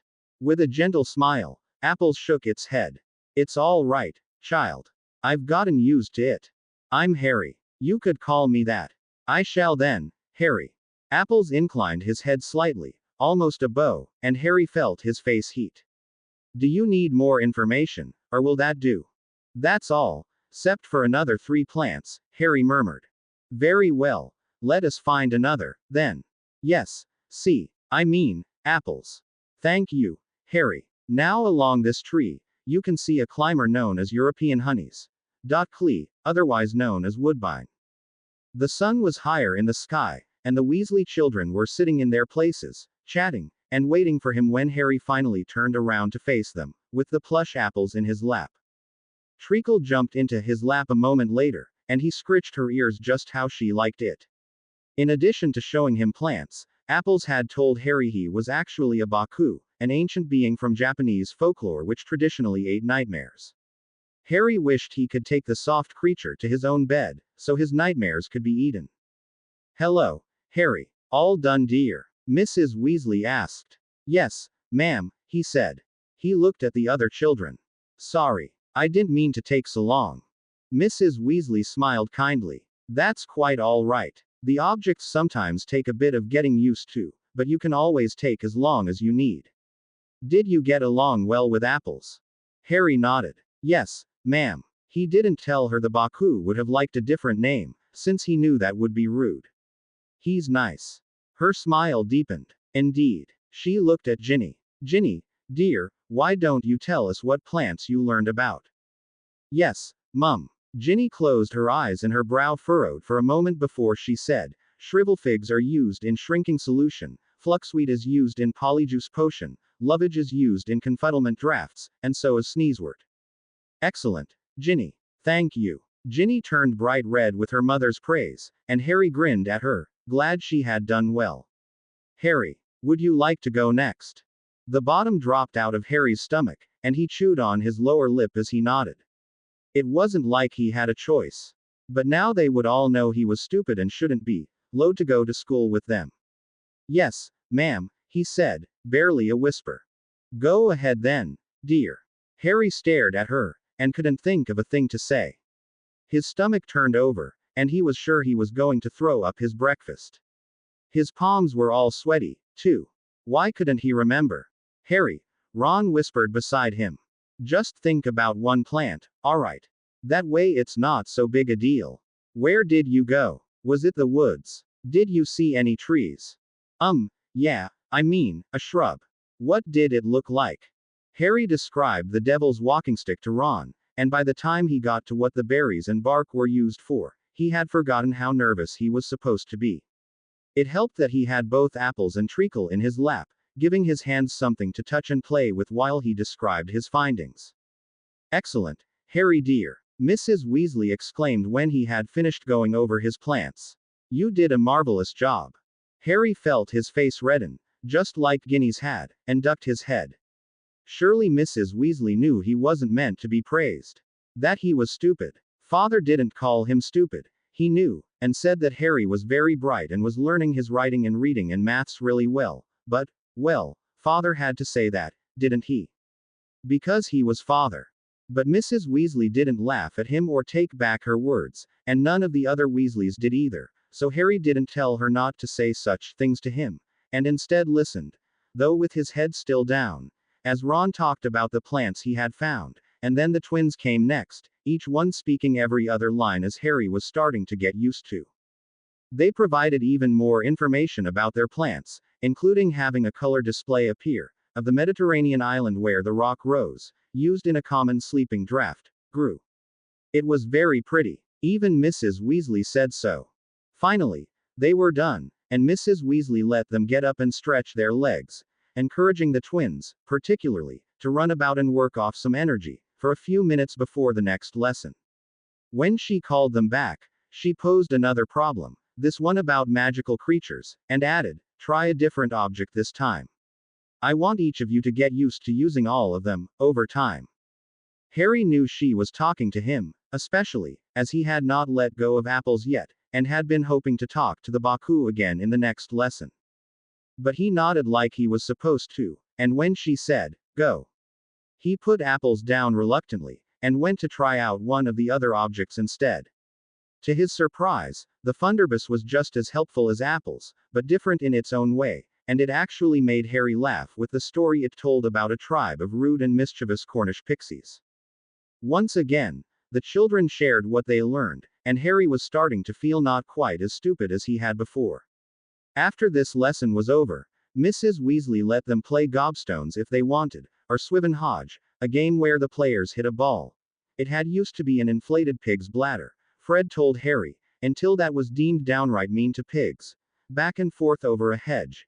In their case, a hedge conjured by Mrs. Weasley for the purpose, with brooms. It was loads of fun. Harry, Ginny and Fred were on one team, with George and Ron on the other. The game was played to 100 points, but though Harry tried to keep close count, it seemed like no one else was, really, so he gave it up after a while and just enjoyed the swing of the broom and the thunk of the ball, the sight of it flying over the hedge, and trying to figure where it would come back to next. By the time Mrs. Weasley said they needed to break for lunch, they were all hot and sweaty and giggling like mad. But lunchtime meant Harry could see his father again, so he picked up the play equipment lickety-split, and bounced on the balls of his feet in anticipation. "Come on, dears," Mrs. Weasley said when everything was back in her bag and she had shrunk it again to put in her pocket. "Let's back to the castle. I believe we are dining in Professor Snape's quarters today." "Ah, but we wanted to eat with Charlie, Mum, and maybe take a poke at Percy." Mrs. Weasley shook her head fondly at the twins as they headed up the hill. "Another time, boys. Let's go." Racing ahead so fast, with Treacle hard on his heels, Harry hardly heard her. The commotion from Severus' sitting room carried down the hall to his study, making him close his book sharply. The hallway was short, but seemed longer than necessary just then, and he had his wand out before he rounded the last corner. When he saw one tousled, black head looking adrift amongst a sea of red, he put the wand away just as quickly. "Harry," he said, catching the boy's eye. He was unprepared to have the boy fling himself into his arms, but he caught Harry nevertheless and held him close. "What's wrong?" he murmured into the boy's hair. "Are you all right?" "I didn't know where you were," Harry blurted. "You said we'd see you, and I didn't see you, and—" "Hush, little one. I'm right here." Harry's tumble of words clutched at his heart. How could the boy have missed him so much over just one morning? Not that he had not missed his son, but he expected Harry to be having fun with his new friends. "Sorry, father." His words were soft, hard to hear unless he strained. "Sorry. You've nothing to be sorry for," Severus told him. "I'm right here. Let's have some lunch, all right. The Weasleys are waiting." Harry nodded against his chest, where his fists were curled into Severus' robes. "Okay." He peeked out shyly and gave Molly a soft smile, but did not look her in the eyes. "Sorry, Mrs. Weasley."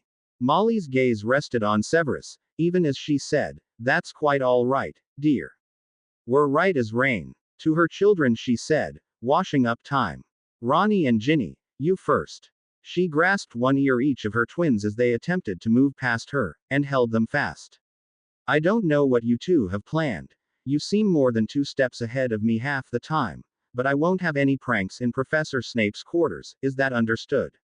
"Yes, Mum," they both said. "We'd never dream of doing anything in here, Mum." "No worries, honestly. What do you take us for? A couple of troublemakers, that's what," she responded, and then gave Severus a wry smile. He scowled, having not until just that moment realized he had actually led a swarm of Weasleys into his place of peace and respite. He gave one of his best intimidating looks to the two boys, and watched with satisfaction as they gulped simultaneously. If there were pranks, well, he had learned quite a lot from his days of going up against the Marauders. When he stood back up from his crouch, Harry still clung to him, and so he swung the boy up with him, and rested him on one hip. Harry wound his arms around Severus' neck, though not tightly, and rested his head on his father's shoulder. Severus had not expected Harry to be so clingy, and yet, he was loath to let the boy go, either. He patted Harry's back as they made their way to the kitchen, to wash up in there, and talk for a minute in semi-private. At the sink, Severus settled Harry on the counter just to the right of it, and ran the water till it was warm. "Did you have fun this morning?" he asked in a low voice. Harry nodded, studying his hands and picking at a small callus on his thumb.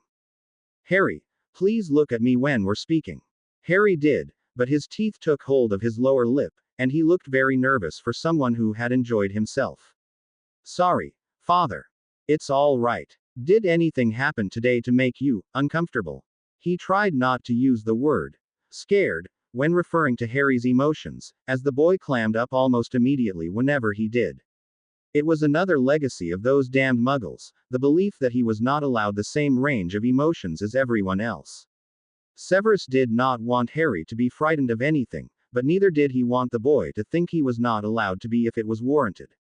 "No, no, Father, not really." Severus lifted one eyebrow and gazed at Harry calmly.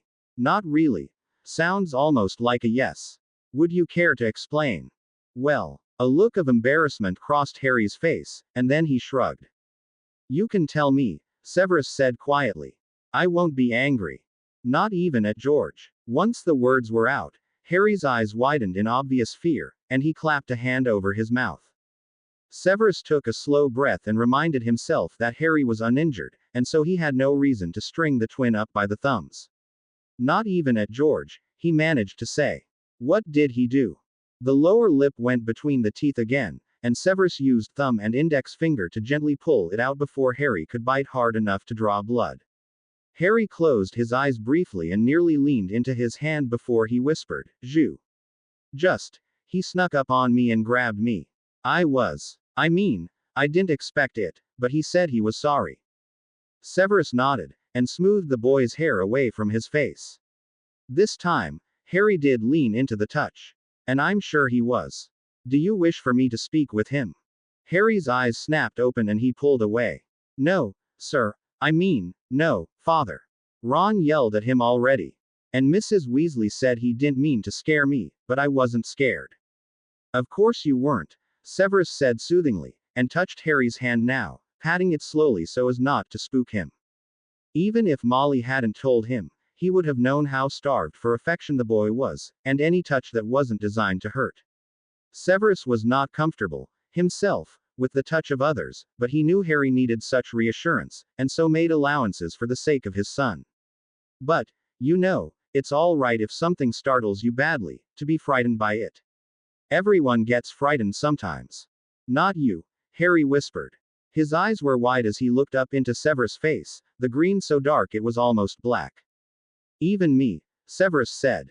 "Really?" "Yes, really." He certainly would not go into details about most of the things that frightened him, but he would say one thing. "I am frightened whenever you are in danger, Harry," he admitted. "Afraid of losing you, who are the best thing in my life. I was very frightened, for instance, when you were hurt by the giant squid." "You were." Harry's voice was very small, and his eyes were wider, if it was at all possible. "I was. Sorry, Father." "No, Harry, please don't. I didn't say that to make you feel guilty, just so you would know that I do worry. That I, too, feel fear." He quirked his lips a little. "Every time you leave these rooms and I am not with you, I worry. But that's part of being a father, so I'm told. I wouldn't have it any other way." A tiny smile appeared, and Harry ducked his head, hiding it. The hand Severus was patting snaked out, and then the other, and Harry wrapped both arms around his father's waist. He then rested his head on Severus' chest. Severus cupped the back of his son's small head with one hand, and rubbed gentle circles on the boy's back with the other. Are you ready for lunch now? Harry nodded against his chest. Then it's time to wash your hands. The water should be plenty warm now. Harry laughed softly, the sound musical to Severus' ears, and did as he was told. The two of them then rejoined the Weasleys, who were at the dining table already. This time, Harry walked by his side, although he did keep a tight hold on Severus' hand, as if he never meant to let go. After they were seated, with Harry on his immediate right, Severus tapped his wand to the table and the food appeared. He had arranged it earlier with the house elves, so everything was fresh and hot. Harry gaped at the table, as if he had not seen the same thing happen day after day, but Severus knew better than to draw attention to the fact. Besides, it would probably be a long time before Harry took such things as food for granted, no matter how it reached the table. Also, the Weasley children were likewise as open-mouthed as fish, that is, until their mother gave them all a look. And then, of a sudden, there was much grabbing of food and noisy chatter. Molly watched her brood like a hawk, but let them get away with many things that Severus would not have, though nothing that was actually rude or harmful. He did notice that Harry fell back on his habit of not taking any food until everyone else had started eating, and even then he looked to Severus first to make sure he was allowed. Severus gave him a tiny nod, knowing they were going to have to deal with this behavior sooner or later, but not wanting to talk with his son about it in front of all his friends. Even with permission granted, Harry took tiny servings of chicken and rice and the mixed vegetable dish, but Severus made sure his cup was full of pumpkin juice. And he would make sure Harry had more to eat if he finished what he had taken. He glanced up once Harry started eating, and saw Molly watching him with a cool expression. Maybe he and Harry would need to have that discussion sooner rather than later. The meal proceeded apace, with Molly in the thick of it, cutting chicken for Ginevra, making sure that the twins did nothing terrible to Ron's food, and that they each ate a good portion of vegetables. Her children were loud, with the exception of her youngest, and Harry watched them with wide eyes. Several times, Ron attempted to bring Harry into the conversation, with questions about Quidditch or Treacle Tart, who was sitting at Harry's feet, gazing up at him with her ice-blue eyes, but Harry was having none of it. Just as he had been in the Great Hall, he was shy and almost silent. Severus did not know whether it was the newness of the people he was with, or their numbers, or because he was trying to eat with one arm snaked around his plate, which he had pulled close to the edge of the table and was now hunched over, as if protecting it from everyone else. It was not something Harry did anymore, when just the two of them ate together. Finally, lunch was over, and Severus wished he could have a lie down, as he had the beginnings of a headache. Alas, he had 2 classes this afternoon, and much grading to accomplish, plus he needed to have that discussion with Albus about Filch, now that his potion was complete. So he excused himself from the table when the children were still working on pudding, and rose. Harry watched his movement with scarcely disguised anguish, and the look in his son's eyes twisted something deep in Severus' heart. He reached to touch the boy's head, and Harry leaned into him again, almost like an easel. I'll see you at dinner time, he promised. I'm sure you'll have a good afternoon with the Weasleys. All right. Yes, father, came the soft words, and he knew Harry was putting on his brave face. With a sigh, he smoothed Harry's hair down again, and then patted his back once, still reluctant to leave. Have you been to visit Hagrid yet? Oh, no. Harry looked down at Treacle Tart, and then back at his father. I forgot, with lessons and all. Sorry, Tree. The Kneazle in question rose onto her back legs and stretched up to put front paws on Harry's leg. He petted her head, and scratched behind her ears, but he still looked stricken. Severus murmured, I'm sure she'll be fine for a little bit. She had a good-sized breakfast. See if you can't visit Hagrid this afternoon, though. Yes, father. As soon as I can. Good. He looked at Molly, and assumed the blankest expression he could muster. Will you be working in here this afternoon? Oh, no, Severus. Albus has kindly granted us permission to use an empty classroom. She grinned. Don't worry, your abode will be safe from this horde. He very much doubted that, but all he said was, ah. Good. He really did have to go, though, as those papers would hardly correct themselves, so he told Harry once more that he would see him at dinner, and then left the boy at the table. He could feel Harry's gaze tracking him until the door to their quarters was closed behind him. Mrs. Weasley let everyone finish their pudding and then had them wash faces and hands again before leading them up out of the dungeons to a classroom on the second floor. Harry had never been in this one before. He had done some exploring with Draco, and then with Ron and Charlie, but he hadn't gone into all the classrooms yet. This one had a dozen or more desks with chairs, some of which Mrs. Weasley turned into two wide, low tables with the flick of her wand. Harry was still not all that used to magic, and so he gaped at the tables, not sure they wouldn't change back immediately. Mrs. Weasley smiled at him. "That's called transfiguration, Harry dear. You'll learn how to do that when you attend Hogwarts as a student." "Mum's a whiz at it," Fred said. "Got top marks at school," added George. "Just ask her." "All right, you two," Mrs. Weasley said with a laugh, "that's enough.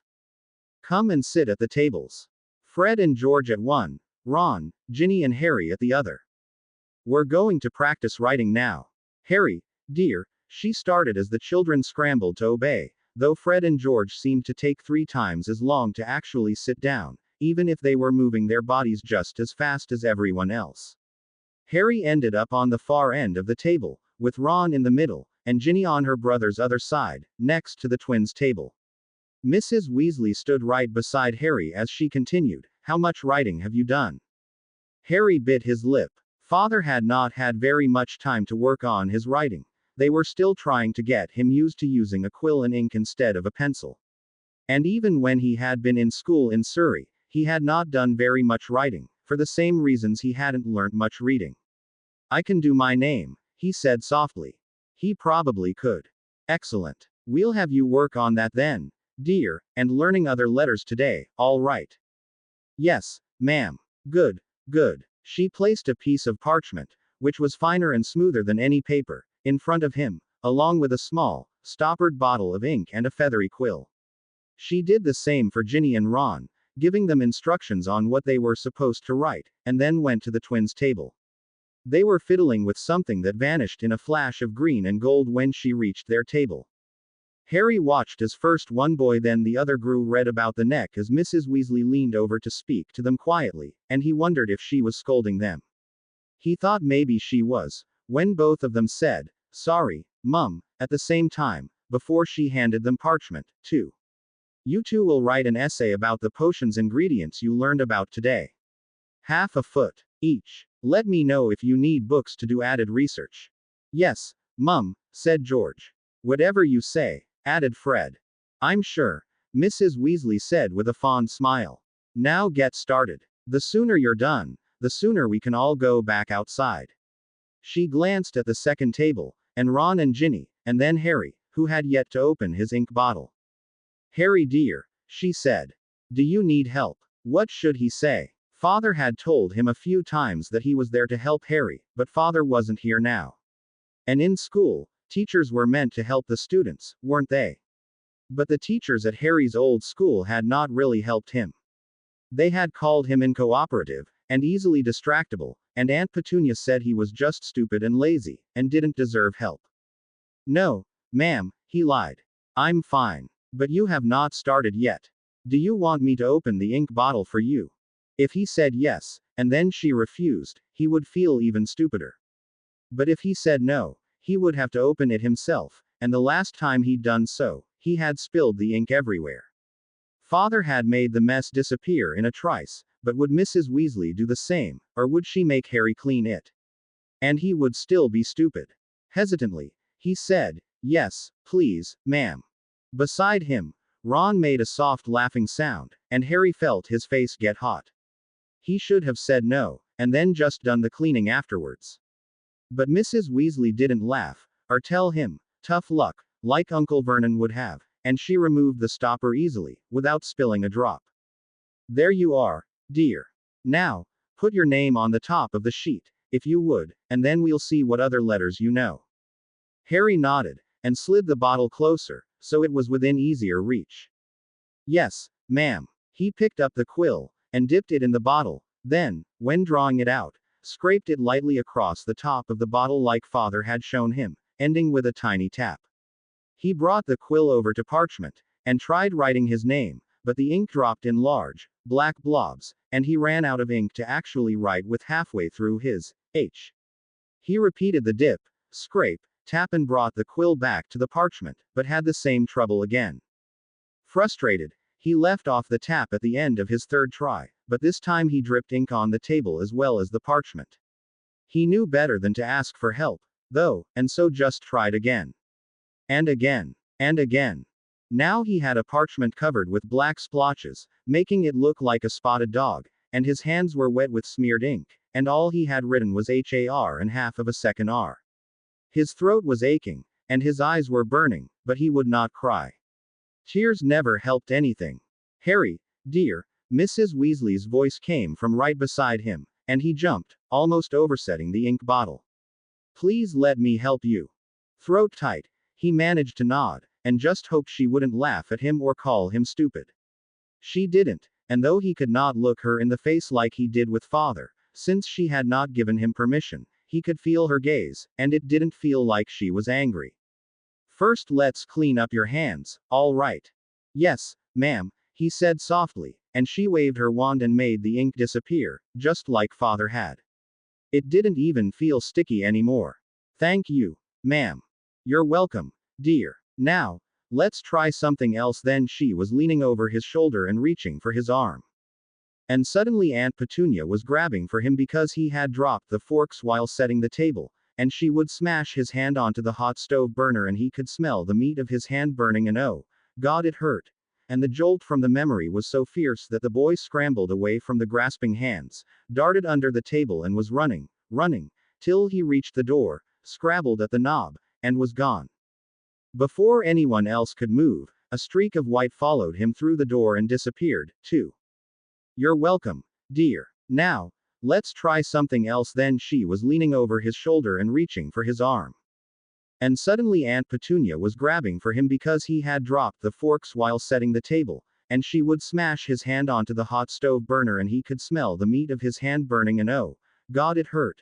And the jolt from the memory was so fierce that the boy scrambled away from the grasping hands, darted under the table and was running, till he reached the door, scrabbled at the knob, and was gone. Before anyone else could move, a streak of white followed him through the door and disappeared, too. Blindly, the boy raced through the castle. He barely noticed the classroom door behind him slamming open against the wall and Mrs. Weasley's plaintive, Harry, come back. He barely heard the voice of Filch as he stumbled past the man, and his growled, running in the halls, are we? All he knew was he had to get away, and he had plenty of room to run, far more than one short hallway that led to a cupboard. Far more than the length of the backyard or a leash. The sun glared in the boy's eyes as he reached outdoors, and kept running, racing all the way down the hill, and toward the trees, where he could get lost, and lose those who wanted to hurt him.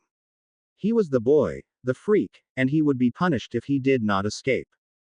His breaths were coming hard, and his lungs hurt and his hand, too, with remembered pain. His flight slowed as he neared the trees, and he realized how dark, how forbidding they looked. He had enough energy to jump and yelp, however, when a dog barked from just behind him.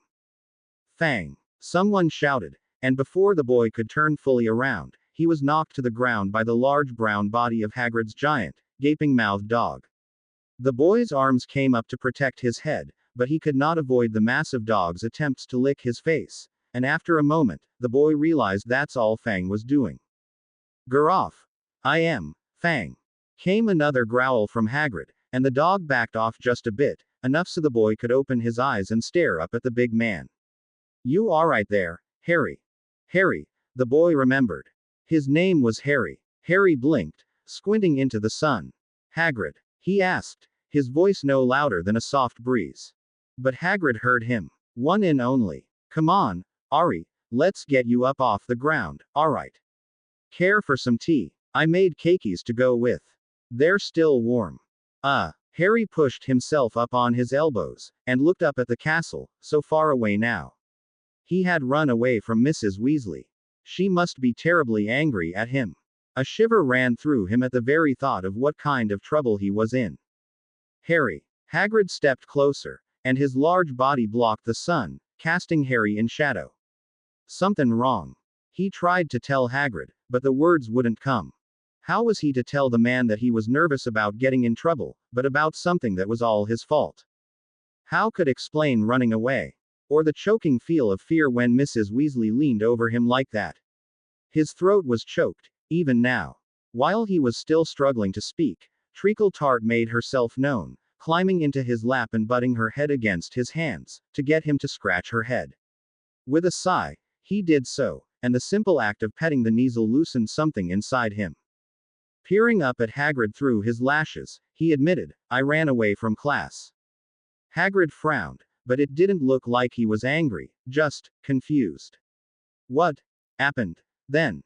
Were those twins getting out of hand? Or was Ronnie teasing ye? No, Harry said quickly. It was nothing like that. Nothing. Really. Hagrid cocked his head to the side and shook it slightly, his gaze searching Harry's face, but Harry had no idea for what. Doesn't sound like nothing. Sounds like something went wrong. Harry stared back at his hands, and Treacle, in his lap. She was rubbing her head against his skin, and it was so soft, softer than even the fur on the Baku. He was terribly glad that Father let him have Tree. He loved her. Father. What if Mrs. Weasley told Father that he had run away? Would he be real angry, too? Would he shout and send Harry away? Would he send Tree away? Would he be upset that Harry had messed up his writing, too? He'd know Harry was stupid now, and maybe he didn't want a stupid boy for a son. Hagrid was crouched in front of him, and one of his massive hands moved in slowly toward Harry's face. Harry saw it, though, and wasn't scared. Hagrid wouldn't hurt him. Father trusted him. Hagrid's fingers dipped under Harry's chin, and lifted his face so Hagrid could look him in the eye. "Tell me what's what, lad," he said softly. "Some things are better shared." Could he tell Hagrid what really happened? The memory of what Aunt Petunia had done that particular morning was still raw, but he had, by this time, pushed it mostly away, trapped the fear, the pain, the look of disgust on his aunt's face in a box buried deep inside, where no one could see. The box was full of such memories, but he could always fit more inside. Such hiding was the only way he could deal with everything most of the time. After a few minutes, when it became clear Harry was not going to speak, Hagrid said quietly, "Come on, Ari, let's at least get you some tea." Hagrid held out his hand, and Harry took it, letting the giant pull him up. Carrying Treacle in his arms, Harry followed the man into his hut, and allowed himself to be settled on one of the big chairs. Hagrid fussed with a tea kettle hanging over his hearth, then brought 2 steaming mugs to the table. Treacle had turned around in circles several times on Harry's lap before she laid down, and was now quite still. Harry rubbed at her ears absently, and when Hagrid placed the huge mugs on the table, he startled a little. "Sorry," he murmured, and noted the tea. "Thanks, Hagrid. It's hot, so be sure and take care with it." "Yes, sir." Hagrid lifted his bushy eyebrows in surprise, and Harry quickly amended to, I will, Hagrid." "Good lad." Hagrid took a long draught of his tea and swallowed noisily. Holding the mug between his hands, he turned it around and around. "Did Wynette like our class, then?" he asked carefully. "I'm useless," Harry admitted. "And bad. Now, why would ye say such a thing as that? Who told ye such a thing?" Harry shrugged and looked at his hands. "Aunt Petunia," he whispered. "And Uncle Vernon." "Well, they lied to ye, lad. Sure as spit. But no one here's said anything like that, haven't you they?" Hagrid's face was very serious. "Not da. No," Harry said quickly, and his words tumbled over each other in his haste to get them out, so Hagrid would not misunderstand again. "But I can't do writing or nothing like everyone else, and I made a real mess of things, and Mrs. Weasley was just trying to help, and I thought she was. No she isn't, and would never, but for a second, I thought." "Thought what?" Harry jumped, startled again by the new voice, and practically fell off the chair as he spun around. He landed on his feet, though, and looked up to see Mrs. Weasley in the doorway of Hagrid's cottage. Her face was crinkled up, around the eyes, and there were deep lines in her forehead. Harry dropped his gaze back to the floor. He wasn't supposed to look at people in the face, he knew that. "Harry, dear," she said, and stepped through the doorway. What did I do to frighten you? I wasn't scared, Harry protested. But he backed up a step. Couldn't help it. Mrs. Weasley made an impatient sound, but then said softly, "Please tell me, Harry." She didn't try and come any closer, but crouched down where she was, so he didn't have to look up to see her. She kept one hand on the table for balance and her voice was still quiet and soothing. "If I don't know what I've done to upset you, I can't stop from doing it again." Harry swallowed, and wrung his hands together. "I'm sorry, ma'am, that I ran out of school. I won't do it again. I didn't ask for an apology, dear heart." Her voice was so kind, it almost brought tears to his eyes. "I want to know, if you can tell me, what I did wrong." That surprised him enough to look into her face. "No, ma'am, you didn't do nothing. It's not true." Mrs. Weasley smiled at him, just a little. "I did, and I'd like you to tell me, please, what it was, so I can apologize." Harry shook his head. "No, please. It was Aunt Petunia." A touch of confusion appeared in her eyes. "Your Muggle aunt?" "Yes, ma'am," Harry whispered. "What did she do?" Mrs. Weasley's voice was as soft as his. "Was a long time ago. You can still tell me." Harry looked into her eyes, and she didn't yell, or hit him and didn't tell him he was a good-for-nothing, worthless whelp that shouldn't be allowed to live or should have been drowned at birth.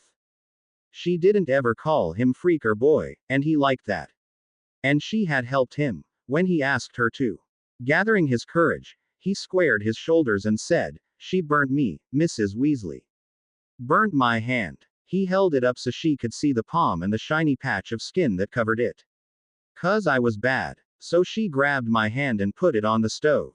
Mrs. Weasley gasped, and her hand flew to her mouth. Her eyes were suddenly wet, but she blinked her tears away. Harry could understand that. That foul creature. How dare they treat you like that? Harry didn't know how to answer that question, so he didn't, just hung his head and looked at Treacle, who was rubbing the side of her face against the top of his trainers. Then, at a gulping sound behind him, he turned to see Hagrid, sitting on the edge of his bed, and mopping his face with a handkerchief the size of a tablecloth. "Ack, Ari," he Ned, wiping away the tears that fell unashamedly down his cheeks. "I'm so sorry." Harry shook his head. "You didn't burn me," he pointed out. "But I helped bring ye to 'em, to those awful muggles. The night parents died, Dumbledore had me pick ye up and bring ye to Surrey, and I'd no idea." When the big man trailed off in another round of weeping, Harry went to him, and climbed awkwardly up on the bed. Even as Treacle Tart leapt up beside him, Harry patted the man's shoulder. "'S'kay, Hagrid. I'm okay now, really." Hagrid wept some more, but one of his arms snaked around Harry's back, and the giant squeezed Harry close in a half-hug. Though he knew Hagrid could squish him to death if he wanted to, 'cause he was really strong, this hug wasn't even hard enough to squeeze the breath out of him, and Harry kept patting his shoulder and telling him that everything was just fine. After a few minutes, though, when Hagrid was down to just sniffles, Mrs. Weasley cleared her throat. Her face wasn't so pasty now, but her eyes looked a little red. "I think it's time to go back to the castle, Harry. I had Ginny and the boys stay on the front steps to wait for us, when I saw you running down here, but I don't think they'll be patient much longer." She cast a look over her shoulder at the castle, as if wondering what mischief they'd gotten into without her constant scrutiny. "Yes, ma'am," Harry said. He slipped down off the bed, and faced Hagrid. "Thanks for the tea, Hagrid." Welcome, Harry. See ye soon." "Yeah, okay. Oh, I almost forgot. What does Tree eat? 'Cause my father doesn't want her eating from my plate." Hagrid stowed his handkerchief away after blowing his nose a final time. "Oh, any kind of meat. Measles like that. Rats and mice are good. If'n ye let her roam the castle a bit, or spend time outside, she can catch own feast of mice. Ye can give milk, but water's fine for too." "Great. Thanks, Hagrid. Any time, Harry. And come see me, any time, too." Harry nodded, and left with Mrs. Weasley. They were trudging back up the hill. Much slower than Harry would have gone, but Mrs. Weasley wasn't a young thing anymore, so they had to take it easy on her old bones. When she said, "It must have been startling when I tried to take your hand, to show you a different writing technique. Harry Ked in his breath and darted a look at her, but she wasn't yelling, still, and didn't look angry, so he decided to tell her the truth. Yes, ma'am. That was when I remembered what Aunt Petunia did. I understand, she said quietly. And I'm glad you told me. She was silent for a few more paces, and then, as they reached the last step, said, Does your father know? Harry shook his head sharply. I can't. I'm not supposed to tell. Was that one of their rules? At your aunt and uncle's house? Yes, ma'am. Mrs. Weasley nodded. You know, of course, that your father has different rules than they did. That he wants to know if anything bad happens. Or if something startles you because of things they did. It took Harry a bit longer to respond this time, but finally he nodded. Yes, ma'am. We have different rules. And he cares for you a great deal, she pressed. And wants to know if anything bothers you. As do I. Harry peered at her some more, trying to decide if she meant it. He thought she probably did. He gave her a tiny smile. Yes, ma'am. Mrs. Weasley smiled back. Good. Let's see if I can wrangle the rest of the children together. I think we all need some outdoors running around time, though, don't you? Harry nodded with a grin. Yes, ma'am. The next few minutes were spent with Mrs. Weasley dispelling some kind of spell that had made Ron's hair and skin green, and scolding the twins, who looked as innocent as treacle could, with their twin wide eyes and upturned faces, while Ginny giggled behind her hands and Harry watched the whole thing bemusedly. But then there was a game of tag, played with practice snitches in gold and red and blue. As he jumped and ran and laughed along with the other children, Harry was able to put the horrible writing lesson and the memories of the Dursleys behind him, at least for a little while. But then there was a game of tag, played with practice snitches in gold and red and blue. As he jumped and ran and laughed along with the other children, Harry was able to put the horrible writing lesson and the memories of the Dursleys behind him, at least for a little while. Severus was waiting for them in the sitting room, and when the door to his quarters opened, by Molly. He had reset the wards to allow her entry while she was tutoring Harry. He stood immediately so he was visible, not wanting a repeat of Harry's upset at lunch when he couldn't find his father. As at lunch, however, Harry flung himself at Severus and hugged his legs tightly. Severus patted his son's soft, dark hair then gently cupped the back of his head. He was glad to see the boy, too, and anxious to hear how his day had gone. Not that he would say that in front of Molly Weasley or her brood, of course. Speaking of which, this is not a playground. He barked at the Weasley children, who were climbing on his furniture and caterwauling like monkeys. Still clutching his legs, Harry shivered at his raised voice, and he winced inwardly. He should never forget the abuse his son had suffered through and the effect shouting could have on him. And yet, he did, constantly, much to his regret. Lowering his voice considerably, he soothed, It's all right, Harry. I'm not angry with you. The little boy's head nodded, but he shifted slightly, so that his head was now burrowed within Severus' robes, as if he were hiding. Severus was instantly concerned. Even as Molly was organizing her brood and getting them ready to flow back home, he caught her eye. What happened? He mouthed, not wanting Harry to be further upset by thinking he had done something wrong. Later, she mouthed back. Her face looked pinched with worry, and when she glanced at Harry, still hiding, she shook her head slightly. Aloud, she said, After I've fed this lot, and gotten them settled, I'll flukel you, all right. We can discuss plans for tomorrow. Back to mouthing, she continued, among other things. Severus nodded, hugging his son against him, not sure why exactly he felt the need to reassure the boy, but he was acting so oddly.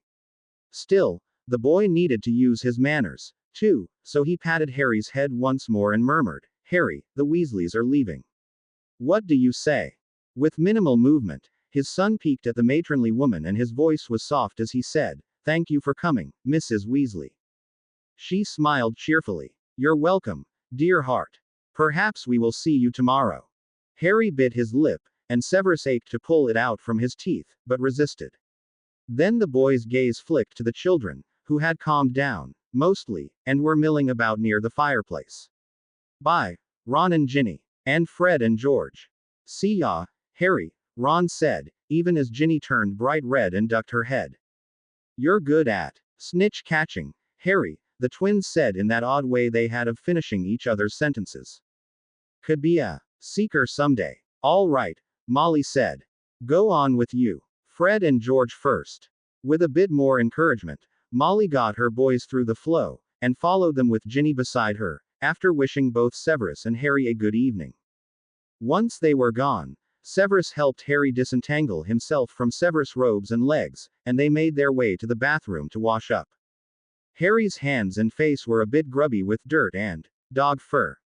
Severus had thought they were going to work indoors this afternoon, on reading and writing lessons. Perhaps something had changed. Harry was very quiet while they washed up, and when they went to their dining table, shrunk now from the expanded version they had used at lunchtime to accommodate all the extra people, the boy clung to his hand, seemingly reluctant to be parted even for that short a time. Trying to get a handle on what had happened, before talking to Molly, Severus said, "Did you play outside this afternoon?" "Yes, father," Harry said as he scooted up onto his seat, only then releasing Severus' hand. But he looked away while answering, and Severus didn't know why. Rather than fret about why, he asked, "Did something happen while you were playing?" Grasping at possibilities, he ventured, "Did George try and grab you again?" A look of relief passed over Harry's face, and Severus tried to interpret the reason, even as Harry said, "No, father." Then the boy folded his hands in his lap and gazed down at them. Severus pressed his lips together in a thin line.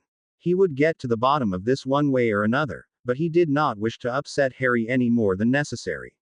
Instead, he tapped his wand on the table so dinner would appear, and as the dishes popped into view, he said, "What's this about catching a snitch?" As expected, Harry's face lit up and he looked at Severus for the first time that evening. "We played tag with 'em," he said. "I caught the most, even though I'm littlest." "Ginevra is younger than you," Severus pointed out. Harry scowled. "But she's still bigger. Taller. I mean." Having hit a sore spot, apparently, Severus responded in a chiding manner. "Best eat lots of dinner, then, so you catch up." He reached toward the platter of baked fillets of fish and served Harry a generous portion, then did the same with the bowl of asparagus spears and the potatoes, which had been broiled with rosemary and tarragon. A growing boy needs plenty of sustenance. Especially if he's to be. He suppressed his own scowl, not wanting to discourage his son from something he found enjoyable, a world-famous seeker. Glancing at his plateful of food, Harry smiled shyly. "Thank you, father." "You're welcome," Severus replied. "Now, eat up." The rest of dinner passed amicably, with Harry describing in more detail the game he had played with the other children involving snitches, but little else about the afternoon except that he had met with Hagrid and asked about food for treacle tart.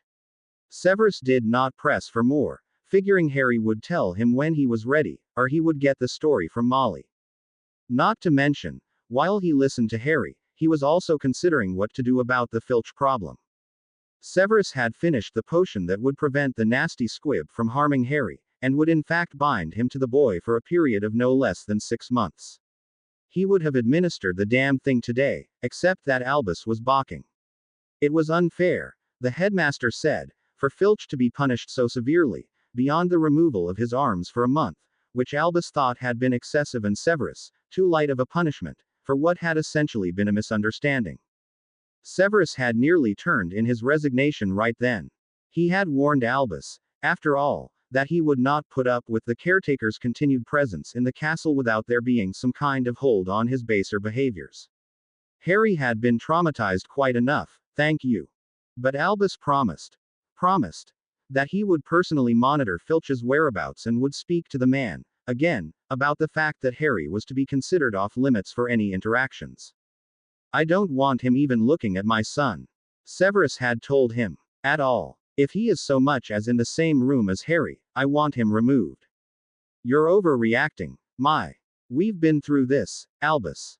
You did not see that man at the welcoming feast. He's planning something, or if he isn't, he will take any opportunity to get back at Harry. And I won't stand for it." Albus had stared at him for a long time, but Severus would not back down. "I understand," he said finally, and Severus hoped he truly did. Thus, in addition to whatever monitoring spells Albus had on the squib, after his classes were done for the day today, Severus had added his own. They would alert him in case Filch got within 100 feet of Harry in any direction, allowing for walls and floors, of course. He hoped it would be enough. If not, he still had the potion. Father? Harry asked as they finished up dinner. Severus was glad to see he had eaten most of what was on his plate.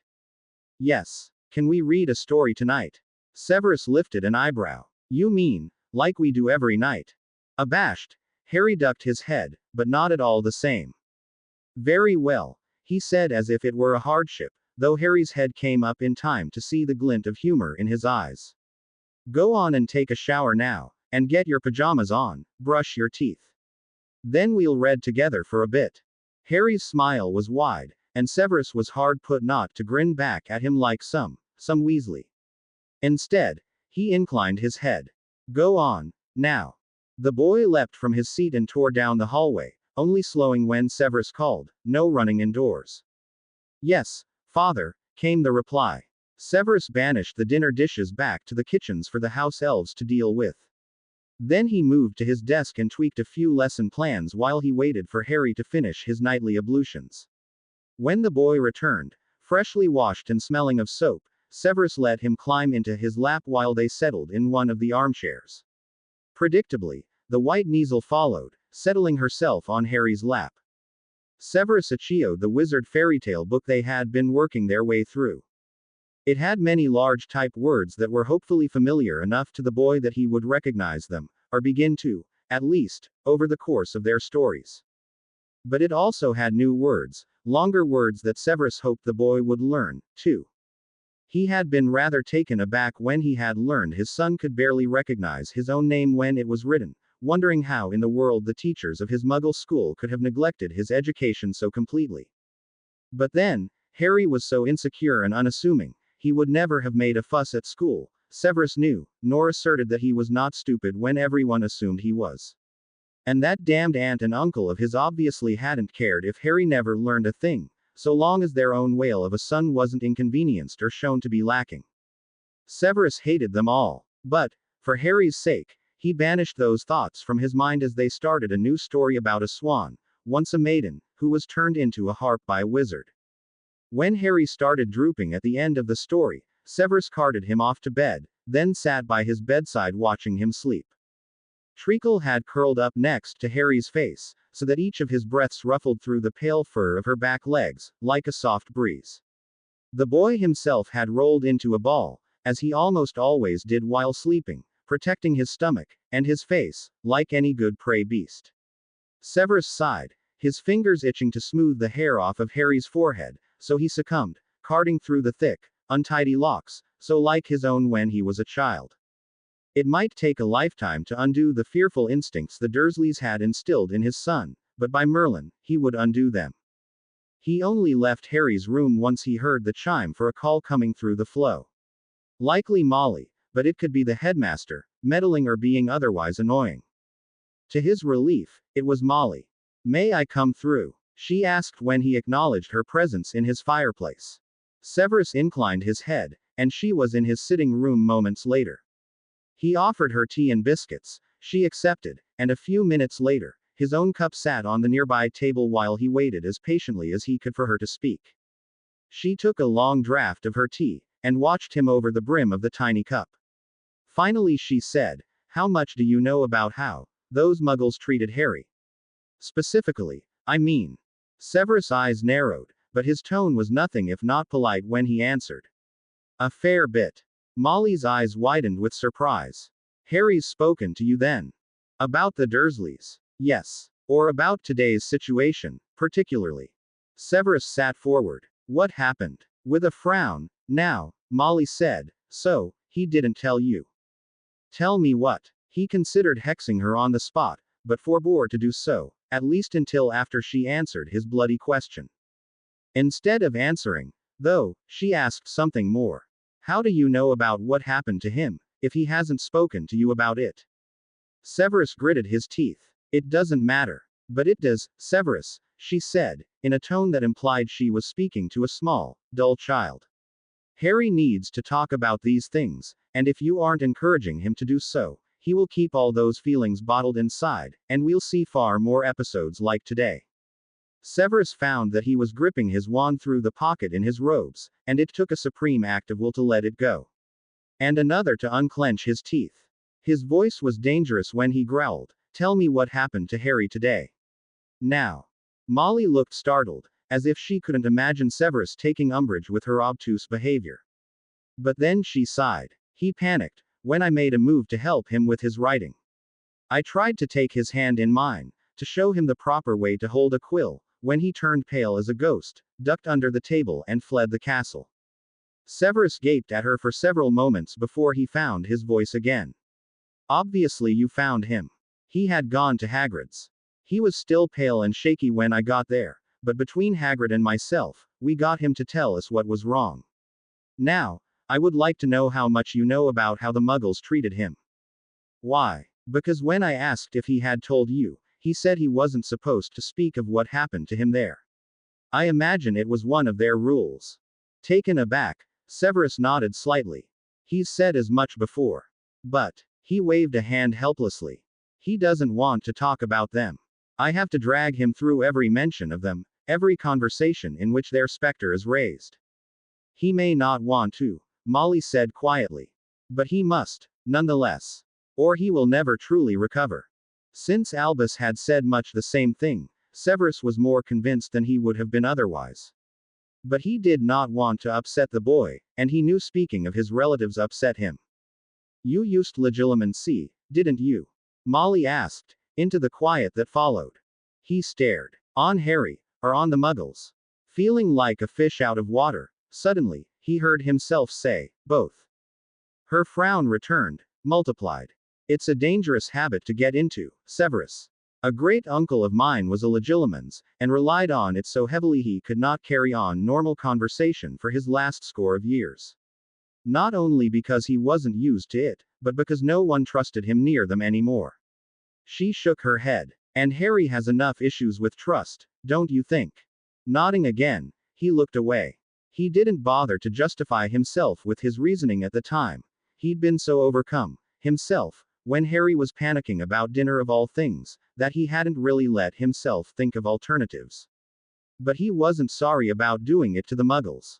Today, Molly continued, when it was obvious Severus was not going to respond further, Harry had a recollection. I think they call it a flashback, amongst mind healers, of a time when his aunt grabbed his hand and forced it down on a hot stove as punishment for dropping some forks. So, when I reached for his hand, he flashed on that memory, and thought I was his aunt, trying to punish him again. Unable to do anything but stare at Molly, Severus fought the rise of bile into his mouth. Oh, Harry. After he spoke to Hagrid and me about the memory, he seemed a bit better off, and was able to play with the other children for a while as if nothing was wrong. But, Molly said, her voice very soft, as if she did not want to say what she was about to, and yet had to nonetheless, but Harry is a very troubled boy. I cannot imagine what other horrifying things they did to him, even just knowing the one. But I can tell you he will have more episodes like this. I think talking about what happened, however, before memories crop up like this, will help mitigate them somewhat. Severus shook his head. You think it will help? Maybe. I know it will upset him. Molly drew a deep breath. I know he should not have to suffer these memories alone. And that's what it means, when he thinks you don't want him to talk about it. It does him no good at all for you to know, but for him not to have unburdened himself. All that does is assuage your curiosity. If you want to be a good father to him, you will need to think of Harry's good in the long term, not your discomfort in the short. Rage, sudden and overwhelming, swept through him, and he leapt from his seat. You go too far, he shouted. Molly merely shook her head again, and kept her voice as low as it had been all through their conversation. And you do not go far enough. I know you care for him a great deal, Severus, and do not want to see him hurting. No parent wants that for their child. But you have a special case here, and Harry needs to know that no matter what he says about those horrible people, or what he remembers, that you will still love him. Of course I will, Severus insisted, his voice rough-edged. He collapsed again into his chair, wondering what he thought he was doing, trying to be this boy's father. He obviously was not qualified in the least. I know that. But Harry doesn't. Not yet. Severus put his face in his hands. I'm failing him, he whispered. You aren't. You just need to get him to open up more. Talk to you. Tell you when he's hurting, or when he's upset and why. But I can almost guarantee that he won't do so without prompting. Right now, he doesn't think he's worth anyone's regard. She offered him a small smile. Though he desperately seeks to please you, and from the way he latched onto you each time we return today, he obviously trusts you more than anyone else and finds comfort from being near you. Indeed. The word, limpet, came to mind. Perhaps. Severus lifted his head when Molly trailed off. What? Perhaps he would benefit from the expertise of a mind healer. No, absolutely not. But if you aren't willing. I am. I will. Harry. He can't go to a mind healer. For one thing, the ministry doesn't even know he's not with the Dursleys. It's a tricky situation, but I won't put his status, and thus his safety, in jeopardy. Molly gazed at him a long time, her expression pensive and concerned. Finally, she nodded. If you think you can be what he needs. I will, he said again, and he never meant anything more. You have my word. Her smile was kind. I know, Severus. And I will do all I can for him, as well. Severus nodded slowly. Thank you, he said quietly. Will you be back tomorrow? Her smile widened. Of course. My boys had a lovely time, they said, and Ginny was very pleased to make Harry's acquaintance.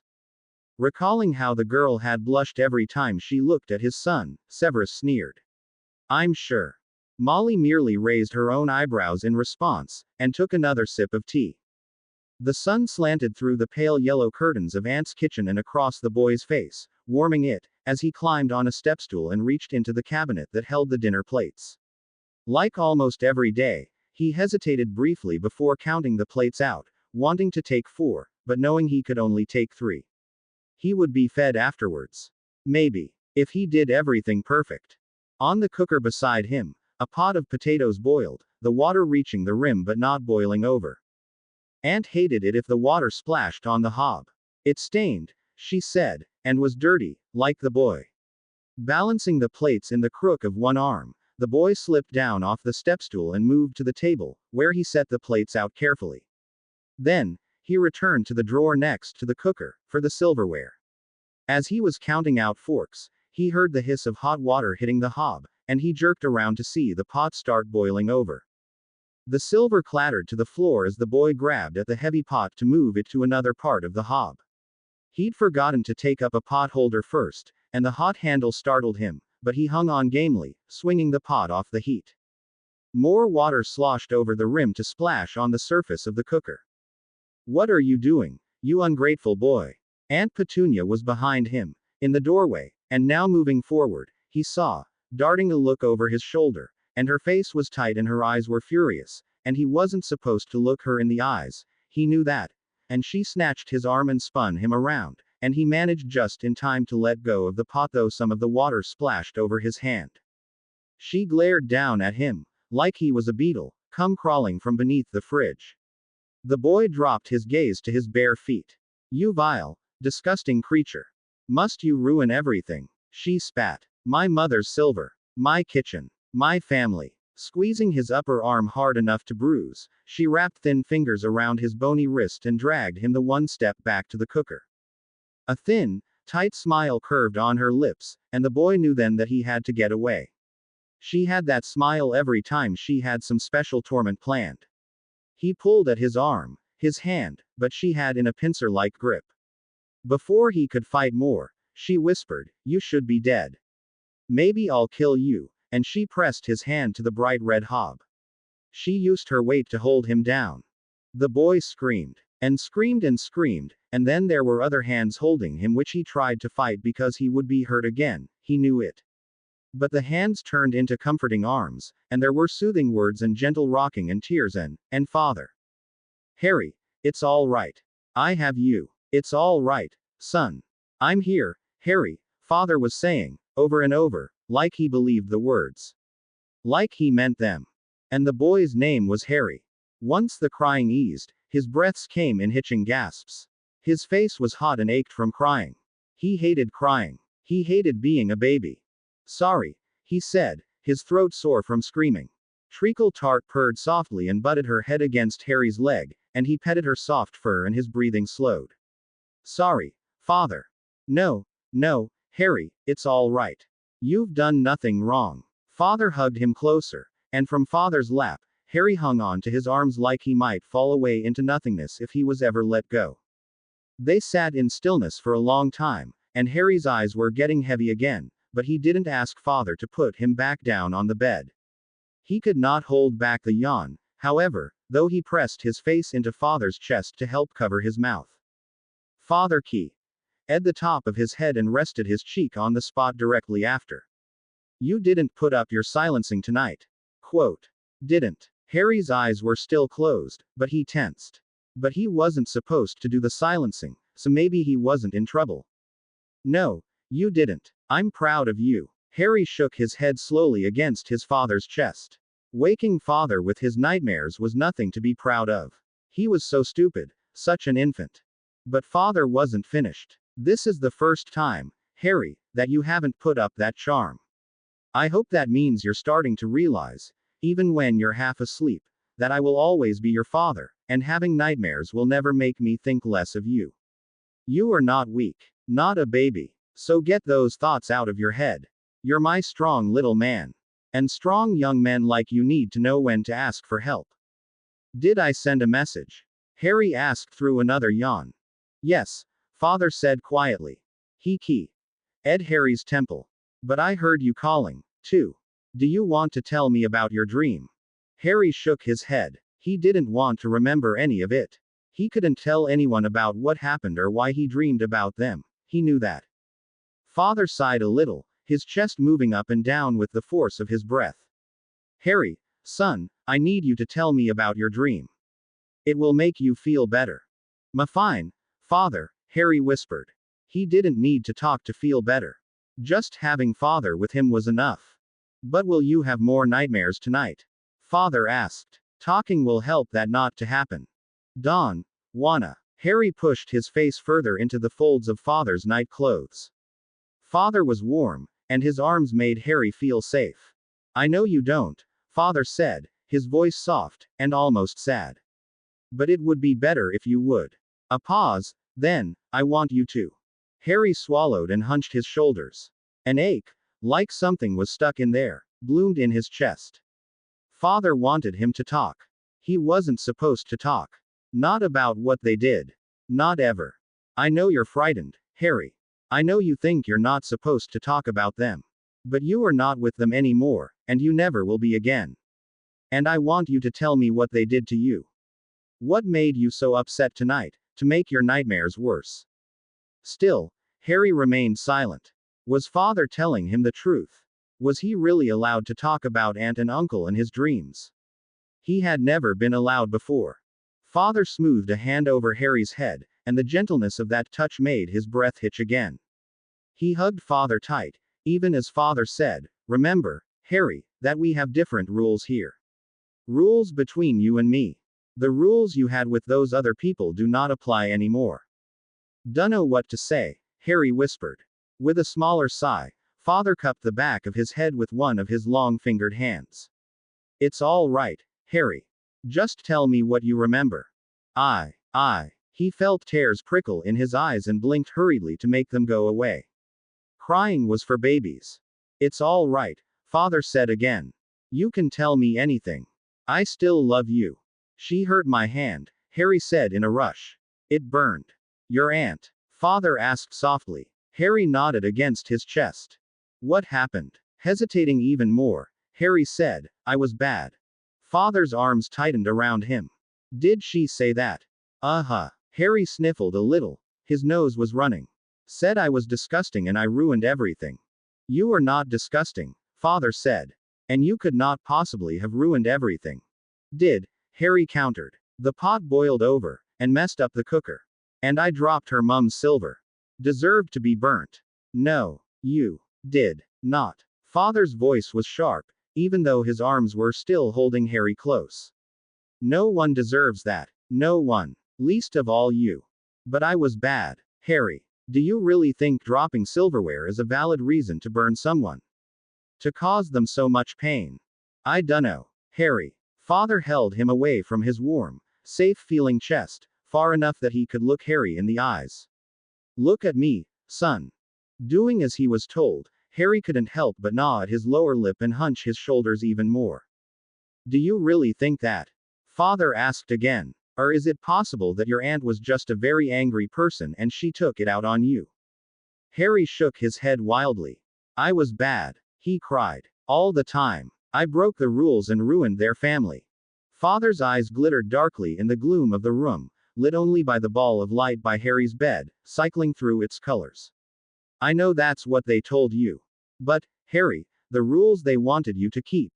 No one should be held to those rules. You were meant to be cared for, not hurt by them. They never should have burned you or beaten you or chained you up. One does not do that to children in their care, no matter what. Harry stared at his father. Not even if they're bad. Not even then. Remember when you and Draco went up against the squid, and how we had that talk afterwards, and you were punished? Harry nodded. The fear he had that day had been overwhelming, but father had not hit either of them, and had not confined him to a cupboard or taken away his meals or anything. You were not allowed to use your broom for a week. That is the kind of punishment that is acceptable to use on children. In comparison, if you dropped some silverware in our home, I would expect you to apologize, and that's all. At most, I might send you to your room for an hour so you could consider better how to handle other people's things. Father paused, his gaze boring into Harry, and Harry squirmed, trying not to look away, but it was very hard. Do you understand the difference? I think so. He didn't, really, but father seemed to want him to. Father nodded. Your aunt overreacted. She treated you poorly. It was not your fault that she did so. Even if I was bad.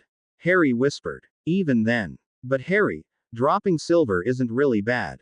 It was an accident. And accidents are rarely bad. He was quiet for a few moments, then added, in an even quieter voice, they were the ones who were bad, Harry. Not knowing what to say, Harry remained silent, resting his head on father's chest again, and father let him, smoothing his hand over Harry's head again, until Harry's yawns grew more frequent. Do you think you can go back to sleep now? Father helped him lie back down, and covered him with his blanket, tucking him in. Tree settled next to his head on the pillow. I want you to clear your mind, Harry. Think of the sky and the clouds, remember how to do that. Eyes closed, Harry reached blindly for father's hand, and held it on his chest. The weight of it was soothing, and made him feel safe. I forgot to do it before, he admitted, waiting for father to pull back in anger. But father didn't. I thought maybe you had. We'll have to make sure of doing this each night, father said. I'll sit with you now, and we'll practice, all right? Yes, father. Over the next few minutes, father worked with him on breathing, and picturing the sky, and the clouds, and clearing his mind of all other thoughts. No more ant or burning flesh. Just peace, and breathing, and his father's low, soothing voice.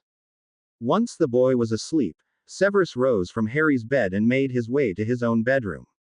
He was drained, exhausted, angry, at those miserable muggles. But he was also hopeful for the first time, that maybe he could help his son get past the damage they had done to him. Harry had trusted him enough to tell him about the incident with the cooker. He hoped such trust was not a one-off thing. He would have to make sure it wasn't. He left his bedroom door open, in case Harry had any more nightmares, but he hoped for both their sakes, that it was an unnecessary precaution. Harry woke, feeling achy and tired, when someone touched his shoulder. Before he could draw breath, he was out of bed and in a crouch halfway across the room. Harry, said a familiar voice. It's all right, it's just me. Opening his eyes for the first time, Harry looked up and up to see his father staring down at him. Harry's face flushed and he looked down at his feet. His fingers fiddled with the hem of his pajama top. Sorry, he mumbled. Come on then, time to get ready for the day. Father didn't sound angry or even annoyed, so Harry chanced another look. His father's face was calm, but with that particular crinkle of his forehead that meant he was thinking hard, or maybe upset, and didn't want anyone, like Harry, to know. And then he held out his hand for Harry to take. Breakfast is waiting. With a huffed breath, Harry smiled a little and took his hand, letting father pull him upright. All right there, Harry. Harry nodded. Yes, father. Was just startled, is all. I understand. They walked down the short hall hand in hand. What kind of juice would you like? He asked as if he didn't know. Pumpkin juice. Father chuckled softly. I thought as much. He led Harry to the table and waited while he climbed into his chair. Then he piled eggs and toast and several sausages onto Harry's plate before he poured a good-sized portion of juice. The Weasleys will be here in less than 1 hour, so I suggest you get started. Harry grabbed up his juice, holding the cup, which father called a goblet, in both hands so he wouldn't spill. He took a long swallow, savoring the cool sweetness of the drink. He had yet to pick up his fork. Will I have lessons again? Yes. Father peered at him from where he sat. And today Mrs. Weasley has promised to help you with your writing. I told her you were still working on forming letters, and basic quill skills, so she will know better how to proceed. Harry bit his lip and did not answer.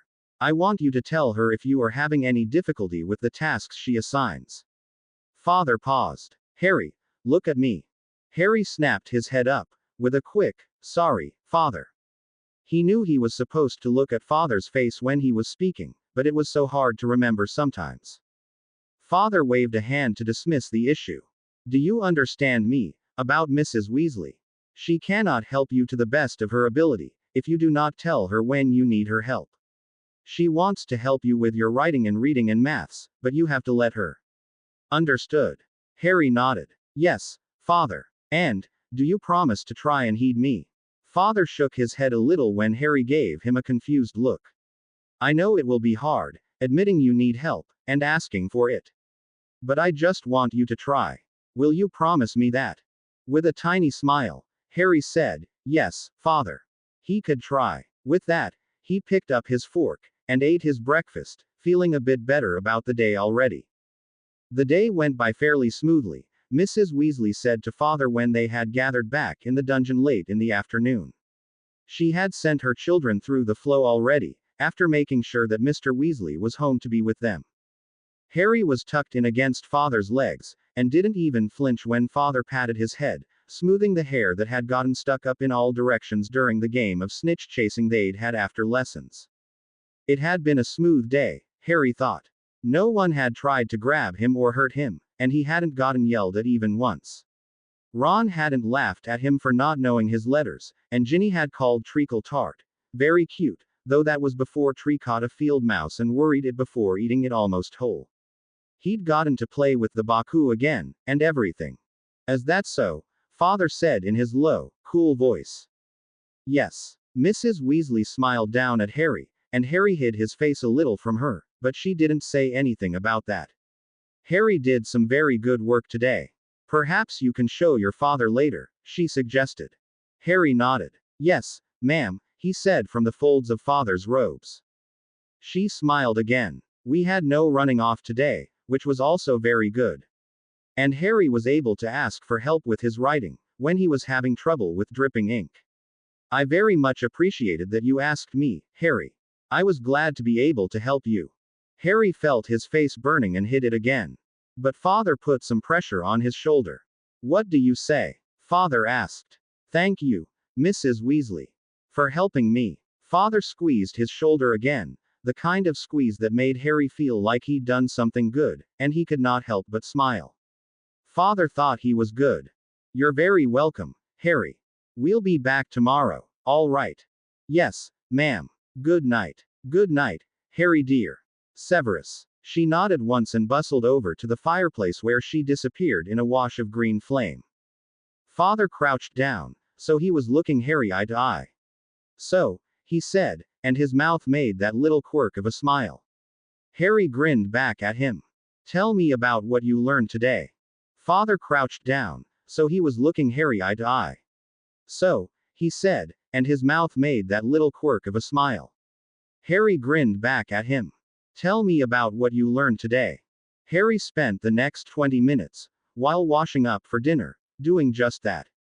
Severus could not help but smile as his son excited described something called a Baku, and how he had learned from the creature all about 3 new, temperate region, plants, as well as how he had learned to write 3 new letters, Z, Q, and W, and how he had beat Ron in a maths quiz. Congratulations, Harry, he told the boy, and they sat down for their meal. I'm glad you had a good day today. Me, too, father. And Mrs. Weasley said I'm real good at maths for my age. Severus nodded, and served out a piece of grilled chicken and a portion of vegetables and rice to his son. I believe I said the same thing to you, a month ago. Harry smiled shyly, but he ducked his head and his shoulders hunched as if he expected a blow. Narrowing his eyes, Severus said, I'm glad you're good at maths, Harry. Don't ever think I want you to do less than your best at anything. All right. Yes, father. Harry waited patiently, as he always did, for Severus to serve himself and take his first bite, before he picked up his own fork, speared a largish piece of chicken, and tore a bite off with his teeth. Harry's table manners had improved drastically since that first meal at table they had shared, just after Harry had been formally adopted, but he was still far behind his peers in basic utensil use. He had yet to learn to use a knife properly, for instance, and tended to fall back on a spoon when faced with loose, small foods like rice or peas. Patience, Severus reminded himself. Would you like me to cut up your chicken for you, Harry? Harry looked critically at Severus' plate, and then at his own, seeming to discern the difference between how their chicken appeared, at once. Yes, please, father. Severus nodded, moved the plate a bit closer to himself, and proceeded to carve the chicken east into bite-sized pieces. He slid the plate back toward his son. Thank you, father. You're welcome. He took a bite of his own dinner, and watched as Harry shoved a bite of rice onto his fork with his fingers before bringing the fork to his mouth. Almost half the mouthful fell into his lap on the trip up. Suppressing a sigh, Severus ignored the falling rice. That was a skill that would come with time and improved dexterity. But he could address the boy's grip. Harry, here, let me show you how to better hold your fork. Harry looked up at him with surprise, but handed over the fork willingly enough. Over the next few minutes, Severus positioned his fingers around the handle properly, like holding a quill, and demonstrated how it made scooping up things such as rice a bit easier. Feels weird, Harry said at one point. It will, until you get used to it. Like doing anything new, for the first time. Harry grinned at him, peering up through his fringe. Sept using a broom. Cheeky, Severus said in a mild tone, but he had to agree. The boy had taken to broom flying like a salamander to fire. Yes, your broom was one thing you never really had to learn to use, isn't it? That's a real gift, Harry. Most people have to learn to fly, just like learning to write or read. Harry positively beamed at the praise, and Severus vowed to call attention to his son's accomplishments more often. Do you think I could really be a seeker, father? Like on the Slytherin house team? Severus chuckled. You think you'll be sorted into my house, do you? Harry nodded eagerly. Slytherin snakes, and I really like snakes. I've noticed, Severus said dryly. And I can talk to 'em and everything. So, I should be in Slytherin, shouldn't I, father? I would be pleased if you did, Severus admitted. But I will be proud of you no matter what house you're sorted into. Even as he said it, he knew it was true, though he had not really considered the possibility that Harry would not be in Slytherin. Of course he would be. But I can be seeker, right, father? If you are in Slytherin, and you make the team, and if you're the best one for the job, I don't see why not. Harry frowned, then scratched his nose with his thumb, his fork still tucked between his fingers. That's a lotta ifs. Yes, Severus said with a smirk. It is. Don't you want me to be seeker on your team? Severus set down his fork and peered at his son, lifting one eyebrow. I would enjoy it very much. But Harry, that's years from now, and I don't think you should be worrying about something that might not happen, or that you might change your mind about, when it's so far off in the future. Oh, Harry's gaze dropped to his plate. Sorry, father. With a frown of his own now, Severus wondered what he had said wrong to get that reaction. But if you were to be a seeker on the Slytherin team, like I said, I would be very happy. And if that is a goal you want badly enough, and you work hard for it, I have no doubt you could manage to accomplish it. Yeah. Harry gazed at him hopefully. Yes. He shook his head fondly. Now eat your dinner, seeker. Harry grinned and did as he was told. After Harry was in bed, Severus met with Molly again, and this time there was only good progress to report. No running off, as she had told him earlier, no flashbacks, and no violent reactions to being touched. Molly admitted she had told her children, especially the twins, that they were not to grab Harry or even touch him unless he initiated the contact. No hugs or pats on the back unless Harry made the first move. It had made for a much smoother running day, and a far more emotionally stable Harry. Once she was gone back to the burrow, Severus readied himself for bed. He still had essays to correct for several of his classes, but he was too tired to deal with them right now. As he had been doing recently, he left his bedroom door open, so he could hear if Harry had a nightmare but didn't quite wake from it. He knew that he would be up and helping Harry with a nightmare at some point during the night. Harry had yet to have a night without one, except those nights he had been on a dreamless sleep potion. Every night, for an hour or two, depending on how long it took him wake Harry from the night terrors to begin with, he would soothe Harry and lull him back to sleep. It was frankly exhausting, and Severus knew he was suffering from sleep deprivation. But then, so was Harry, to a certain extent. And Severus could do nothing else. He cared about Harry far more than he did about sleep. Still, he was already behind in grading school work and meeting with all his new Slytherins. He was also grouchy while teaching his lessons. Of course, this last consequence of sleeplessness seemed to work to his advantage. A grouchy, mean-looking professor was heated far more quickly than an easy-going, friendly professor, like Flitwick, for instance. And making sure the students heeded him immediately was, frankly, the most important part of teaching potions to a school full of dunderheads.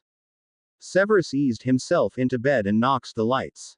What felt like only a few minutes, but was, when he noted the time, actually almost 3 hours later, he was up with his son, soothing him out of another nightmare. He rocked the boy in his arms and whispered nonsense words in a low tone till Harry quietened enough to be guided back to sleep. Many nights, like this one, Harry had more than one nightmare from which he needed to be woken and soothed, and thus, by the time his morning alarm woke him, Severus felt he had gotten almost no sleep at all. But Molly Weasley was there just after breakfast, and helped Harry through the day, while Severus groused his way through classes. Dumbledore stopped him as he was retreating to his quarters for lunch, to remind him he was expected to make an appearance for at least 2 meals a day, every day, in the Great Hall. He had a house to look after, too, he should recall. Of course he recalled. But he had a son to tend to, as well, or did the headmaster not remember? Dumbledore merely peered at him over the half-moons of his spectacles, and Severus backtracked, apologizing curtly and saying he would do his best to be at dinner that night. With a benevolent smile, Dumbledore let him go, and Severus fretted about taking Harry to dinner for the rest of the day. He needn't have worried so. Harry was well behaved at dinner, and though he was quiet, and perhaps a little withdrawn, he did not seem actually frightened of the students or staff. He even smiled at Hagrid, and waved at Miss Parkinson at the Slytherin table, the young lady who had been with him when he talked to the adder on the hill. Altogether, it could have been worse. The next few days passed smoothly enough that Severus began to worry again, sure that something would go horribly wrong any moment now. He and Harry had settled comfortably into a bit of a routine. Molly came with her 4 children each morning and stayed until dinner time. In the mornings, Harry usually had lessons in which he practiced writing, spelling and maths, and then had practical experience looking for and identifying plants, as an introduction to herbology or potions, or learning simple household charms, such as Lumos and Nox, taught to most wizarding children. After lunch, the children had plenty of opportunities for outdoor play, running about like rabid krups, or flying on children's-style brooms, or playing exploding snap and gobstones. Meanwhile, Severus taught his classes, met with students from Slytherin or his advanced potions sections during his office hours just after lunch, and graded papers and sample potions for the 10 to 15 minutes he had between each of his classes.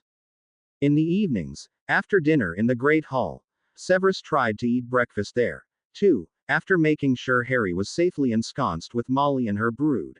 He and Harry would retreat to their quarters, where Severus would have Harry get ready for bed, read him a story or two, then tuck him in with their before-sleep preparation of occlumency. The boy was usually so exhausted by his day that he would fall asleep during story time, but was awake enough after being carried to his room, that he could follow the breathing exercises that were supposed to help with his nightmares. Severus would then spend a few hours finishing his grading, preparing for the next day's lessons, and dealing with any issues that had come up with his Slytherins, before crashing into bed for the hour or two before the first of Harry's nightmares hit. By the weekend, he was more than ready for a break, and when Molly invited him to bring Harry to the Burrow so the boy could get to know the place before he started spending the days there next week, he readily accepted. He and Molly agreed that he could stay for the morning, and then go back to Hogwarts in the afternoon. That way, Harry could get a feel for being there without his father, and Severus could finally get caught up on his grading at least. Thus, Saturday morning found Severus ushering Harry through the flow to the Burrow. Immediately upon exiting the large fireplace, both were surrounded by redheads clamoring for Harry, primarily, to come on and play. After greeting them both warmly, Molly shooed the children outside with a show Harry around, dears, and don't forget the pumpkin patch. There you go. With only one backward glance at his father, Harry followed the Weasley boys and Ginny outdoors for the grand tour. They'll be just fine, Molly said, as if Severus needed her reassurance. I know, he said into the cup of tea she pressed into his hands as soon as he sat down. And Harry certainly knows the way back inside, if he needs to see you. Yes, of course, he agreed. This morning, I'll let him just get used to the place, play with the others, we've even got a Quidditch pitch out back. Small one, but my boys seems to enjoy it well enough. This afternoon, I have some chores need doing, and thought Harry could pitch in. Pumpkins need to be thinned, and... No, pardon, Molly asked, taking a sip of her own tea. I don't want him doing chores. Her eyebrows shot up. Why ever not? I've always found chores to be a great way to build a sense of responsibility, and it certainly helps keep this fam. Severus cut her off again. This was an issue he was not going to budge on, but he would try his best to make her understand. Harry was treated worse than a house elf by his relatives. They worked him like a South Avenue, with food as his only reward, though starvation was the norm, and beatings as punishment if he did not get their impossible to finish lists done. I won't have him think he's gone back to that now. But Severus, you know we would never. I know you wouldn't treat him like that, of course not, and neither would Arthur. But Harry doesn't know it. He doesn't know you well enough. All he would understand is that I had left him somewhere, and he's being told to work again, by people he has to obey or else. He kept his tone as steady as possible, but he could feel his anger rising. Could she not understand? His fingers clenched around the teacup. I will not let him think for one moment that he has gone back to being someone's South Avenue, not for a heartbeat, even if I know it isn't true. Her blue eyes narrowed as she peered at him, trying to read something in his expression. Whatever it was she was looking for, she must have found it because she nodded shortly and said, very well. I would, however, like to revisit the possibility of chores at some later date, Severus. I still believe they are a good learning tool. Perhaps, he acquiesced, once he no longer has nightmares about those horrible muggles. Every night still. Her moment of pique vanished and she was all concern again. When Severus nodded, she sighed. That poor boy. Indeed. He smiled a little into his cup as he considered her words. Frankly, he thought Harry was one of the strongest-willed people he knew, or had ever known. In spite of all he had gone through, he still had the ability to laugh and smile, to trust and to love. His son's resilience was both humbling and awe-inspiring. Harry made every minute of lost sleep worth losing and every moment of worry worth dealing with, so long as he was allowed to spend time with his son, the greatest gift he had ever been given.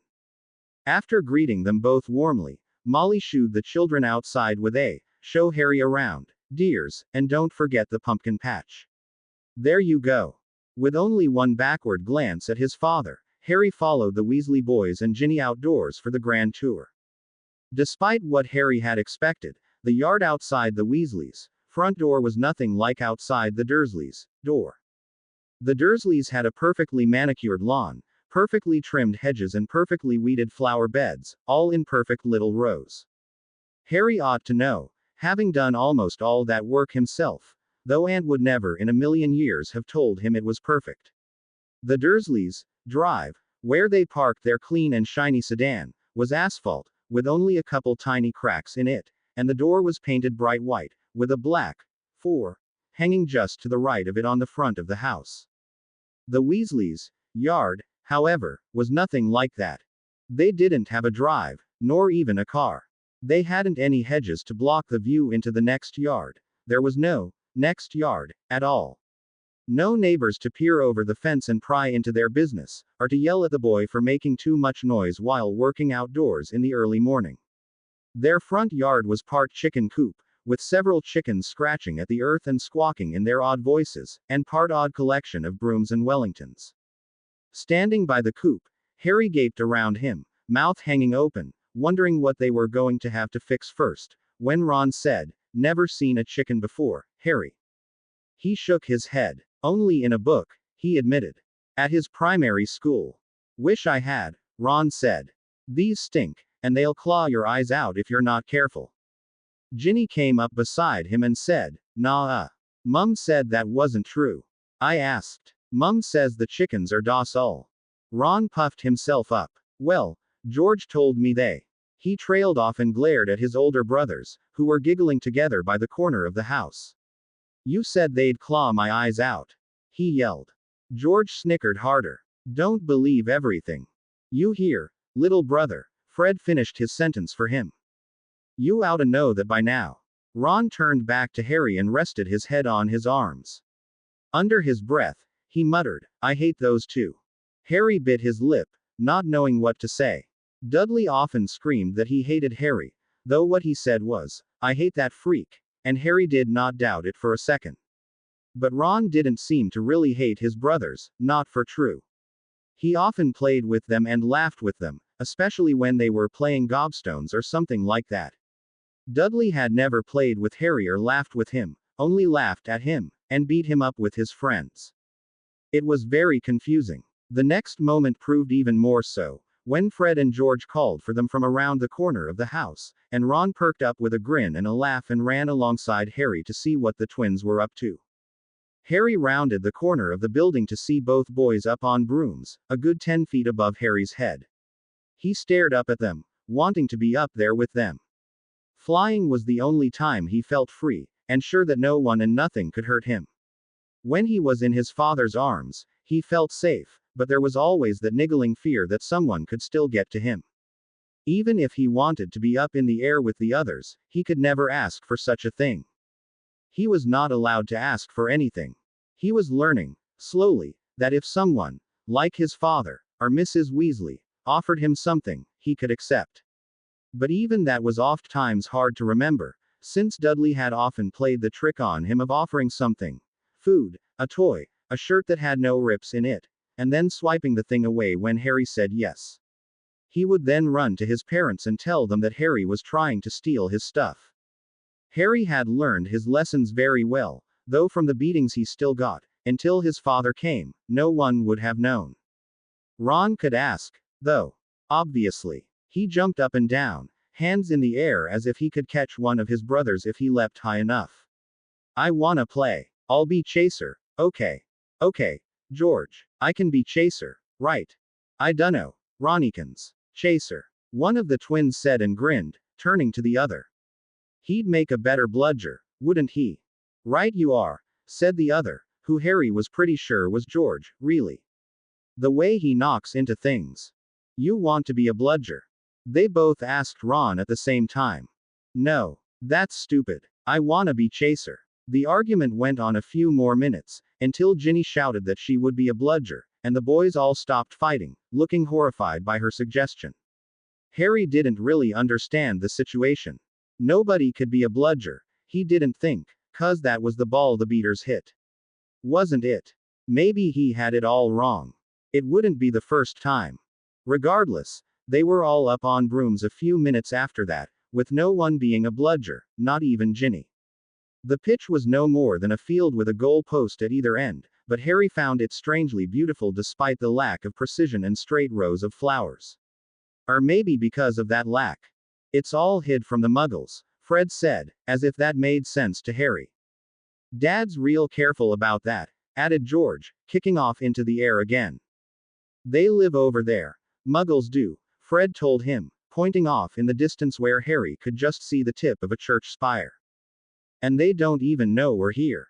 They played for a good long time, everyone alternately playing chaser or beater, and only when they were all sweaty and the score was around 1,000,000 points for each team, as neither had a keeper or seeker, did they end the game. Mum said to show Harry the pumpkins, said Ron as they put up the brooms. The twins suddenly remembered they had somewhere else to be, but when they tried to escape the yard, a call from their mother brought them back to Ron, Ginny, and Harry, and a reluctant trip to the pumpkin patch. The garden was smaller by far than Hagrid's, but the pumpkins were large and very round, and were just turning orange. Ron walked through the rows, pointing out the ones he had planted himself, as Ginny did the same. Harry said they looked good. You ever planted anything? Ron asked him. He nodded. Every spring. Aunt Petunia liked annuals as well as perennials, and so every spring and summer, he was on his knees in the dirt, mulching, hoeing, weeding, watering, and all the rest. He knew how to plant things, and how to make sure they were properly taken care of after that. Many of his early beatings were earned while learning this skill. What? Ron asked. Daffodils, Harry replied. Roses, delphiniums, peonies, daisies, nemesia, geraniums, snapdragons. Whoa there, boy-o, said Fred, leaning over the little fence meant to keep rabbits and deer and such out. Harry thought it was too short for the latter, and the spacing too wide for the former. But maybe there was something different about growing things way out here in the country, that people in Little Whinging knew nothing about. Something magic. Harry stopped his recitation, having not gotten halfway through yet, and said, Sorry, Fred. Sakay. Did you really plant all that stuff? Yes. How come? Asked Ron. Did your dad make you? Harry shook his head. No. The Dursleys. The other children exchanged a silent look, and Harry wondered why. How come? Ron asked, and then one of the twins shoved him, hard enough so he fell in the dirt. Ow. Gur off. You're not supposed to. Ask him about that lot, Ronnikins.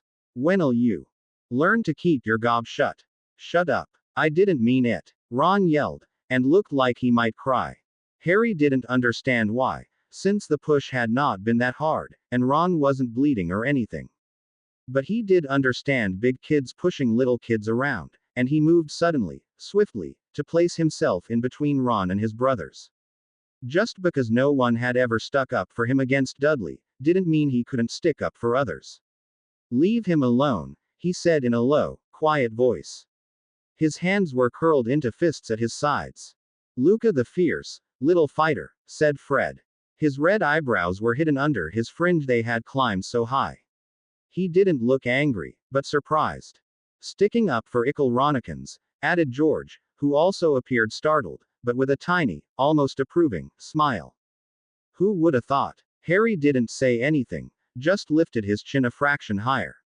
He couldn't help but swallow hard, though. Both of them were far bigger than him, and outnumbered him besides. Fred gave a laugh. Merlin, Harry, don't worry on about it. We wouldn't ever really hurt him, George said. He's our brother, for Merlin's sake.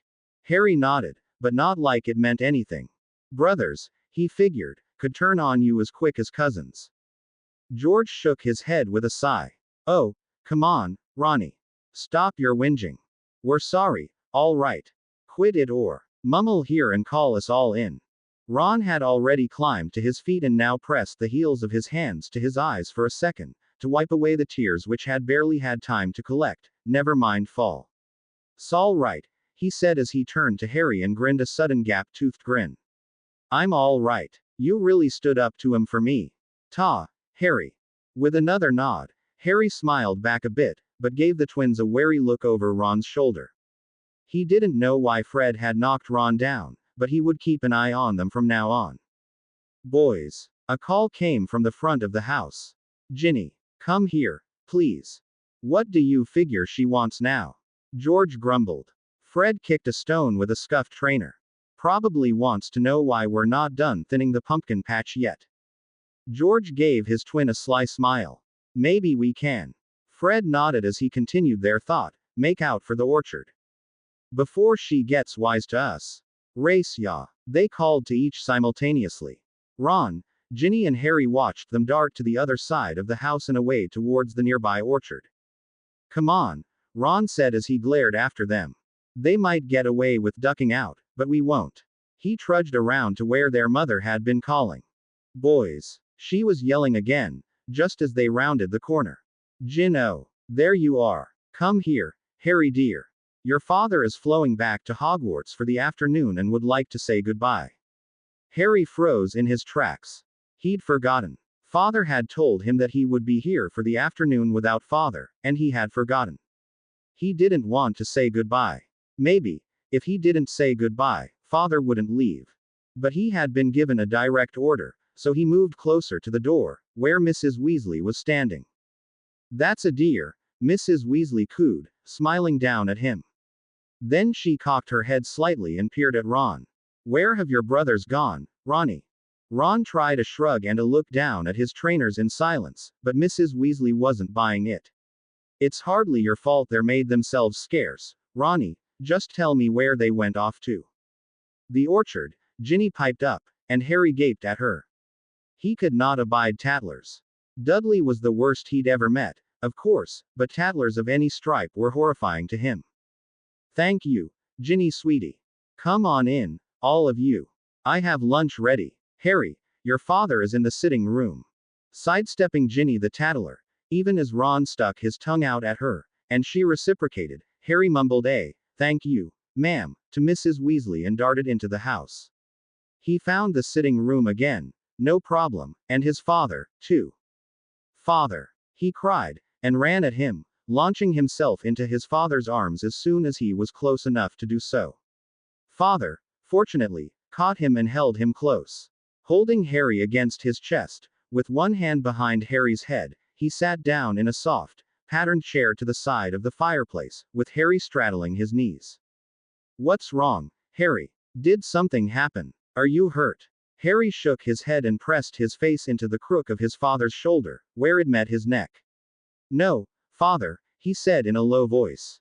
Please, don't go. Father made a soft sighing sound. I must, he said. I have work to do for my classes, and you need to get used to being here without me. Harry shook his head again, silently. Yes, Harry, I have to go now. Harry held him just a bit tighter. Father sighed and squeezed Harry back, but his voice was tinged with sadness as he spoke. Please, son, I promise to return in just 4 hours, all right. I'm sure Mrs. Weasley will give you some sort of timer, if you ask her. But we have to do this. I need to work, and you need to make new friends, and to learn your lessons so you'll be ready for Hogwarts in a few years. You want to learn as much as you can, don't you? Harry wanted to tell him about Ron hating his brothers, and how Fred was a bully just like Dudley, except not really, since he seemed truly sorry afterwards, and how Ginny was a tattler who would get Harry into trouble plenty, he knew, and he wanted to beg his father to let him go home with him. But father had asked a direct question, and he knew he was being a clingy baby. And he was no baby. He loosened his grip and slipped out of his father's arms. Yes, sir, he said, looking down. Sorry, sir. Look at me, Harry. Harry made himself look up into his father's face, expecting to see disappointment, or worse. But he didn't. Father merely shook his head a little with a fond glimmer in the depths of his dark eyes. What are you to call me? Harry smiled back. A little. Father. He shifted from one foot to the other. Sorry, father. Father's eyes wrinkled at the corners, the way Harry knew his smile deepened. Don't be. This situation is strange for both of us, I dare say. Neither of us has had anyone else we cared for so dearly before that we would fear missing them so much in just 4 hours. I'm not afraid, Harry burst out, before he could think. No. Father's lips twisted up briefly at the corners. I am. You. Yes, me. I will miss you while I'm at home correcting abominable essays written by cretins or the worst kind, when I'd far rather be with you, reading one of our stories or playing chess or taking a walk in the orchard together. But those essays must be done. Another twist of those thin lips. And I fear to start them. To his chagrin, Harry knew he would rather be here than at Hogwarts, if father was only going to correct essays and not read with him and all that. Like homework, Harry said with a grimace. Exactly like. Father opened his arms, and Harry stepped into another hug, this one not as frantic as the last. This time, Harry could breathe. But I will come get you when I finish, and you will have fun here until I do. I believe Mrs. Weasley has lunch ready for you, too. Yeah, I guess so. Father gave a soft chuckle and scolded lightly, mind your manners, child. I'll be back before you know it. Come now, he said, standing up and taking Harry's hand. He led Harry back towards the kitchen and big dining table that could seat most of Slytherin House, probably. In the kitchen sink, pots were washing themselves, and with a sudden spray of water, rinsing themselves, too. He wondered if they had house elves here, but they must be invisible, if so. Mrs. Weasley approached them with a plate and a bowl. Harry dear, sit down right there. There's a boy. Here's tomato soup and sandwiches for lunch. She placed the bowl of creamy red soup and a plate with 2 ham and cheese sandwiches in front of Harry, then waved her wand to make a spoon and a glass of milk appear. Harry gawked at the display, but then tucked into his meal. Everyone else was already doing so. Ron was almost done with his second sandwich, in fact, just cramming it into his mouth. He'll be fine, Severus, Mrs. Weasley said. Don't worry about a thing. Father gave her one of his hard looks, like the ones he gave Headmaster Dumbledore sometimes, but she just laughed and waved him away before she turned back to the table. Good day, Father said. Remember your manners as a guest, Harry. And then he was gone, and a hole opened up in Harry's chest a mile wide. Father had promised to come back, though, which was the only reason Harry wasn't chasing after him right now and tearing through the flow to find him and hold on to him and never let go. He had promised. Good day, Father said. Remember your manners as a guest, Harry. And then he was gone, and a hole opened up in Harry's chest a mile wide. Father had promised to come back, though, which was the only reason Harry wasn't chasing after him right now and tearing through the flow to find him and hold on to him and never let go. He had promised. As the time to go collect Harry crept closer, Severus checked the time religiously, not wanting to be late. He had promised his son he would be there on time, and he meant to keep that promise no matter what. Therefore, when it was only a quarter hour till he was due to return to the Weasleys, Severus was vexed to find Dumbledore calling him through his flow. What do you want? He said, his tone more clipped than he would have normally employed with his employer, but he had a timetable to keep. Sir. Dumbledore frowned slightly, but said nothing about Severus' tone. Instead, he said, Severus, my dear boy, I have a situation I need to discuss with you. Can it wait, Headmaster? I have somewhere to be, very soon. I'm afraid it cannot. It should not take too long. Would you care to flow through to my office? The current password is Fizzing Wisbees. Severus suppressed a snarl, barely. Yes, of course. I'll be there straight away. Excellent, Severus. Excellent. I'll expect you shortly. Pressing his lips together, Severus waited till Albus' face disappeared before he grabbed the box of flow powder on his mantle and threw a handful into his fire as he called for the burrow. Molly. He yelled immediately afterwards. Molly Weasley. Though his face was viewing the Weasleys' sitting room, he heard a scattering of sound from another room, including a cry from Harry, he was sure. After a moment, Molly's face was in front of him. Severus, she said, surprised. Goodness, you startled me. Well, come on through then. Harry's anxious for you. Severus swallowed his anger and disappointment. I have a meeting with Albus, presently. Please let Harry know I'll come for him as soon as I can. Tell him I'm sorry. Father. Harry called, and Severus saw him running into the room, a mixture of relief and joy suffusing his pale face. I'll be back in just a few minutes, all right, Harry. He said quickly. He knew Albus was waiting, and though he wanted to skewer the man for making him break his promise to his son, he couldn't do anything of the sort and keep his job. But he would make it up to the boy, he had to. Father, it's time to go home, right? I can come home now. Soon, Harry. I'll be back soon. He turned to Molly. Molly, would you please? Of course, the woman said, and thankfully rose and went to Harry. Come on, Harry dearie, let's get that picture finished before your father comes to pick you up, all right? But Daddy's right there. Harry cried again, and lunged for the fireplace. Severus couldn't take the expression on his face, not on top of the guilt he was already feeling. He pulled back, out of the flow, and heard the end of Harry's call of, no. Father. Wait. Squeezing his eyes shut tight, Severus counted to 10 before he took another handful of powder and snapped, fizzing Whizbees, even as he cursed Albus Dumbledore in his mind. Molly cursed Severus in her mind, even as she cuddled the poor boy, Harry, to her chest in an attempt to calm him. She had never found a boy less fond of cuddling, though, and after he thrashed about for a moment or two, she let him go, with the admonishment to stay out of the fireplace. Even as he stumbled away from her, he obeyed, albeit barely, coming to a halt on his knees inches in front of the hearthstones. He looked so broken and lost, she just didn't know what to say to him. It would have been better for Harry, she thought, if Severus had just gone to his meeting and come afterwards, if a little late, than to put the boy through this. On the other hand, Harry had been watching the timer she had set for him in the kitchen like a hawk, ever since Severus had gone at lunchtime, counting down the time till his return. Who knew, but he might have been more upset if Severus had not shown up on time with no warning. Then she gathered herself and approached the boy. She was a mother to 7 children, surely she could pacify one homesick boy. Come now, Harry, come back to the kitchen and we'll finish those drawings, she offered again. Harry shook his head. His arms were wrapped around his body, as if he were hugging himself. How about a nice cakey, sweetheart? Or some cocoa? No, ma'am, he whispered. Want father? I know you do, Harry dear. She sighed, wanting to soothe his obvious hurt. But the headmaster called him in for a meeting just now. There wasn't anything he could do but go. He said he was sorry he had to be later than he planned, but he'll be here as soon as he's able. He promised. Harry was barely audible, though Molly was crouching right beside him. He promised.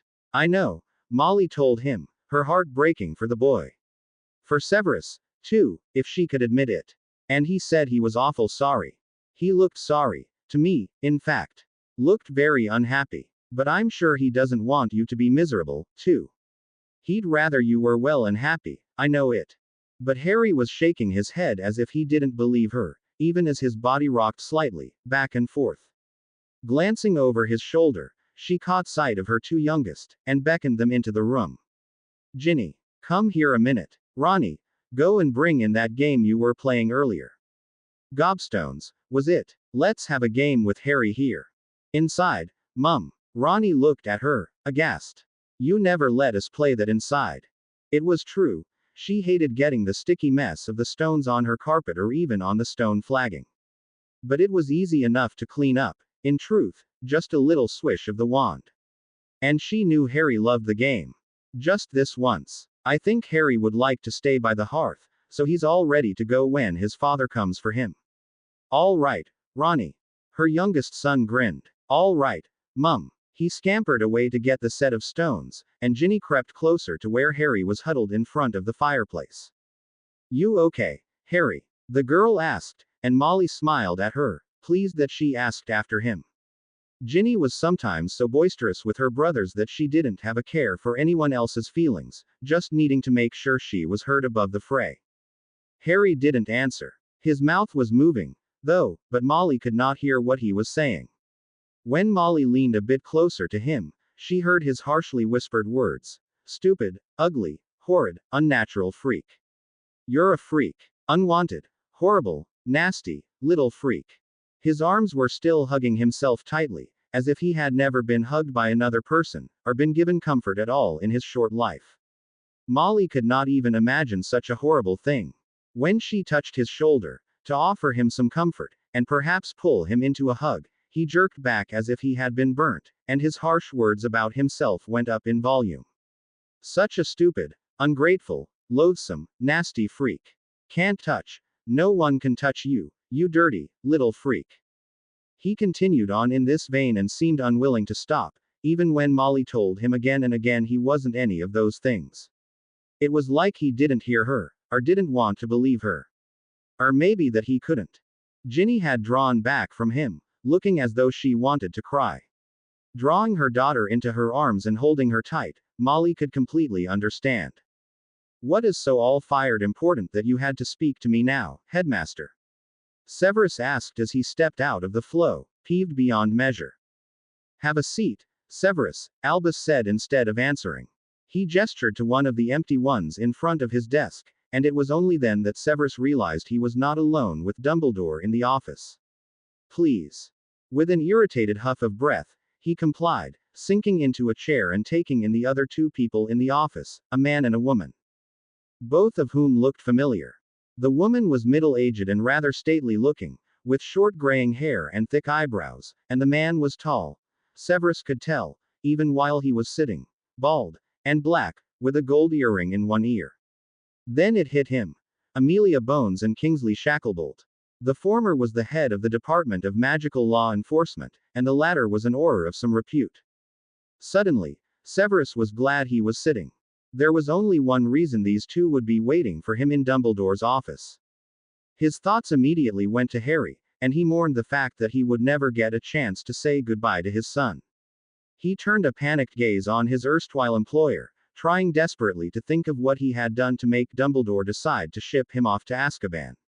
Had he stepped over the line with one of his students? Had a parent complained about his harsh words or numerous detentions, to make Dumbledore realize he should not have a former Death Eater on staff? Grasping at some semblance of courage, he drew himself up, assuming a disdainful countenance. He would go quietly, with dignity, but he decided that he must learn the headmaster's reasoning for doing this now. Had he not been a faithful servant since his return to the light 7 years ago? Albus, he said, deliberately using a familiar form of address, so as to remind the man on the other side of the desk that they had once been close enough for Severus to trust him with his deadliest secrets. Would you do me the courtesy of telling me why? Why what, my dear boy? Albus asked, infuriatingly. His bright blue eyes were serious, with ne'er a twinkle, but the headmaster did not look angry or disappointed. More wary. Did he think Severus would put up a fight? Well, he would, if only for Harry's sake, if there was some chance he could get away and get to the burrow before being caught. But where would such a tactic get him? Nowhere, except a life on the run, subjecting Harry to the same, or, if he were unable to get to Harry first, he would never see his son again, regardless of whether he was in prison. Why what? Severus repeated sharply. How about, why you deemed it necessary to have me arrested, Severus said sharply, not adding the now, as he would have liked. His life was just falling into place, and Albus knew it, with a new career teaching dunderheaded brats, which he could likely have done without, but more importantly, he was just getting to know his son, and that he could never do without. Not anymore. His voice was thick with emotion as he accused, I thought we had an understanding. The words were no sooner out of his mouth than Severus had the rare pleasure of seeing Albus shocked. The older wizard's mouth actually dropped open. Severus, he also seemed at a loss for words. A double whammy, to be sure. Did he think Severus would not figure out why these two were here? He was insulted, if that were the case. But Albus was shaking his head, seemingly having recovered his lost composure. His expression had turned rather wry, in fact. Ms. Bones and Mr. Shacklebolt are not here for you, Severus. Not directly. I am sorry if I gave you that impression. The moment's relief Severus felt, all the way from head to toes, with the single thought that he was not being locked away from his son reverberating through his heart and mind, over and over, lighting up something akin to joy in his very being. That relief vanished utterly in the next second when Dumbledore continued, No, my dear boy. They came to tell me that Sirius Black has escaped from Azkaban. Now it was Severus' turn to be at a loss. Why would Dumbledore be telling him this? It was not as if he could not protect himself from the murderous, backstabbing Black anymore. He was a far cry from the stumbling, awkward 17-year-old the bastard had tormented while at Hogwarts, and Black no longer had an audience to play for, either, what with Potter dead. Oh, God, no. It hit him, all at once, and in that instant all of his bones melted. He could not have held himself upright even under the Imperius. He slid down bonelessly in his chair, and noted in some distant portion of his mind that Dumbledore had come around from behind his desk and to his side, almost as quickly as if he had apparated there. Severus. The word echoed as if from across a vast space. Severus, it's all right. Harry will be protected. It would not be all right. Black had all but murdered the Potters, although he used the Dark Lord's wand to do it. Severus' bones appeared as if by magic, and he sat forward in his chair, fists clenched as tightly as his jaw. He snarled, "How can you say that? That lunatic blew up 12 muggles, just to get at Pettigrew. He'll stop at nothing to kill my son, just like he tried to 6 years ago." And then Severus gasped, having let that particular Kneazle out of the cauldron. He pressed a trembling hand to his face. This was not one of his better days. "Severus, it's all right," came Dumbledore's calm tones again. The understanding in his voice was nearly Severus' undoing. But he had to keep it together, had to keep up appearances. "Both Ms. Bones and Or Shacklebolt already know of your adoption of Harry." Underlying that statement was the hint that they did not know that Harry was, in truth, his biological son. Perhaps Albus did not want them to know, for some reason. Perhaps he was letting Severus decide on his own whether to tell them. Yes, Severus thought, Albus might be that subtle. His employer. Still, he wondered. Went on, "Amelia, in fact, was my contact at the ministry who aided us in getting the paperwork through so quickly."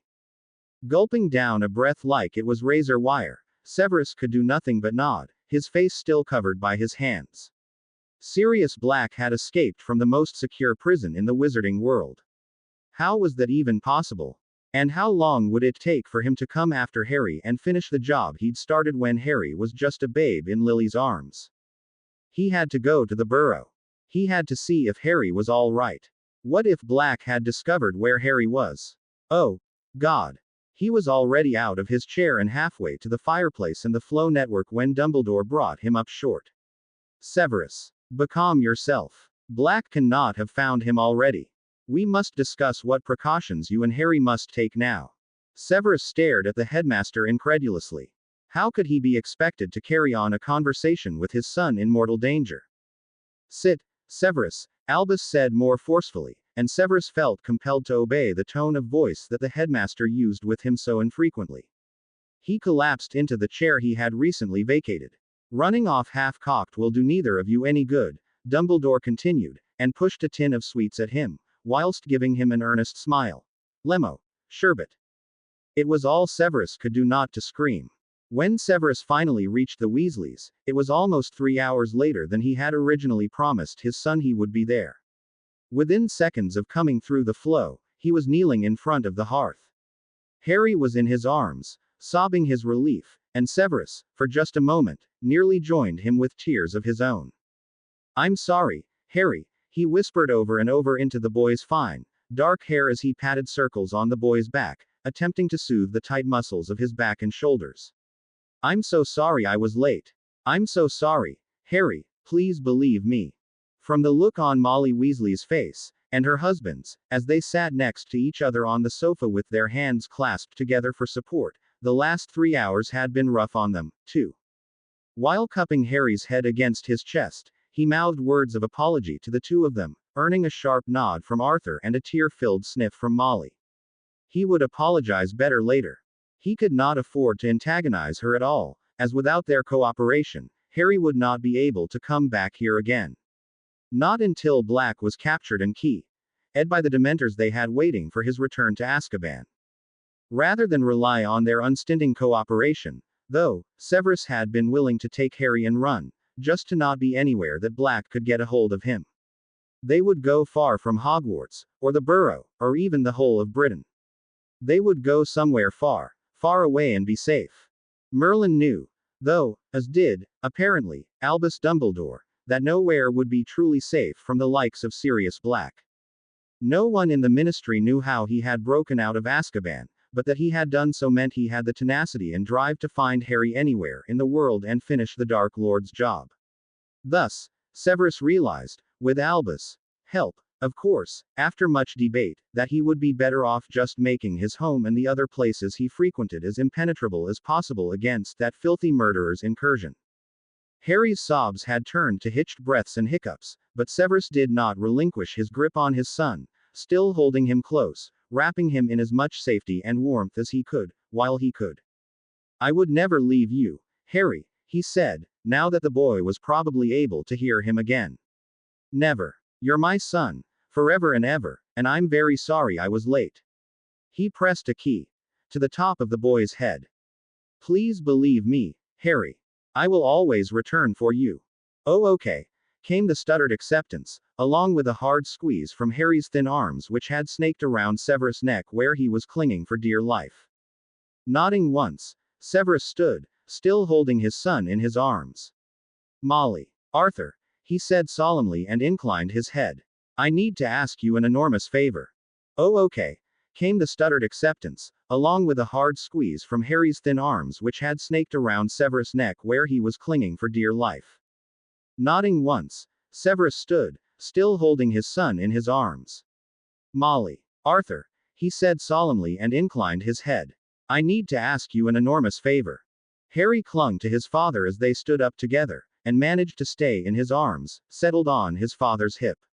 He was never going to let go. Never. Father would never leave him, he'd said, and Harry meant to hold him to that promise. Of course, Severus, Mrs. Weasley said immediately. Anything you need. Mr. Weasley, who was a tall man, with red hair like his son's, and whose skin got red when he was upset, even if he didn't yell like Uncle Vernon, put a hand on Mrs. Weasley's arm. Why don't you let him tell us first, Moll? Mrs. Weasley nodded tiredly. Of course. Just tell us, Severus. Father hugged Harry a little tighter, and his voice sounded odd when he said, Sirius Black has escaped. The result of those words, which Harry didn't even understand, was immediate.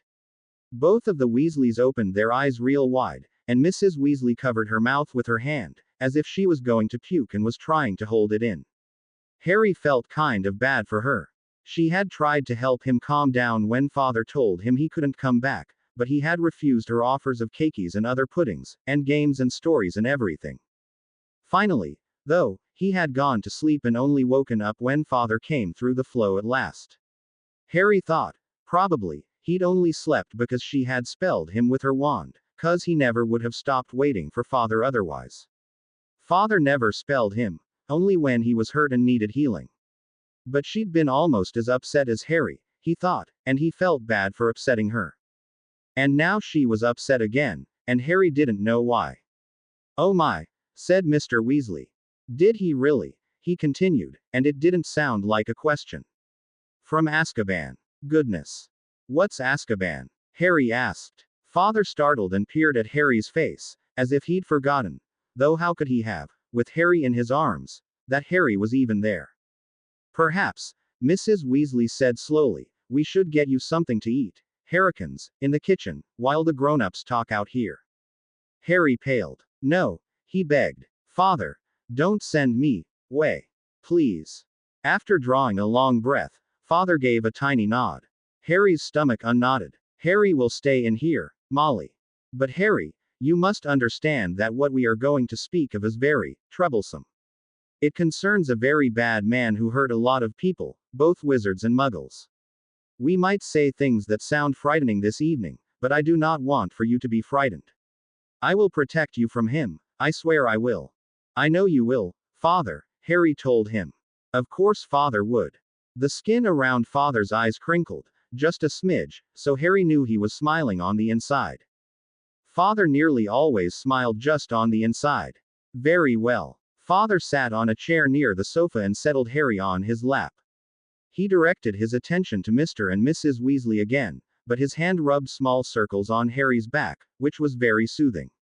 Harry leaned against him and held his father's other hand between his own, feeling comforted by the very sense of touch. The Dursleys had never touched him, except when they hurt him, but Father was nothing like them at all.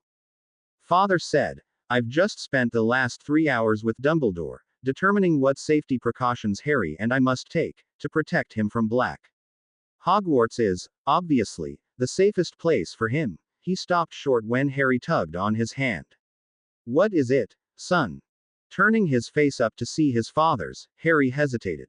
He was about to break one of the most important rules he had ever learned at the Dursleys: don't ask questions.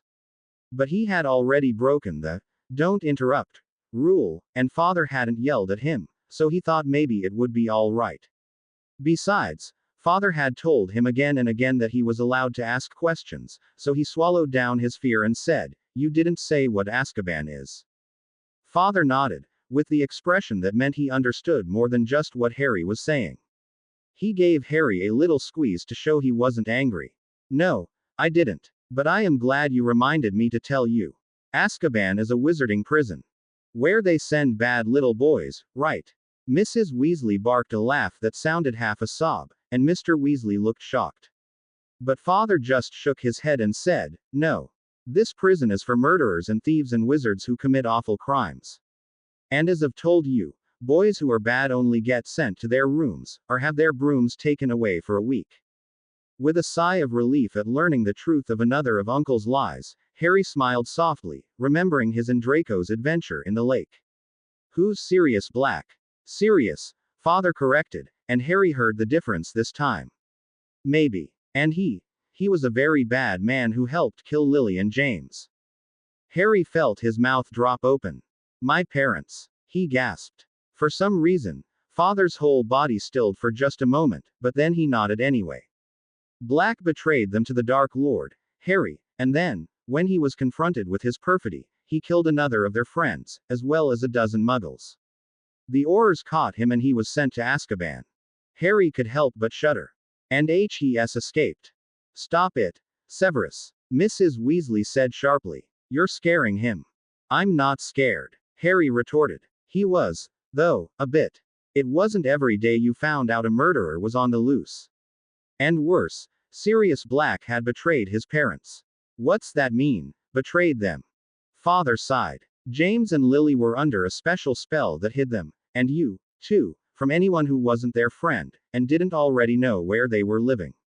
It's called the Fidelius Charm, and the only way a person can find your home, if you're under it, is if the secret keeper tells them your address. A corner of father's lip twisted up in a vicious sneer, making his face almost ugly. That idiot, Potter, trusted Black and made him their secret keeper. And he told the Dark Lord where to find them, Harry whispered. How could someone do that to his friends? He wondered. I wouldn't ever do such a thing to Ron or Draco or even Dudley, and I don't even like him. He wanted them to die. With a nod, father looked like he was about to go, but Harry realized something else suddenly and blurted, He wanted me to die. Father hugged him closer, more tightly than almost ever before. In a low voice, he said, Yes, Harry. And I fear he might try again.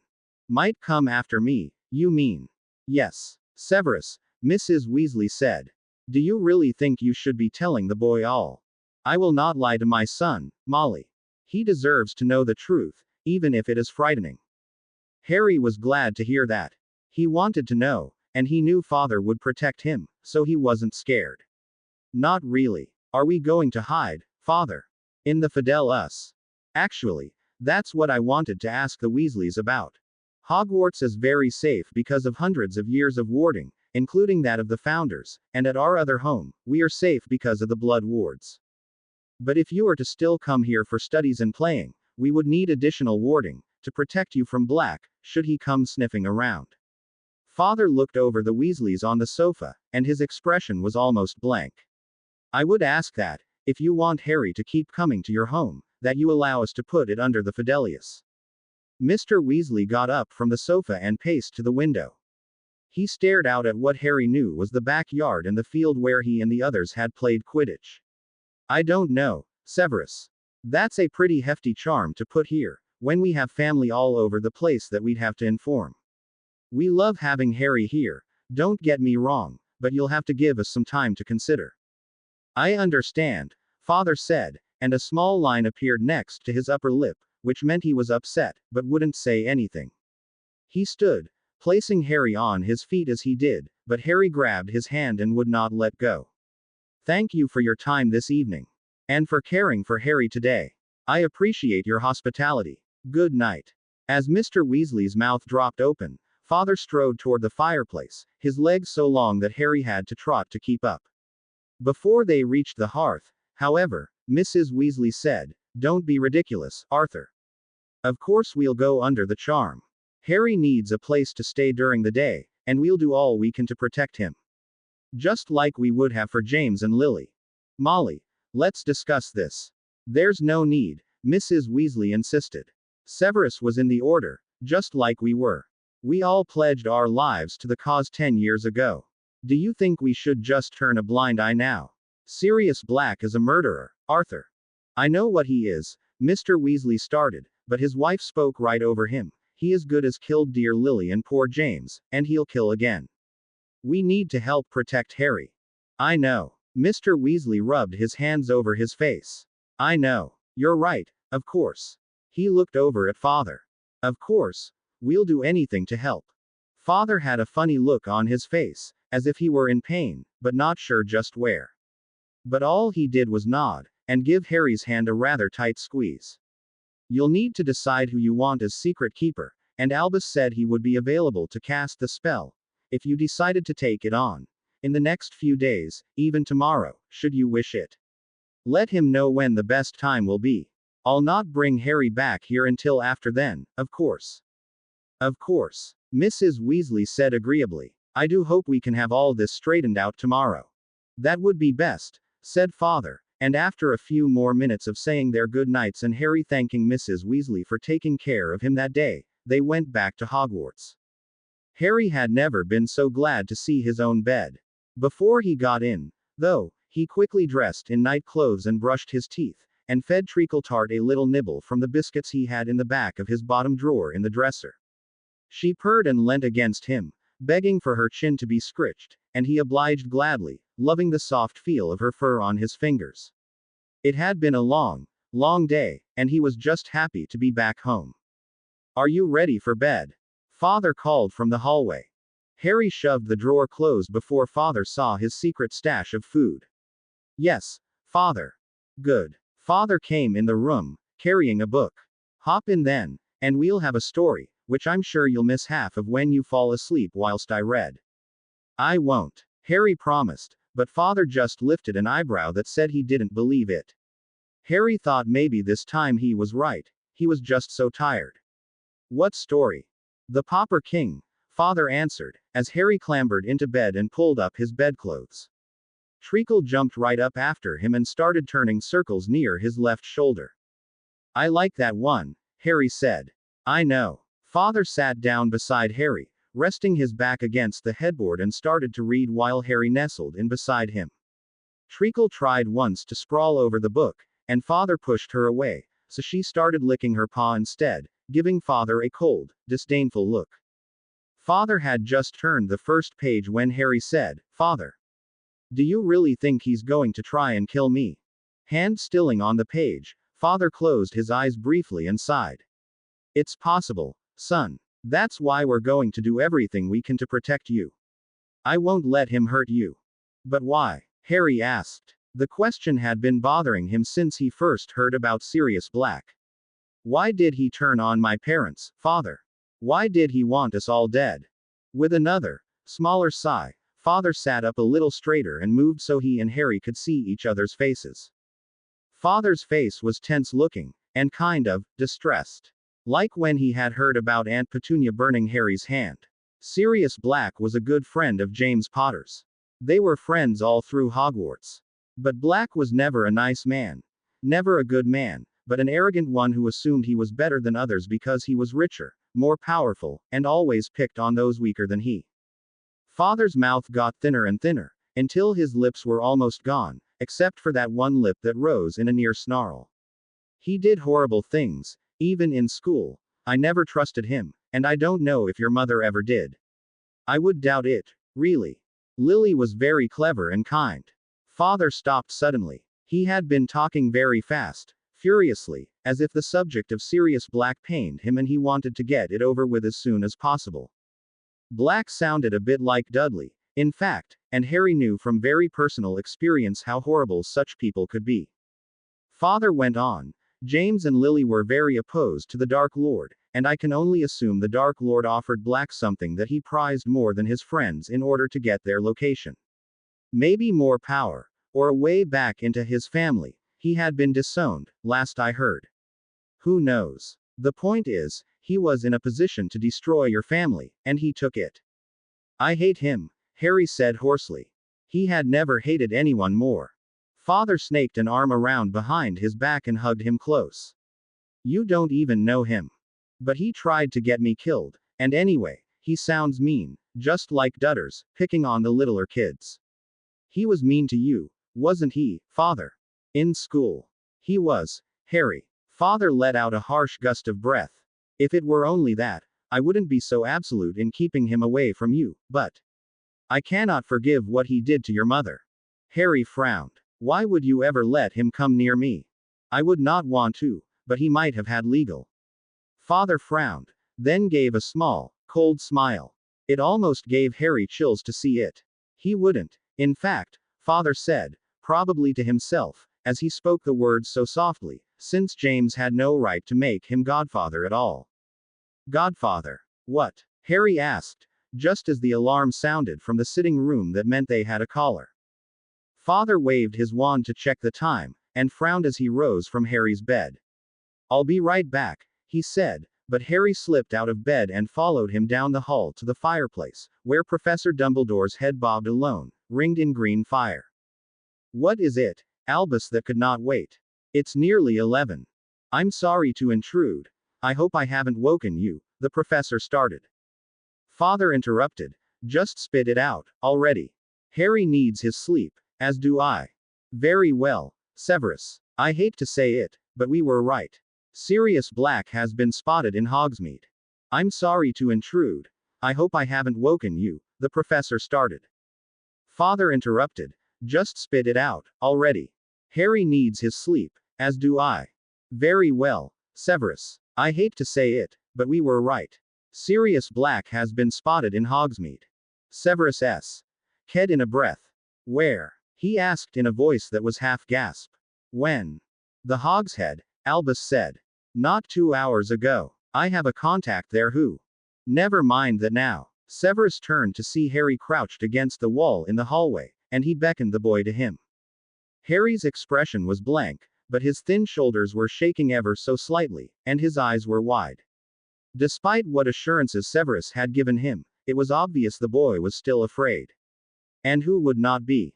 Perhaps he was wrong in being so blunt about Black's history, and that bastard's motives in escaping. Perhaps he should have told the boy a sweet lie to make him feel better. With a sigh, as Harry came into the circle of his arms, Severus decided, once more, not to do such a thing.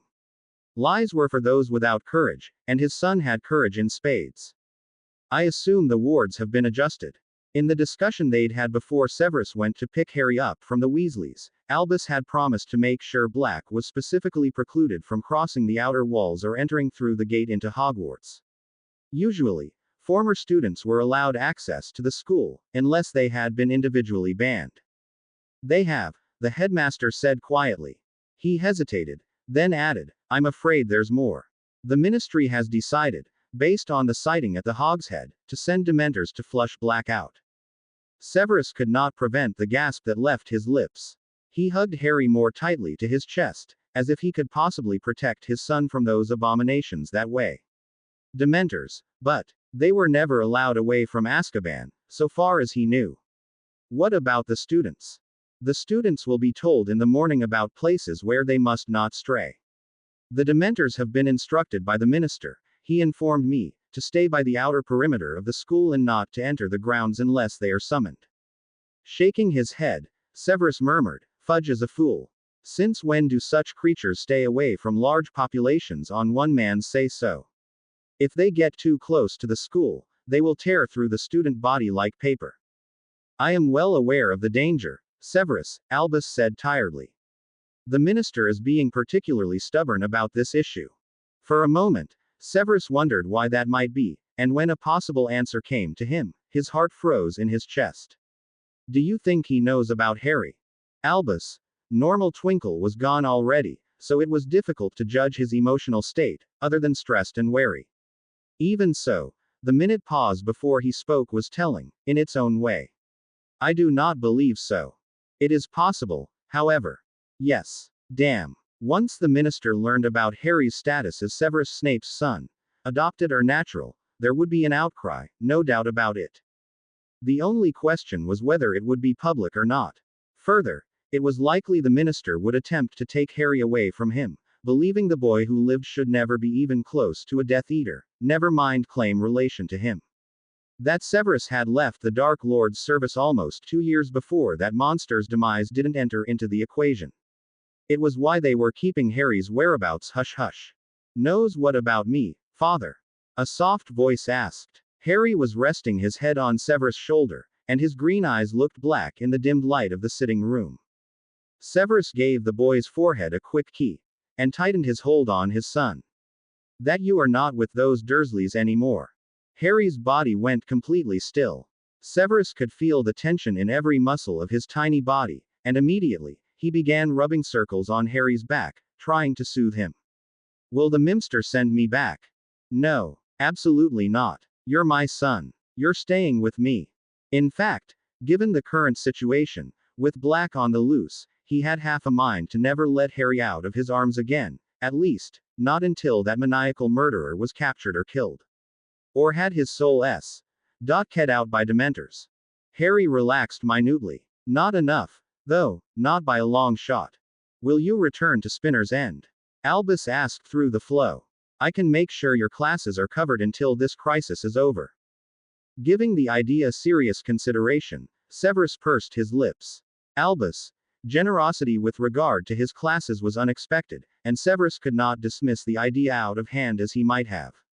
Perhaps. The blood wards will certainly keep Black out.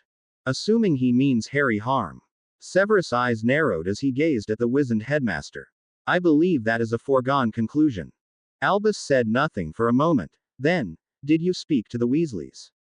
I did. They will go under Fidelius tomorrow, if you are available. Severus had, frankly, been amazed at the alacrity with which they had agreed to his request.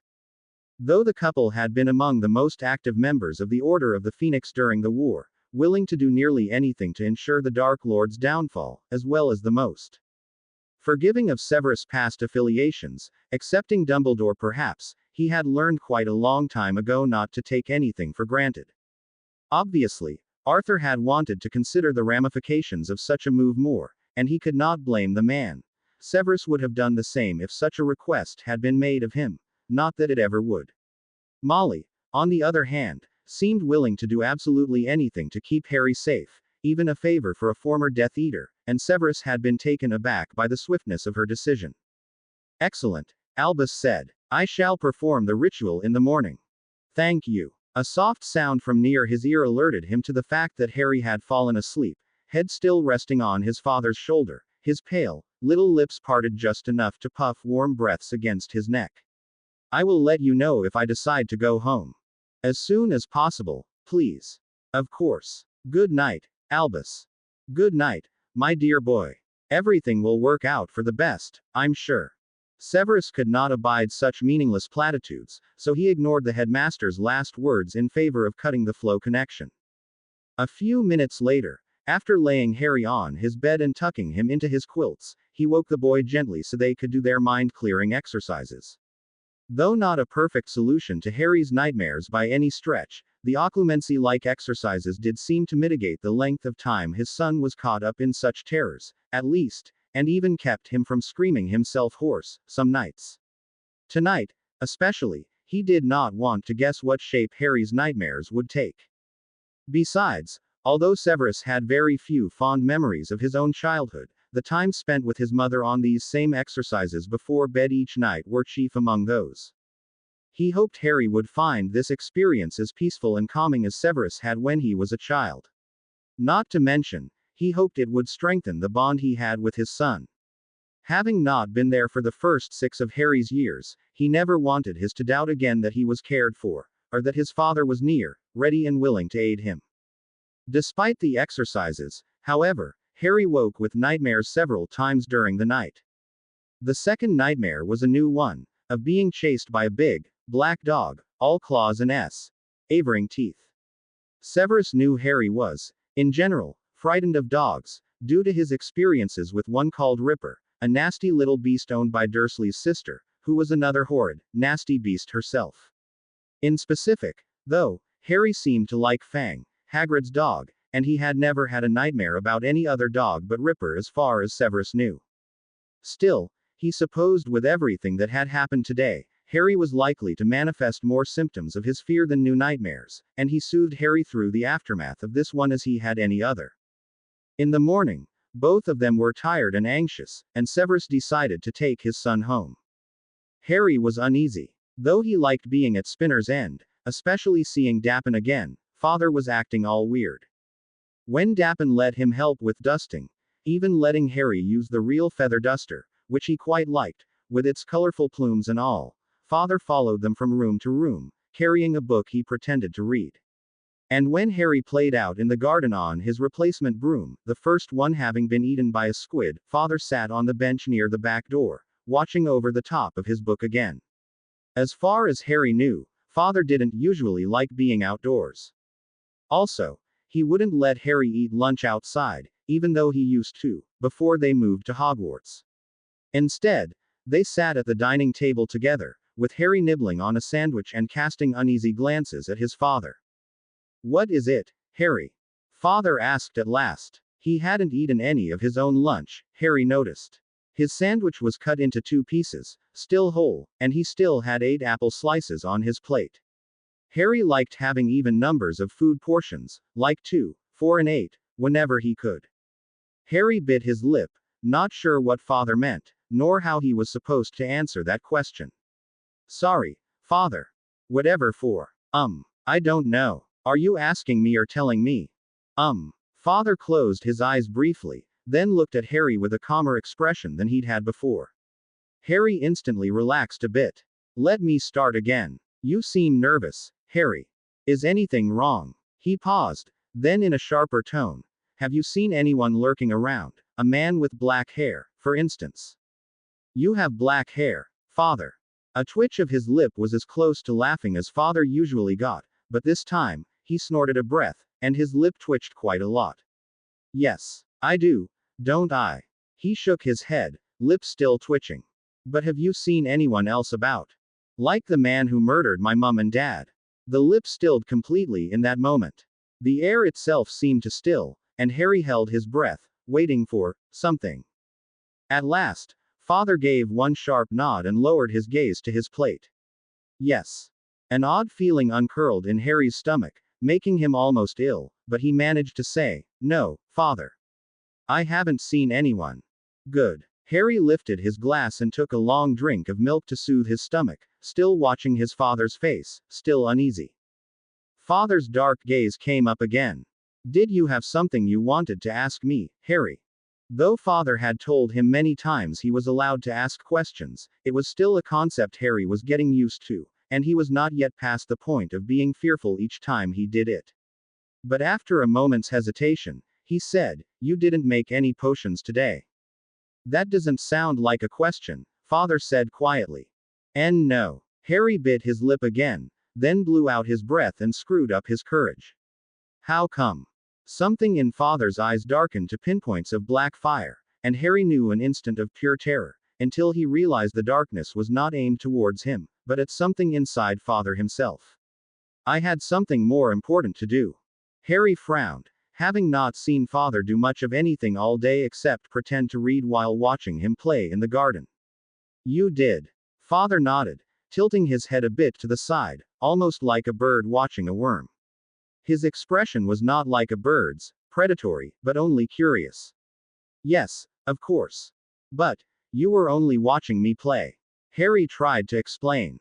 "Yes," Father said simply, and Harry was confused all over again. He thought for another few moments, taking a bite of peanut butter sandwich to help him work it out. "Do you think he might come here, then?" he asked once he'd swallowed. "I don't think so," Father said gravely. "But I don't want to take chances, either." Harry chewed on his lower lip until father drew it gently out from between his teeth. With a chagrined half smile, Harry leaned into his hand. Me neither. The next few days passed fairly quietly. Harry played in the garden, worked on his reading and writing, and occasionally helped his father out with potions. Father insisted that, if he wanted to help, he had to be very careful with the instruments they used. He could not play with the knives or pestles or cauldrons, but had to be respectful, it was grown-up work. He liked the calm quietness of Father's laboratory, and the voice Father used when talking about his potions, or anything to do with them. Certain ingredients were spoken of in a near reverent whisper. Harry particularly liked the look Father gave him when they completed their first potion together.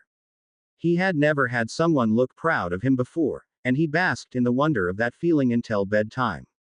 Even though Father said the wards at the Weasleys' house, which they called the Burrow, had been made stronger already, they didn't return to see the Weasleys for several more days. Harry didn't mind. He liked spending time with his father more than going there. Although, he did miss playing with Ronnie and the others. A bit. When they did finally go to the Burrow, Father did not just leave Harry there while he went to Hogwarts. Instead, he stayed nearby, keeping an eye on Harry, just like he had been doing at Spinner's End. Harry was glad that he didn't leave. He even watched Harry play Quidditch with Ronnie, Ginny and the twins, but he wouldn't play with them, even when the twins begged him to. Harry could have told them that Father didn't like that tone of voice, but he figured they'd learn it on their own. Ronnie told Harry that his parents had received letters from their older sons who were at Hogwarts. Charlie, who Harry missed a great deal, even after the brush-off after classes started, and Bill and Whittle Percy, as the twins called him. The letters told them about the Dementors, which Ronnie said were really scary monsters, and the twins said were more like floating zombies what tried to key you, and which Mrs. Weasley said not to talk about at all, boys, if you please. Bill wrote about how all the students had been warned to keep an eye out for danger in the form of Sirius Black, but no one had seen any clue that he was actually in the area. None of the older boys seemed worried about anything, in fact, except Percy was upset because his pet rat had gone missing. Unfortunately for him, the Weasleys could not afford to buy him a new one, so he had to do without a familiar for now. All in all, despite the fact that Father hovered nearby more than Harry had ever seen him do before, they spent a contented, peaceful week or so together, both at Spinner's End, and at the Burrow, reading, making potions, and, in Harry's case, playing Quidditch and getting back to schooling with the other children. Of course, such peace could not last forever.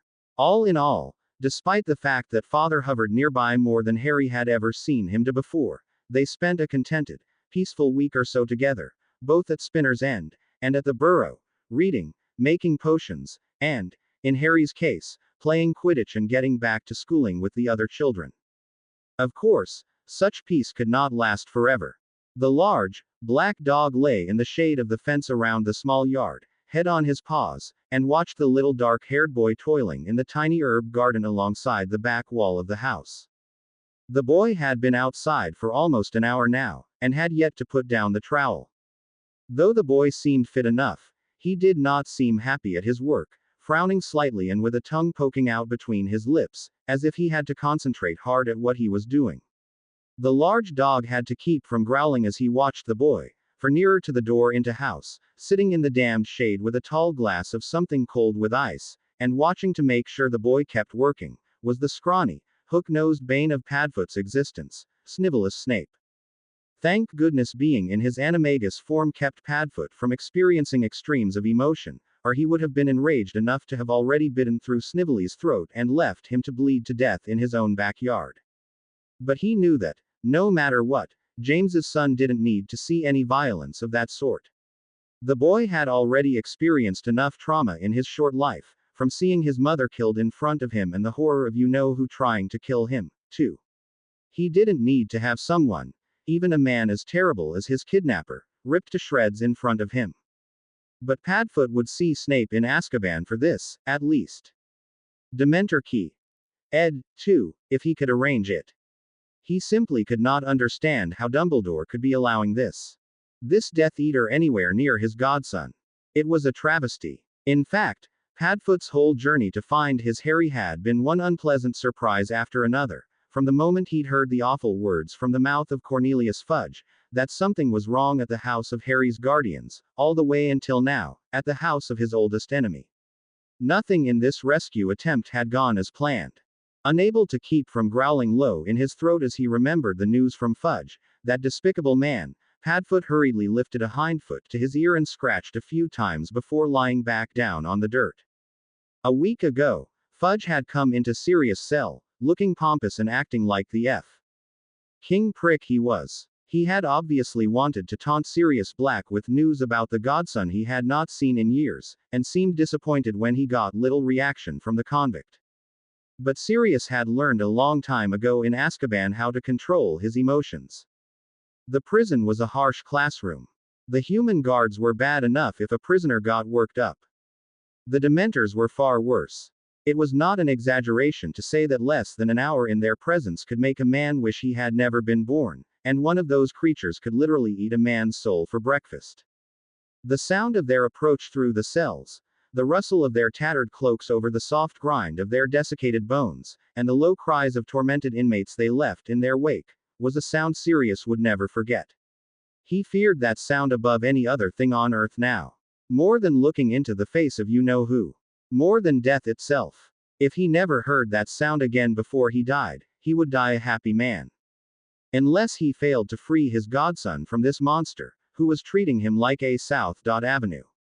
Sirius knew Snape had probably taken Harry from his relatives because he wanted complete control over James's son, wanted to treat Harry like a Avenue, but he could not discount the possibility that he was acting on the orders of one of the many Death Eaters who had managed to avoid Azkaban. Lucius Malfoy came to mind.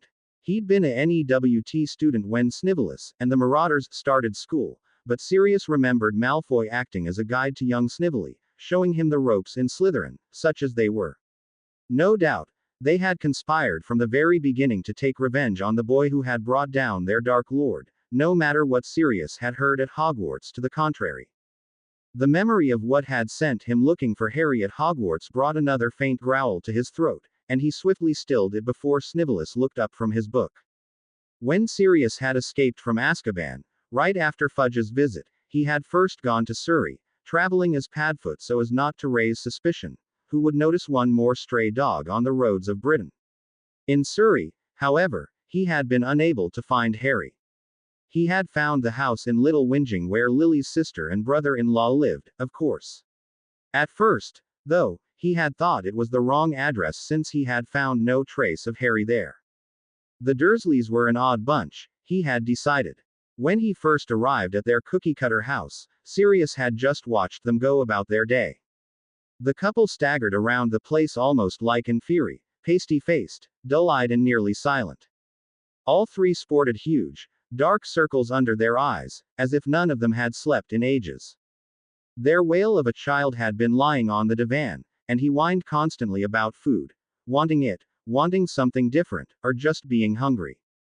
His eyes were red from his constant crying, and snot streamed in twin rivers out of his nose, which he swiped at over and over with his fat, grimy fingers. When Sirius went in for a closer look, and even sneaked inside the Muggle house, he found a mess he guessed had been months in the making, with dirty clothes, stale food and their containers scattered on furniture, the floor and counters. Harry's uncle stared at the Muggle Velitizian, barely blinking and clutching an empty beer bottle in one massive fist. Petunia's eyes were hardly open as she slumped in a kitchen chair, her blonde hair, which Sirius recalled from long ago being nearly spell-proof with shellac, now hung in dull, greasy strands. Sirius had been unable to figure out what exactly happened to them, but he had no doubt that Snivellus had done something to Harry's relatives, tortured them or cursed them somehow in order to get the boy. When he absolutely had to ask them where Harry was, since the boy was not to be found at the local school or anywhere in the house, the Dursleys had been far less riled up by his appearance than Sirius would have imagined. He could recall them, on previous occasions, behaving like loons in the presence of wizarding folk, and James had regaled him with a tale or two of their utter mugglishness in reference to wizarding culture. Even Lily had once described her sister as a screechy prude, but the woman Sirius spoke with was anything but stuttering when she spoke and jumping at every sound or motion. She did, however, say that a horrid, nasty creep of a man had taken the boy from them and then come back days later to gloat about the fact and to torment her poor, dear family. That description fit Snape to a T. Our Sirius Animagus form was platypus. Deciding from that meeting that he needed extra help in finding Harry, and realizing Fudge had been right about there being something weird going on at the Dursleys' place, Sirius had become Padfoot again and traveled to Hogwarts. He hoped to find out something of Harry's whereabouts from Dumbledore, if the headmaster had not already tracked Harry down and brought him to the safety of the school. By the time he reached Hogsmeade, he knew the Ministry was aware of his escape from Azkaban, and he had nearly been caught while in the Three Broomsticks. Even now, he could hardly believe his stupidity in that escapade. Thinking the barroom empty, he had, only briefly, changed into his human form so he could question Rosmerta, who had always flirted with him when he'd been at Hogwarts, about what, if anything, she had heard about Harry from the school. Alas, the room had not been empty, and one of the old order was there. Fletcher, he thought now. Dementors had been called to Hogwarts before the end of the day. Keeping to his animagus form, since he could get past the wards that way, just as he had at Azkaban, Sirius had entered the school and learned that Harry was in residence. Or he had been, till recently. But he had been even more shocked to hear that Snivellus not only was employed by the school, as a potions master, no less, but that he had custody of Harry and claimed to be Harry's father.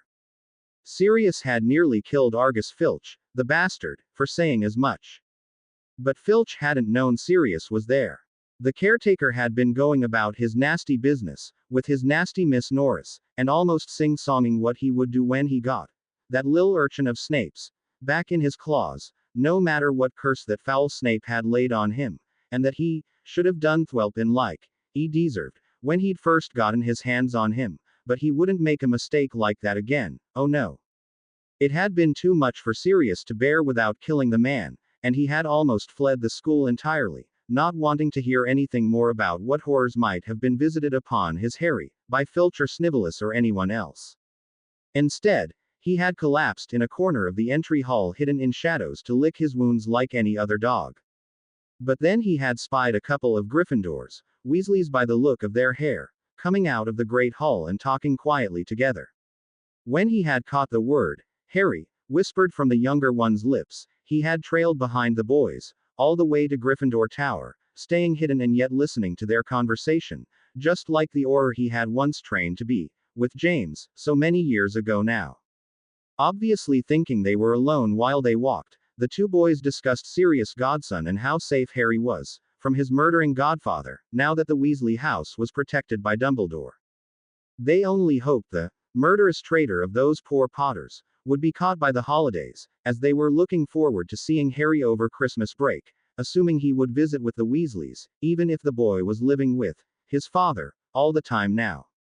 The older one, Bill, Padfoot remembered from years ago, even said he hoped Professor Snape would return for second term, as he was the best potions teacher they'd had yet at Hogwarts, even if he was a bit brusque. Brusque. The younger boy, likely a fourth year, echoed with a laugh. That's putting it mild. Bill smirked. He's a whiz at potions, though. The smirk turning into a lopsided smile, he added, but I figure you can forgive a man a bit of brusque, when it's obvious how much he loves Harry. The younger boy had shrugged but nodded, and the two of them had climbed through the portrait, leaving Sirius shaking with anger in the corridor behind them.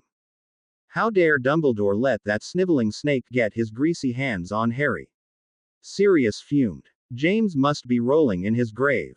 It had not taken much more sneaking about Hogwarts to learn that Snape was living in the same place as where he'd grown up, which was coincidentally in the same town that Lily was from, before they'd each started at Hogwarts.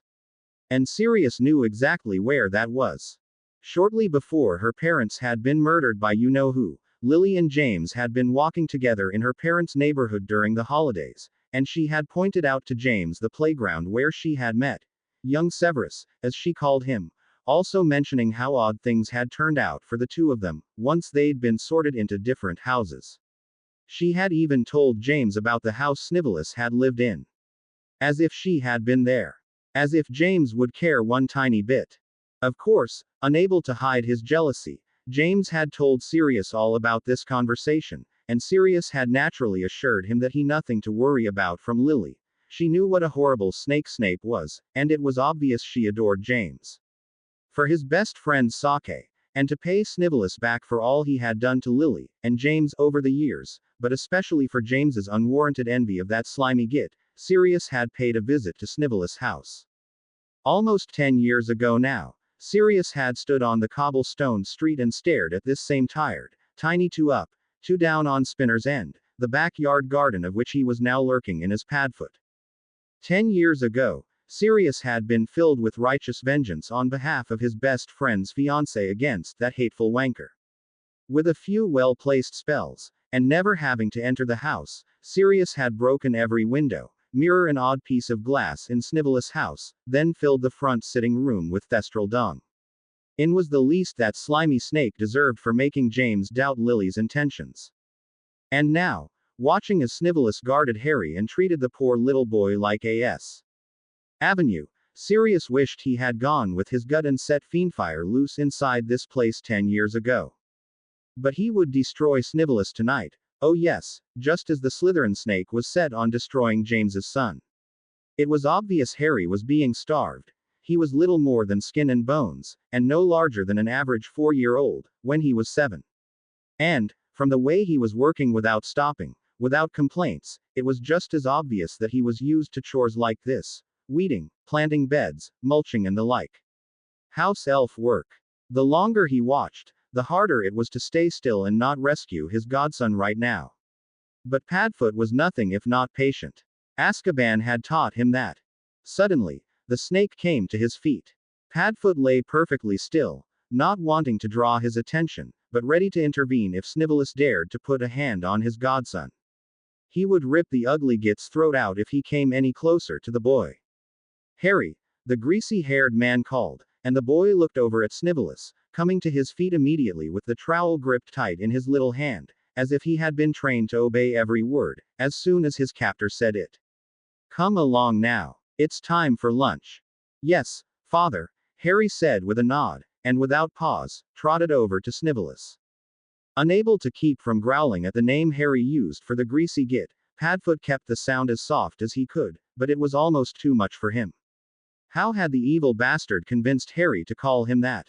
What else had he forced Harry to do since he had kidnapped him from the Dursleys? Padfoot tensed as Snivellus reached out a hand, but he only touched the top of Harry's head to guide him into the house, and did not strike him as Padfoot thought he would. Lucky bastard, Padfoot thought. He would have leapt for the beast's throat if he'd hurt Harry in front of him. Harry's sensibilities be damned. As the two went up the couple steps to the back door and inside the house, Padfoot settled on his haunches in the dirt with a light sigh. He could hardly wait till tonight.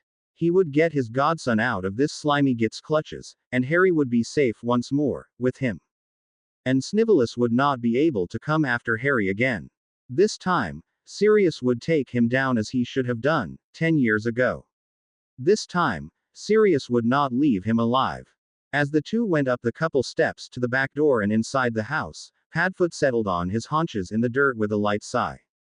He could hardly wait till tonight. He would get his godson out of this slimy git's clutches, and Harry would be safe once more, with him. And Snivellus would not be able to come after Harry again. This time, Sirius would take him down as he should have done, 10 years ago. This time, Sirius would not leave him alive. That evening, Harry ate his dinner quickly, so he could have extra reading time.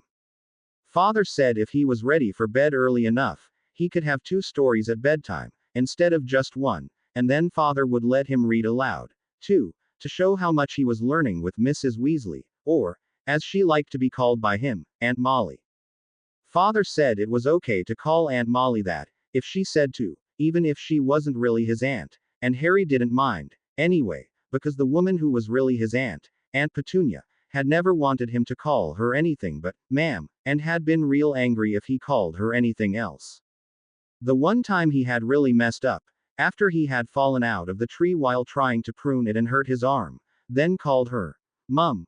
When he cried for help, he had been hit over and over with a long-handled spade from the shed, then shoved into the potting shed for a week with no food or water. It had been easy to count the days in the shed, because sunlight peeked through a loose board in the roof, so he knew when a new day started. It had been awful hot in there, and he'd had to drink water from the light rain that had fallen the second night, collected in a metal can he dumped out which had been full of roofing nails. But he'd gone without food the whole time. Late in the week, he had eyed the spiders who made the shed a home a few times, thinking if his punishment went on too long, he could at least put something in his belly. Fortunately, Aunt Petunia had let him out of the shed and given him a slice of stale bread before he had to decide whether to eat the spiders alive, like the song about the woman who ate them to catch the fly inside her, or to kill them first instead. Sometimes, when it rained really hard outside, his arm still hurt where he'd jarred it, in the fall from the tree. Tonight, though, he wasn't going to think about Aunt Petunia anymore. He was going to read to his father, so father could see that he wasn't as stupid as the Dursleys said. From a little blue and white book, with a blonde boy sitting down for tea on the cover, Harry read the second verse of his selection. Tattoo was the mother of Pinkle Purr, a ridiculous. Ridiculous, father corrected quietly. Ridiculous kitten with silky fur. And little black Pinkle grew and grew, till he got as big as the big tattoo. And all that he did with her. Two friends to together, says Pinkle Purr, Harry continued, glad he knew most of these words by sight, and the ones he did not, he could sound out, like Mrs. Weasley taught him. The boy on the cover was called Christopher Robin, and father had several books about him and his friends. Some of the poems and pictures in this book were about the boy's silly, old bear named Pooh, whose name Harry giggled over until father gave him a cross look. But there were other poems, too, like this one. Pinkle Purr was about a cat, and Harry liked cats, since Treacle Tart was kind of like one, except even smarter and special-er. Harry knew Treacle enjoyed reading along with him, like now. She was sitting in his lap and batting her paws at the pages when Harry tried to turn them. They were all reading together on Harry's bed, with Harry in father's lap, while father leaned his back against the headboard. When he had given Harry the book several weeks ago, father had told him that Now We Are Six was one of his own books from when he was a boy. Now it was Harry's favorite, even more favorite than the book Professor McGonagall had given him, because just last week, father had needed to read this poem to Harry, but this week, Harry could read it to father. He nearly burst with pride when he reached the end of the poem's last line and father key at the top of his head and murmured, "Wonderful job, Harry." Harry grinned up at his father, and when father squeezed him in a tight hug, Harry hugged him back. Father even smiled, too. Harry could feel his thin lips moving against his hair. Time for bed, child. Father eased Harry off his lap and stood, before pulling the bedclothes up to cover Harry's legs and chest. Treacle turned around twice and settled down again, and father ed Harry's forehead, right next to his scar. I can read to you tomorrow, too, father. I know you can. Father brushed the fringe off Harry's forehead, and Harry closed his eyes briefly, relishing the gentle touch of father's affection. He'd never known anyone like father before.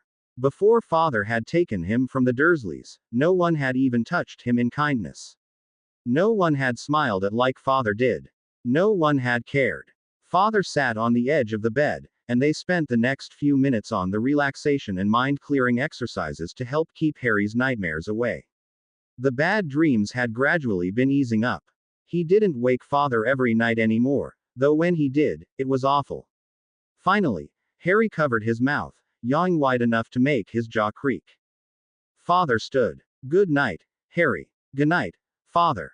Sleep well. You too, father. Harry bit his lip for an instant, then said, I love you.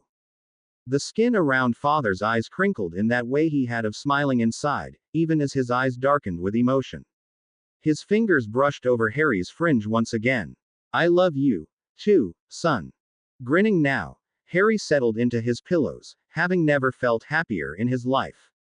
Father knocks the overhead light to turn it off, leaving only the small rainbow ball aglow beside Harry's bed to illuminate the darkness. The ball cast tinted shadows on the nearest wall, and Harry watched as the light cycled through its colors, until his eyes were too heavy to remain open any longer. After whispering a wandless Alohomora, Sirius Black flowed into Padfoot form and nosed the back door open. The kitchen beyond the door was dark. Padfoot had heard reference made to a house elf earlier. He might have thought Snivellus was referring to Harry, except that the git used the name Dappin, so he kept his ears pricked for any sound of anyone in the area. Nothing. No alarm had sounded, either, when he entered the house, as far as he could tell. But then, Padfoot had entered Hogwarts without any problems, too. He very much doubted Snivellus' home would be more safeguarded than the old school, which had generations of headmasters and other professors adding to the wards each year. Padfoot followed the scent of his godson through the small kitchen, the dining room, part of a sitting room lined with books, and then up a set of narrow stairs. His heart pounded. Harry would be safe soon. At the top of the stairs, Padfoot hesitated. Should he deal with Snape first, or should he just take Harry and go? Unable to keep his fear and anger over the situation silent any longer, Padfoot let a low, rumbling growl emerge from his throat, even as he thought about ripping into the throat of his worst enemy, the man who had stolen James's son. He stopped growling as soon as he became aware of it, and stood absolutely still for several long minutes, listening to every creak in the old, run-down house in case he had disturbed anyone's sleep. Part of him, though, wanted to rush into the greasy git's room, which was just ahead of him, and tear everything in it, including the bastard himself, into shreds. Only his desire to see Harry safe, before anything else, finally decided him. He followed the boy's scent into a bedroom a few paces away. He was momentarily startled to find the boy in an actual bedroom, instead of a cage of some sort, since he would put nothing past Snivellus' desire for revenge against his own enemy's son. But in a tall, comfortable-looking bed, the boy slept peacefully. A ball of light near his head went through a series of colors like a rainbow, and gave some light to the dark room. The light also cast long shadows on the boy's thin face. His long lashes were like ink smudges against his pale cheeks, and he gripped his bed quilt in two tiny fists. He's so teensy, Padfoot thought again. Neither James nor Lily had been particularly large adults, but they had certainly been above average for height. Harry was far too small for his age. He'd noticed outside, when Harry had been working, how skinny his arms and legs were, like sticks. It was like he'd been starved for years. He pushed thoughts like that from his mind. He would consider them later, and in great detail, but for now he had a job to do. Padfoot reared on his back legs, to put his front paws by Harry's hands, to get a better look at him before changing back into his man form. No sooner did he do so than a white flash of fur launched itself at his face, with claws and hisses and teeth. A swipe of a paw full of needle-like claws caught him across the nose, eliciting a sharp yelp of pain before he could stop himself, and in the next the white and gray hellcat was going for his eyes. As fast as thought, Padfoot became serious and grabbed up the boy, who was starting to wake. The Kneazle bit and scratched and yowled, and Sirius was bleeding in a dozen places before he had Harry secure in his arms. The yowling itself could have woken the dead, even without Sirius cursing, so it was not surprising when Harry's blinked open and he murmured, "Wah. Daddy, what's going on?" "Shish, Harry," Sirius pleaded as he batted the Kneazle away from his face with his free hand. This was all going badly, and he couldn't think what to do, how to calm the boy, or anything. And Harry didn't seem to want to shish, and instead started wriggling in Sirius' arms, making him have to grip the boy tighter. "Da," he called. "Daddy." Thundering footsteps had already sounded from across the hall, but at the boy's cry, the door slammed open to show Snivellus Snape, wand in hand. "Harry!" he yelled, and his expression changed from one of worry to one of rage in an instant when he saw who was in Harry's bedroom. With that look of rage, everything clicked into place. Sirius grinned at Snivellus, baring his teeth, and as the greasy git opened his mouth to cast some vicious curse at the two of them, Sirius spun on his heel and disapparated, his godson hugged close to his chest. Harry was safe now, with Sirius. They were both safe and happy and free. With that look of rage, everything clicked into place.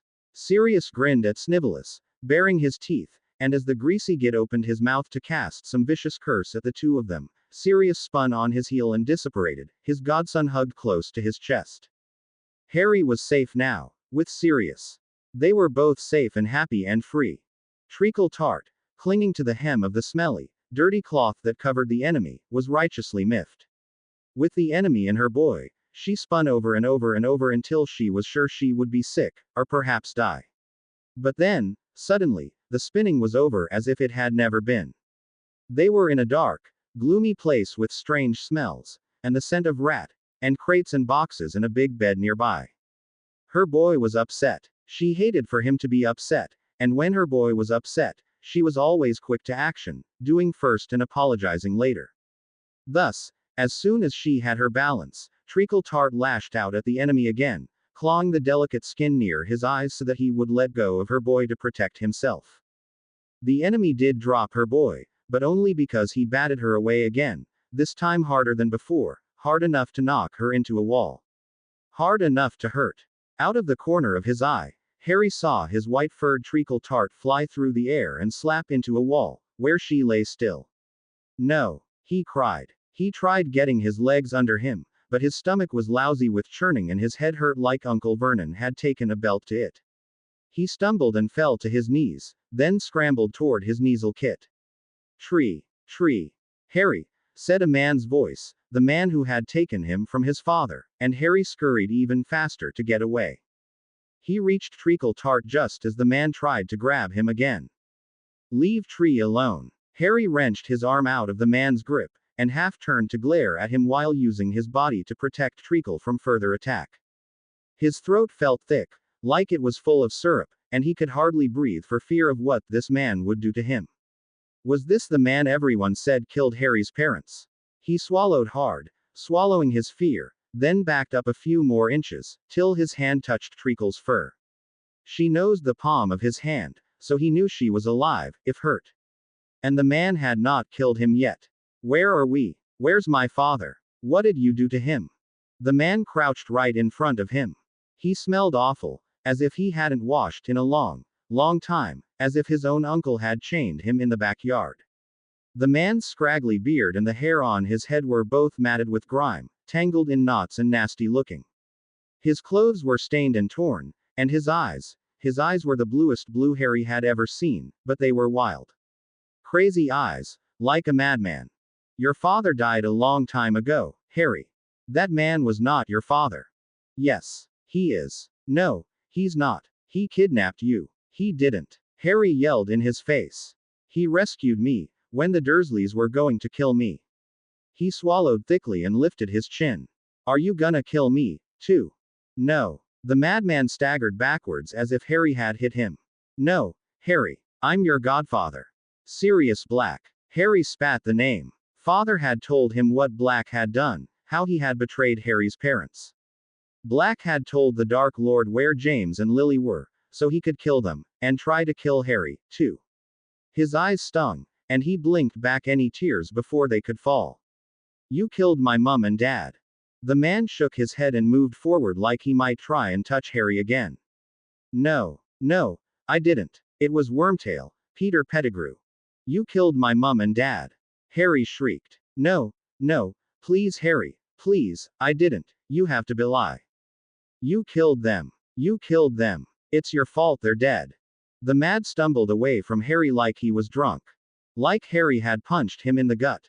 It felt good, so Harry screamed some more. They trusted you and you killed them, and then, when his throat gave out, Harry went on, yelling in scratchy tones and almost sobbing at the same time.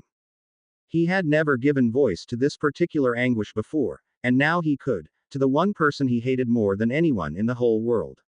And then the Dursleys starved me and chained me in the yard, and they beat me and broke my ankle, and they hurt me, and my father came and he saved me. He adopted me, and he loves me, and where is my daddy? Harry then started bawling for real, for a long time, with a Kneasel in his lap.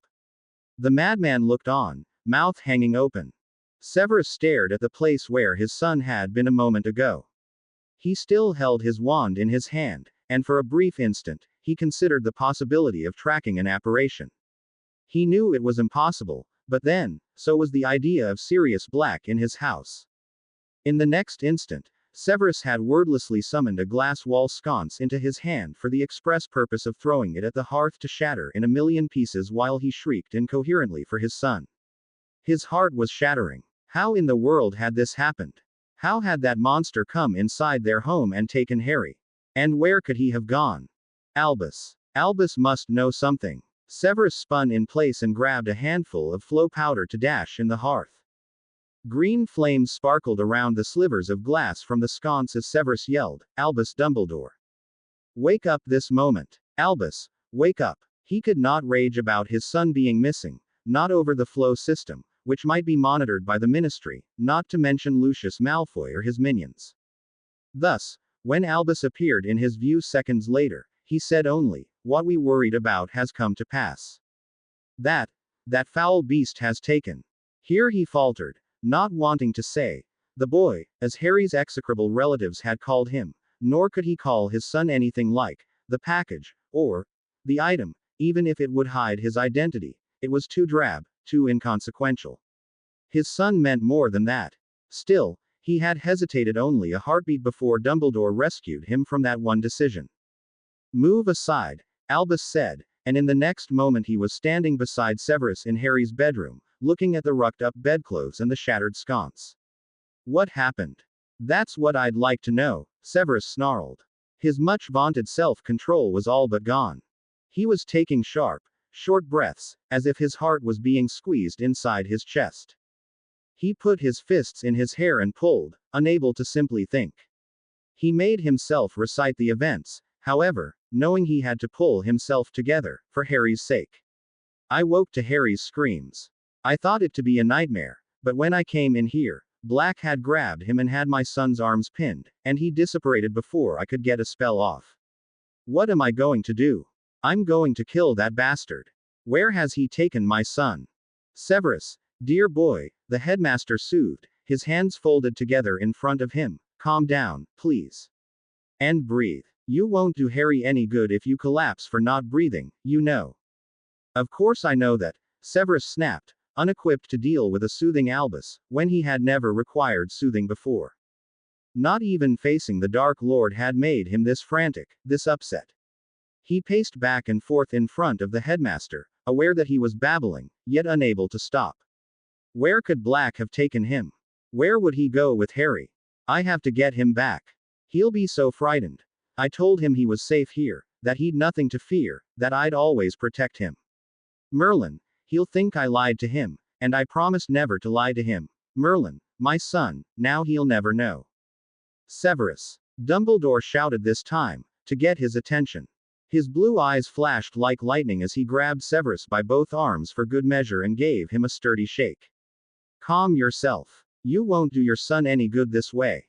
Severus nodded dumbly. His fists clenched again, and in a whisper, he asked, "What will I do?" "Find him. Find him. Of course. I can imagine only one or two places that Black might have apparated to without a wand, assuming, of course, he still does not have a wand. We shall go there and retrieve your son."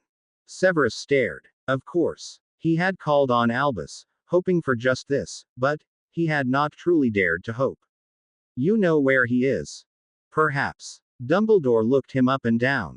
"Get dressed, Severus," he said gently, "and I shall see what I can find."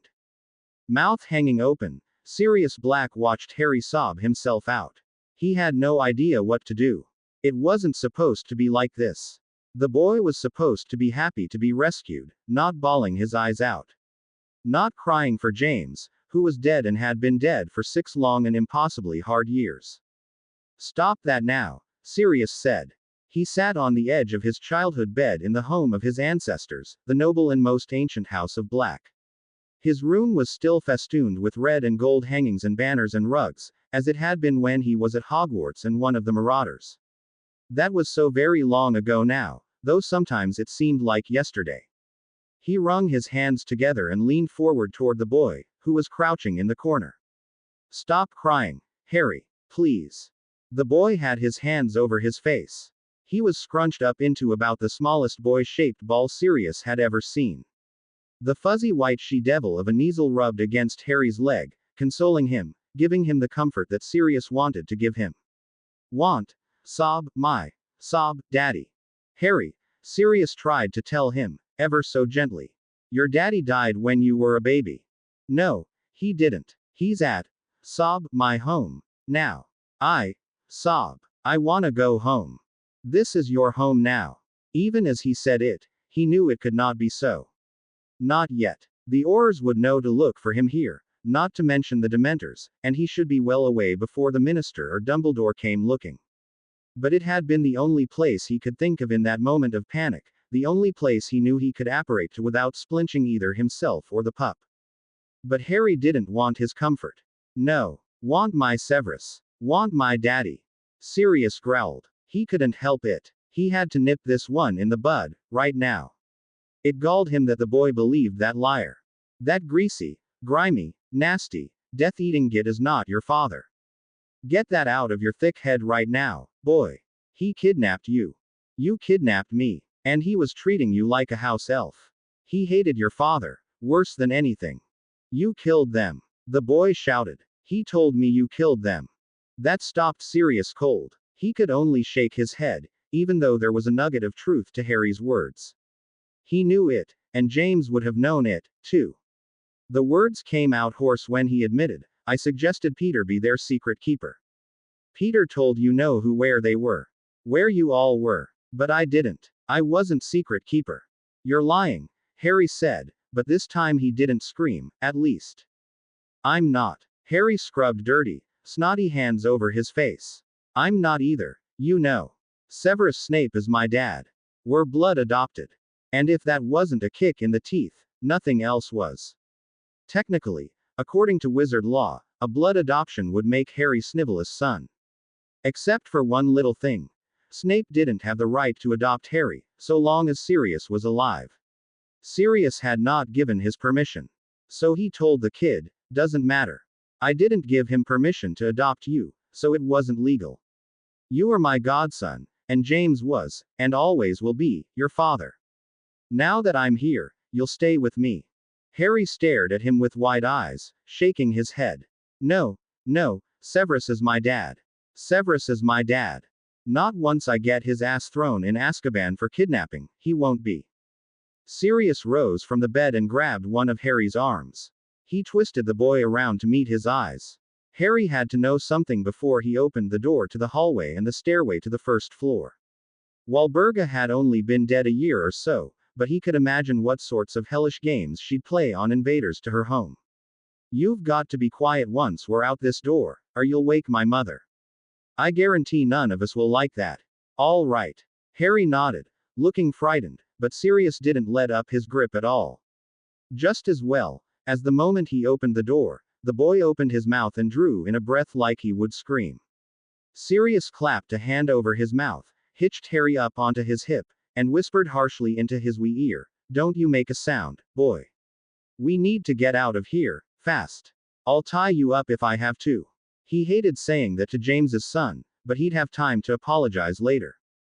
James would understand. Do you understand me? Sirius whispered in a near snarl, and waited till the boy nodded beneath his hand, his green eyes impossibly wide. A faint tremor ran through Harry's small limbs, and even before he smelled it, Sirius knew the boy had lost control of his bladder. The warm liquid soaked both of them from the knees down. Merlin, James, he hissed. The boy's face reddened beneath Sirius' hand. He was obviously embarrassed.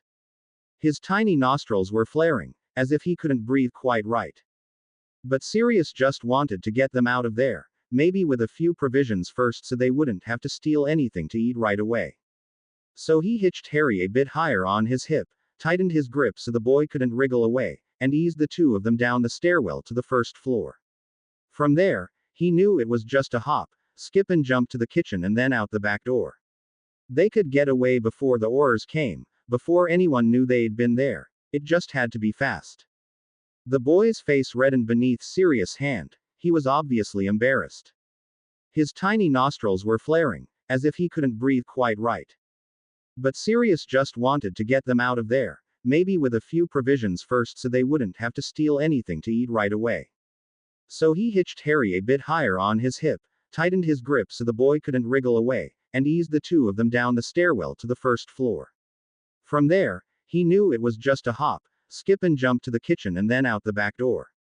They could get away before the Aurors came, before anyone knew they'd been there. It just had to be fast. The boy held perfectly still in the black man's arms. He didn't want to be tied up or hit or anything. He'd already made the man threaten to do it, and he knew it was only a matter of time before the man was angry enough to follow through.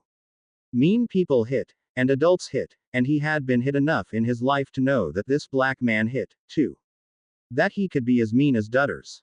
While carrying the boy, the black man took the stairs quietly. He'd said they had to be quiet, and his hand was heavy on the boy's mouth, so heavy the boy could hardly breathe. But he didn't need to breathe so much if the man didn't want him to. He'd proved it in the bathtub when she had hurt him before. Mostly, mean people didn't kill you, except this man had killed his parents. Or had he? He'd said he didn't, but was he lying? In his head, the boy kept calling over and over, "Please, Daddy, please, come help me. Daddy, come help me, Daddy. Please come." At the bottom of the stairs lay a long, dark hallway filled with dust and cobwebs, bigger than anything the boy had ever cleaned at the Dursleys. The dust flew into his eyes as the black man moved, stinging them and making them water. The two of them crept down a few more stairs into a large room with a table, and the black man righted the boy and sat him firmly on a hard chair. "Stay put. Now," the man breathed in his ear, then pointed a long nailed finger in his face. "I'm just going to get us some supplies." The boy rubbed the dust from his eyes, then stared at the man who had gone to the cabinets on the walls of this kitchen. The man opened each one and left them hanging open if they were empty, which most of them were. "Wanna go back to Severus?" he said quietly. "My daddy. He's not your bloody daddy, boy," the man snarled. "I told you, he didn't have permission to adopt you. If that was true, would he have to go back to the Dursleys? He couldn't. Not now. Not ever. They would kill him this time. He knew it. Uncle hated him so much. He had to make the man see, and even though he wasn't ever supposed to tell, he had to tell the black man now." He slid forward to the edge of the chair, not daring to leave it, like he'd been told. "But he rescued me," he insisted. "They were mean and hurt me, and Severus rescued me." "Shush about him," the black man said, rummaging through the cupboards nearest the floor now. "They kept me in the cupboard, you know," he said. It was like he wasn't listening. Not really, just grabbing a sack from one cupboard and then heading back to the other cabinets to stuff things in. The boy needed him to listen. "And they never fed me, not at the table. They just threw scraps on the floor afterwards, if the chores was done, and I'd been a good boy," he stuttered over his near mistake. He wasn't a dog. He wasn't. No matter what he said, no matter what they tried to make him do or eat or say about himself. Didn't eat the dog food like they wanted, even when they chained me to the shed. "See?" he asked, lifting his chin and pointing to the scar on his neck that had not faded altogether, even with the special salve Severus rubbed into the skin that smelled of mint, or sometimes jasmine. "Had to wear a collar when Uncle chained me up. Hurt. 'Cause it was too tight. The metal cut in my neck and hurt a lot. Left awful scabs." Finally the man was listening. He had stopped rummaging and was staring at the boy, gray eyes wide. "Those bastards chained you." "In the backyard," the boy agreed. "And ma'am," he swallowed down the automatic fear he had of saying her name aloud and continued, while holding up his hands to show the man the scarred flesh on the backs of them and on his forearms. "Aunt P.P. Petunia. I mean, she burnted me sometimes, with hot grease if the bacon got burnted, and she put my hands on the cooker when something got dropped on their floor. It hurt bad, too, and she didn't care, and neither did he. You Uncle V. Vernon," the boy whispered, as if telling a secret, feeling like he was choking. His vision swam, as if Uncle was choking him like the freak he was, but he went on, "He hates the freak. Calls him names, hits him and calls him." He gulped a breath and pressed his hands into his eye sockets to hold his head together as he hunched over his stomach so no one could punch him or kick him there. And even if he couldn't recall his real name just now, he had to make the black man understand. I mean, he called me a freak and useless and worthless and a gutless whelp who should have been put down with his foul, stinking parents. He kicked me and hit me with his belt and the stick he got from the smelling school. He's the one what chained me in the backyard after he caught me. Doing what?" The black man's voice was tight. The boy squeezed his eyes tighter shut, ashamed. Going through the bin, looking for food. Was hungry. Did all my chores, whitewashed the shed and pruned and swept and weeded all the beds, but Dutters messed up the patio again with his boots, and so he said Thwelp'd get nothing to eat. The boy looked up at the black man again, and saw tears in the man's eyes, and wondered at it, even as he felt them streaming down his own cheeks. But no one was hitting him now, and maybe the man was listening. So he went on, telling the man about other things the Dursleys had done, but that he'd told no one. About the foul blue drink Mam had given him that burned his throat for days and made even his vomit hurt. About the weeks spent in the cupboard, with no more than a damp towel to s.k. on for sustenance, and his stomach stopped growling after a while, and he couldn't move any more. About being beaten by Dudley and his gang until he puked all over himself on the first day of school, so the other kids called him the smelly kid from then on. About many other instances of hurt and wanting and need. When he stopped speaking, it wasn't because he had run out of things to say, far from it.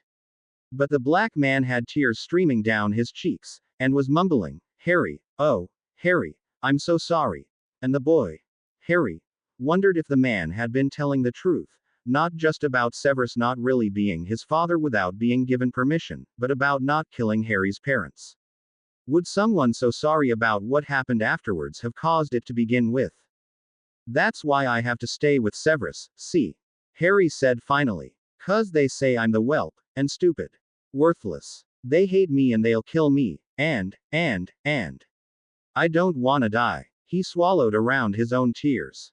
"But Severus saved me when I was gonna, and he fixed me up and he hugs me and reads to me, and calls me his son. You can't make me go back to them. You have to let me stay with Severus. Please." "No, Merlin, I don't." Mr. Black looked like he was searching for words, but did not get a chance to say them before a blinding light erupted in the room. The boy covered his head with his hands and ducked under the chair. In the shrieking shack, Albus Dumbledore turned the knob on an upstairs bedroom after having checked it for magical energy. The door eased open quietly, and Dumbledore's shoulders slumped in relief when no attack came from within. But Severus Snape knew there would be no attack. He knew Black wasn't here, and knew Harry wasn't either. But Dumbledore had made them come all the same. The headmaster had suggested this stop first, before any others, and Snape had balked. Badly. He wanted nothing to do with the shrieking shack, not after what had happened to him there, little more than 10 years ago. Still, when the headmaster insisted that Black might have been able to get there with Harry, in a wandless apparition, Snape finally agreed to check it out with him. Even though Dumbledore took the front in their search, and would thus bear the brunt of any ambush from within the house, Severus could do little more than count his breaths to keep himself calm, and hope they would leave this terrible place, where Black had nearly gotten him killed by a werewolf, soon. Albus turned to him and shook his head. "Alas, he is not here." The words soothed some of Severus' anxiety, but it was not till they were back out under the stars that he could take a full breath without feeling like his chest was in a vice. He hated this shack, and everything it stood for. But, above all, he needed to find Harry. "What is it, my boy?" Albus said quietly. Severus stared off into the distance, southwest, if he had to put a direction on it, and shook his head, but could still hear the chant in his head.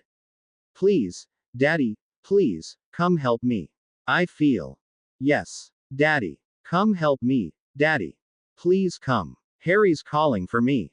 "I imagine he is," the headmaster said, his tone soft. "Can you hear him? Please, Daddy, please, come help me." Severus nodded, and his throat tightened. "He needs me. He's scared. We'll find him. I swear this to you." Severus darted a look at the old wizard. Dumbledore never swore anything. He knew what it was to give someone your oath. But, of course, he had not said they would find Harry alive. "Always leaving, eh? Daddy. Come help me, Daddy.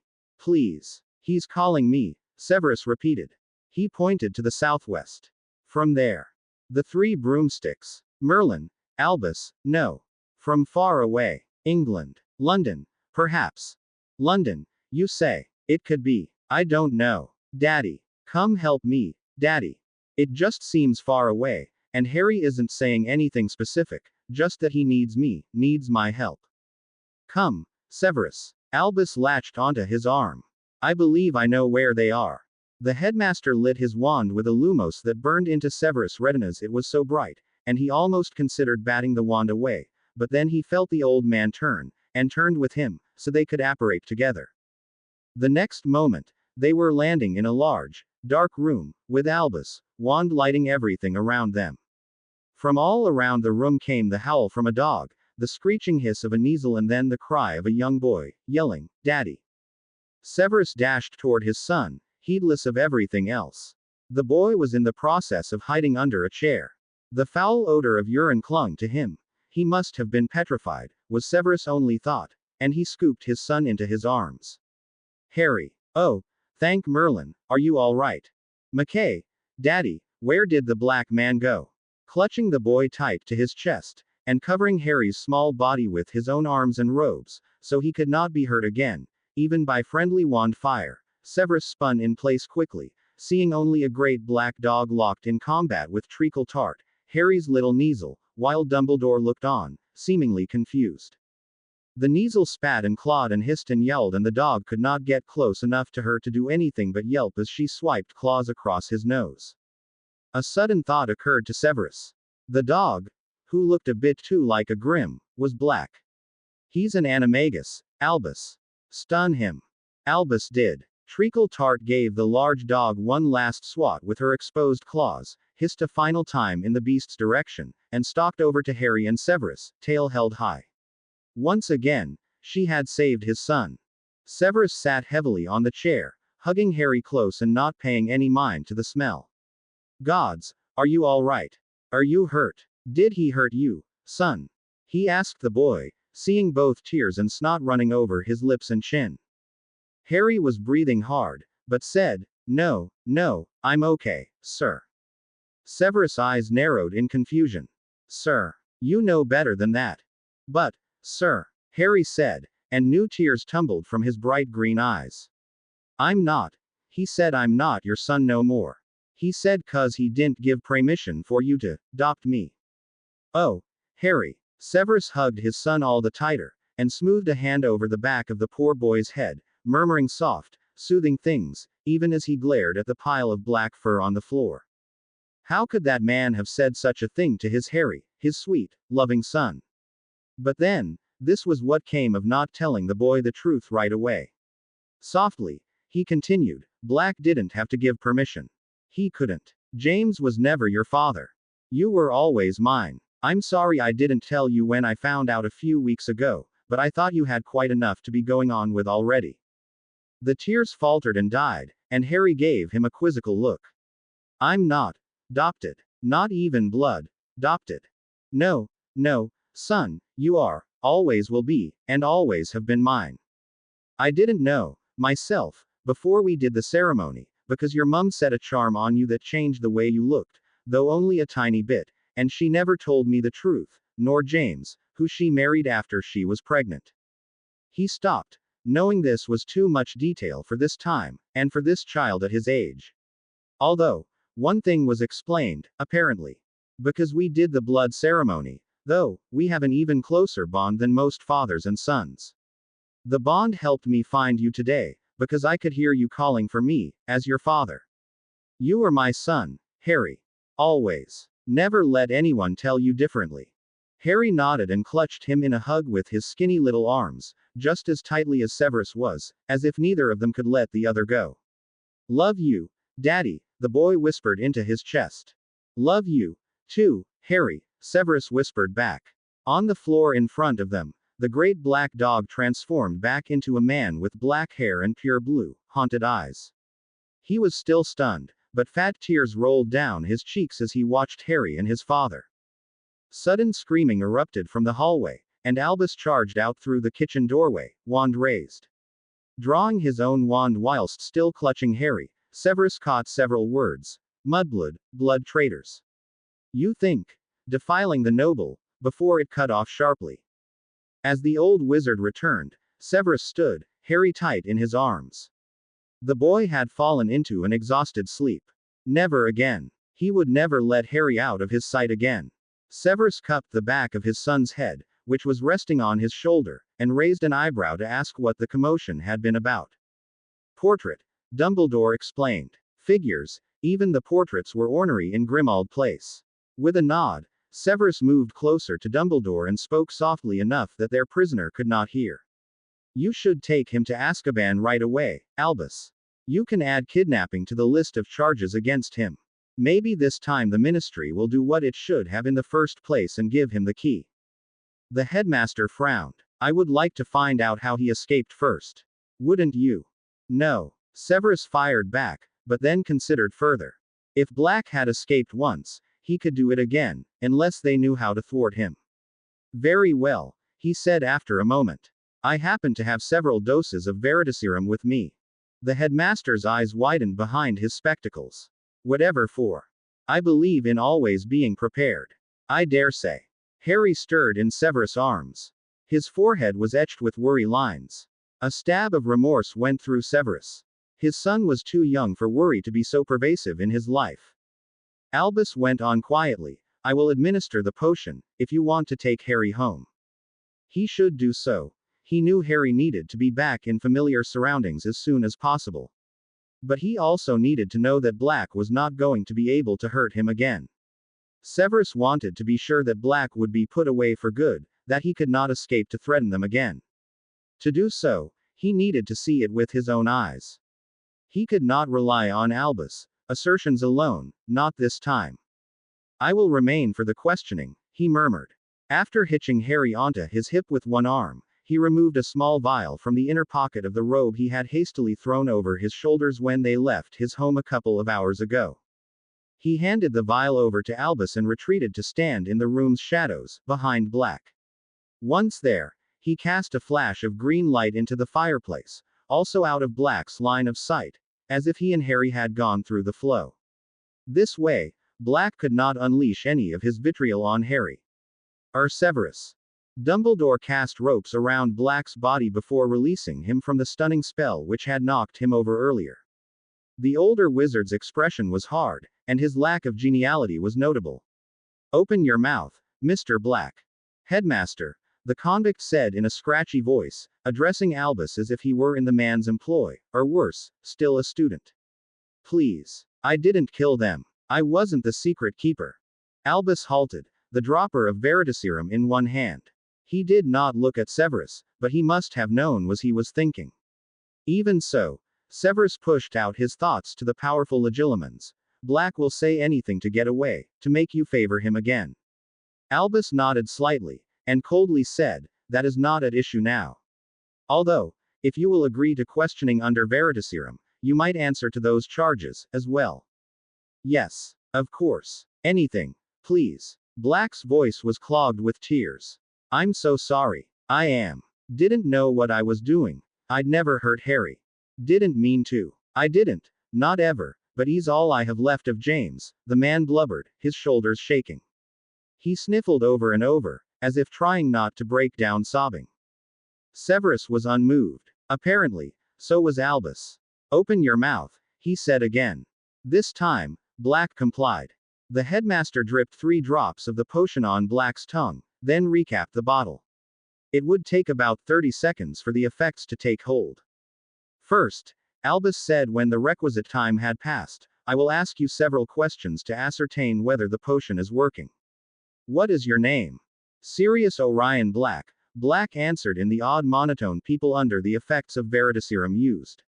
But Black was wily. He could fake being caught under the potion's power, if he had will enough to do it and yet maintain his own ego. What is your mother's name?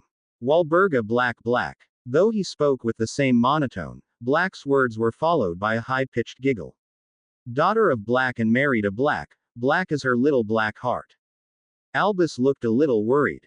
Severus could understand. If Black was too crazed to answer under the serum, this would do no good at all. Do you have any siblings? Not any more. No, no more. Poor Regulus went away. Black looked up suddenly, and his voice was stronger. I did have one, until that monster killed him. Severus wasn't sure which monster was meant, but he'd bet on the Dark Lord. For Severus' own part, He had not seen the youngest Black since the late 70s. It was put about by the Death Eaters that Regulus, who was the youngest among them, had fallen from the Dark Lord's favor, or worse, had left his service. Rather, that he tried to, and been killed by the Dark Lord for the personal affront. But Severus had never known how, or if, Regulus had actually died. Tell me the sun is green, said Dumbledore. The sun is, Gu. Gray, great to see again. Excellent. Let us begin. How did you escape from Azkaban? Black let out another giggle. The Grim did it. I went along for the ride. Severus scowled. Obviously the bastard was trying to play the serum, trying to get out of answering truthfully. He should have expected nothing less from the scoundrel. Dumbledore, too, looked put off. The Grim is your unregistered animagus form, correct? Black shuddered and then said, yes. How did you get off the island? I swam. How did you get past the prison guards? Nice euphemism for dementors, Severus thought, but he was very interested in the answer. The Grim. The Dem. They don't notice so much without feelings. Don't notice animals. As a Grim, a dog, I didn't have the right feelings to feed them. Not so tasty as a puppy. Black laughed loudly. Paid me no mind if I sat still when they passed. Coulda nipped their heels. Albus looked up and away, tapping a finger to his chin as if thinking, but his gaze met Severus in truth. If what Black said was reliable, any animagus could enter or exit the prison at will. And Severus knew several animagi, unregistered, of course, who should never been allowed to know this information, if for no other reason than if they were ever caught and prosecuted for their crimes, imprisonment at Azkaban would not be effective punishment. The headmaster had continued the questioning, and Black was saying, heard a report about those Dursleys. James always hated him, especially after he met him. I knew Harry was there, he said in an odd sing-song voice, so I worried for the bairn. Had to escape to find him, to check up and find him, make sure he was okay. James would have wanted me to make sure he was okay. He would have wanted me to. Looked all around, smelled them all, stinking as they were, and when I couldn't find my little Harry there, I went to good old Hogwarts to see what I could see. Heard that old Snapey had him, and I knew where the Gria's nest, where Snape was living. So I went to rescue Harry. He's I mean, he's James's Sue, he's James's. Arg. Black thumped his head on the floor, coughing and wheezing after trying so hard to get some words out, and obviously distraught at not being able to repeat his old lies about himself or James, in relation to Harry. Severus could have cheered, but what he heard next chilled him to the bone. Albus, Black pleaded. I told the boy, I told Harry, and I'll tell you now, I never meant to hurt him. I just wanted him safe. I was never secret keeper for James and Lily, I swear it. Peter was. He's the one who told Voldemort. You lie. Severus snapped. Forgetting he was meant to remain hidden, he surged forward so he could see the face of his lover's betrayer. You killed Lily. Admit it. Black's expression shifted from surprise to rage in an instant. How can I? It's your Veritaserum, isn't it? Nearly spitting with fury, Severus hissed, witnesses saw you attack. They saw what Peter wanted them to see. He exploded the street. He cut off his own damn finger to leave it behind for others to find. Then he ran away, ran down the drain like a little rat, escaped like the vermin he was. That's impossible, Severus whispered, aware that Harry was waking because of his agitation. He smoothed a hand across the back of the boy's head and shoulder blades to calm him. You're mad. Of course. I'm mad as a corpse. Like to see you do better after 6 years in Azkaban. You wouldn't last not a daw. Damn. Severus sneered. You know better than to lie under Veritaserum. Or maybe you don't. You've always been so arrogant, just like your best friend. You're a bully, Black, you and your trio of rule-breaking pack mates. Not one of you ever did anything that wasn't to your own benefit. You got what you deserved in Azkaban, for trying to kill me via your pet werewolf if nothing else. Go on, tell me you didn't. Black couldn't do it. Not that he didn't try. But the serum was stronger than Black's will, not that Severus was surprised. Coughing and wheezing his way through attempted disavowals of all mischief and maliciousness, Black blubbered on piteously. Severus had no pity in him for the worst tormentor of his school days. After a minute or two, when the serum was almost at the end of its usefulness, Black protested in the thick drone of those still under its effects, a sure sign he was fighting it no longer. But you know it's true now, don't you? About me. I wasn't the secret keeper. It was Peter. I swear it was. To Severus' horror, Dumbledore's expression had softened as he gazed at the bound man by their feet. I do believe you, my dear boy, and I shall do what I can. Albus. Severus took another step toward the headmaster. It's madness. He's crazed and truly believes his lies, but lies are all they are. No, no, I didn't kill them. You have to believe me, you slimy, sneaking Slytherin snivelly Snape.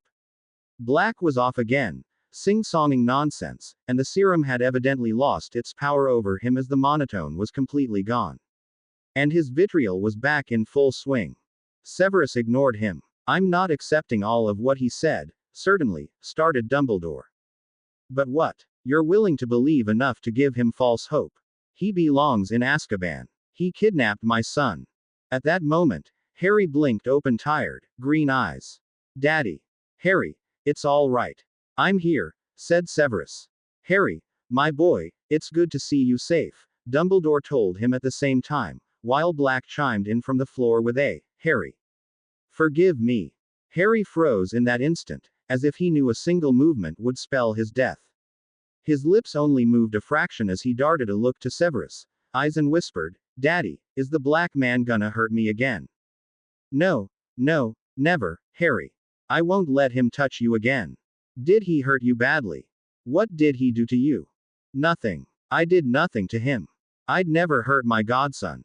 He isn't yours, you completely idiotic cur. If you had more than one brain cell in your head, you'd realize that. I still wouldn't hurt him, Black protested. I'd never. Even if he's not. Not even if. Albus. You must know. You know me. I held him in my arms when he was just a baby. I changed his diapers. I'd never ever hurt him. Albus turned to Severus. Perhaps it would be best to take Harry home now. Severus wanted to protest, but he knew it would do him no good. Albus already knew his assumptions and fears about Black with regards to Harry, and he would make whatever decisions he wanted, whether or not for Harry's sake.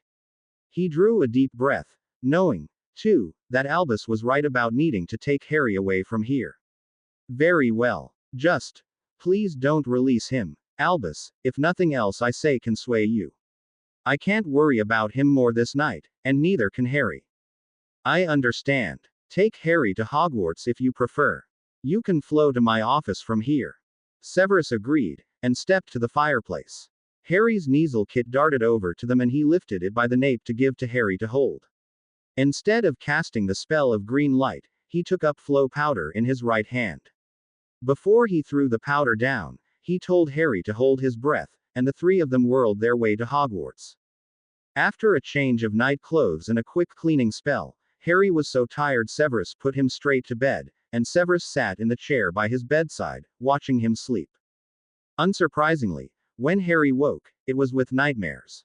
Severus soothed him, rocking him in his arms and whispering that everything was all right, that he was safe from harm and from Black and the Dursleys and everyone. The nightmares were almost the worst they'd ever been, and Severus had to stop Harry from biting into his hand again, but the boy kept moaning, sorry, didn't mean to tell, please, I'm sorry, I'll be good. All Severus could do was remind him where he was, and with whom, and make sure Harry didn't hurt himself, and tell his son he could tell his daddy anything. Anything at all. Harry finally drifted off again, but Severus kept him in his lap, resting his cheek atop the boy's halo of soft, black hair, continually whispering to him that he was safe and home. Later in the morning, when Harry woke for good, Severus pushed him to talk about his nightmare a little, to expel the poison, as it were, and to tell him what Black had done to him as well. I had to make him listen, Harry said. He kept not listening, Daddy. Severus noted, once more, that Harry had not stopped calling him Daddy since the night before. Not that he minded. He preferred it to Father, actually, since that was what he had needed to call his own father. Or else. But he also realized that Harry had only called him Daddy when he was frightened or waking from a nightmare. Thus, he was still scared and probably would be, for quite a while, from this newest trauma. That has long been a fault of his, Severus acknowledged. They were sitting together on the chair they often used for story time, since Severus figured Harry would be most comfortable there, and Harry seemed to want to be in constant physical contact with him. He cupped Harry's cheek. What did you tell him? Harry looked away, his whole body trembling. What I'm not supposed to. What they tell me not to. The Dursleys. Harry nodded, still refusing to look at him. He appeared braced for a blow. I'm sorry, I didn't want to tell him, but he wouldn't listen. I couldn't let him send me back there, back to them. They'd kill me for sure this time, I bet. Horrified that Harry might think he would ever have to go back to those people, Severus instantly said, No, Harry. Never. They'll never have another chance to touch you. Nor will Black. He ed Harry's forehead. I'm not angry with you. Not at all. He swallowed hard, hating to say this, but he would, for Harry's sake. I'm pleased you told someone what they did to you, even if it was Black. Really, Daddy? Yes, Harry. I want you to feel safe enough to tell me anything, anytime you need to. Remember how our rules here are different from theirs. You must forget their rule about not telling when you're hurt or scared, or when you remember something bad that happened to you. My rule is to share things like that. Remember? Harry nodded and relaxed into his arms. His eyes closed briefly. Then, after biting his lip for a moment, he said, He's sorry, Daddy. I think he's real sorry. And I don't think he hurt my mum and James. For a brief instant, Severus believed it. He could just see Potter and Black, thinking they were so clever to make Pettigrew the secret keeper, picking the one man of their foursome whom no one would suspect could trusted with the whereabouts of the Potters and Harry. He recalled, too, the swiftness with which Black was incarcerated, without benefit of a trial and only the forefinger of Pettigrew as evidence the fourth marauder was dead. At the time, Black's treatment was the only ray of sunshine in the agonizing horror of the darkest place in which Severus had ever been, with his only love dead, at least partially due to his own actions. He wanted someone to blame. As did everyone in the wizard community. They had called for blood, and went after Black with a sanguinary fury. But the moment passed. Severus could never trust Black with Harry, could never trust him to be near his son. He would ward Spinner's End, and ward everywhere else he could against scrying and against Black in every form he could imagine. Grim, human, invisible, everything. He would. He was interrupted by the voice of Dumbledore, coming from his fireplace. Naturally. After he had invited the elderly wizard into his home, and served him tea. Oh, the irony. He pressed Dumbledore for news. I have been able to secure Sirius Black at St. Mungo's, Dumbledore said, in far too calm a voice. What? Severus snarled. Then immediately lowered his voice so as not to frighten Harry more. He had wanted Harry to stay in his room whilst he spoke to the headmaster, but Harry did not want to leave his side, and in fact was still sitting in his lap. He could not blame the boy for clinging to him. He's not at Azkaban. He did kidnap Harry, recall. Dumbledore's mouth turned down. His placement is pending a trial, my boy. He will have a chance, this time, to defend himself, if he is able, perhaps with the help of my pensieve in addition to Veritaserum. Dumbledore raised his hand to stave off another of Severus' rants. I understand your fears, Severus. And, too, I understand the ill will you bear for Sirius, but he bears even more for me, Severus interrupted, but Dumbledore did not stop speaking, just raised his eyebrows in silent admonishment. But he has already spent 6 years in Azkaban for a crime he may not have committed, an imprisonment which I, for one, pressed for greatly amongst my fellows at the Wizengamot. Please allow an old man to rectify his mistakes. That took the bite out of Severus' retort. Dumbledore admitting a mistake happened with the frequency of Halley's comet passing Earth. Still, he had a few arguments left. He put a protective arm around Harry's waist, but Harry was already tense. I don't want him near my son. Now, do not be too hasty, my boy. Hasty. Are you attempting a joke, Albus? I tell you, I am not in the mood for levity. Not at all. I simply think that perhaps Harry should have some say in whether he wants to see his godfather. Black is not Harry's godfather. That may not be the truth. Please understand. There is nothing to understand, Severus hissed. James had no right to assign Black to that role. But he did, Albus said, folding his hands together on his lap. There were high points of color on his cheeks, a rarity all its own. He nodded toward Harry. Though he is your son, Harry was born into an existing marriage. Technically. Technically. Severus snorted, gripping Harry tighter to himself, and Harry clung to him, in turn. Technically, Albus repeated, at the time, Harry was Lily and James's son, until you stepped forward and claimed paternity. Thus, at the time, James had the right to make Sirius Black Harry's godfather. Despite the fact that you have custody now, and have every right to it, at the time of Harry's birth, James had the legal right to be called Harry's father and to name who he wished as godfather. By whose laws? The Wizengamot, I'm afraid. The Wizarding Paternity Statute of 1837. Since Lily was legally married to. Enough. Severus interrupted. Enough. I understand. He knew Harry did not, but he would explain it to his son as best he could, if he could ever get past the sinking feeling in his chest. It has not been an issue previously, of course, because Sirius has been incarcerated ever since the Potters died. But now that he will likely be freed, or at least will have the chance to prove his innocence, he does have certain rights. Turning his face away, Severus covered his eyes and much of his expression with his hair, one of his favored methods of hiding when he did not want anyone to know what he was thinking. Harry could see him, of course, but he had vowed some time ago never to hide from his son. The boy's green eyes were troubled, wary. Severus took a breath. Very well. You will allow him to see Harry. Still holding his son's gaze, he said, no.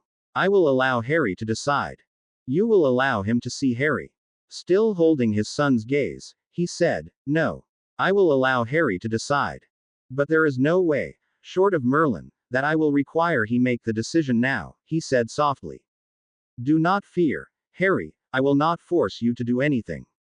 As the boy relaxed slightly into Severus' arms, he knew it had been the right thing to say.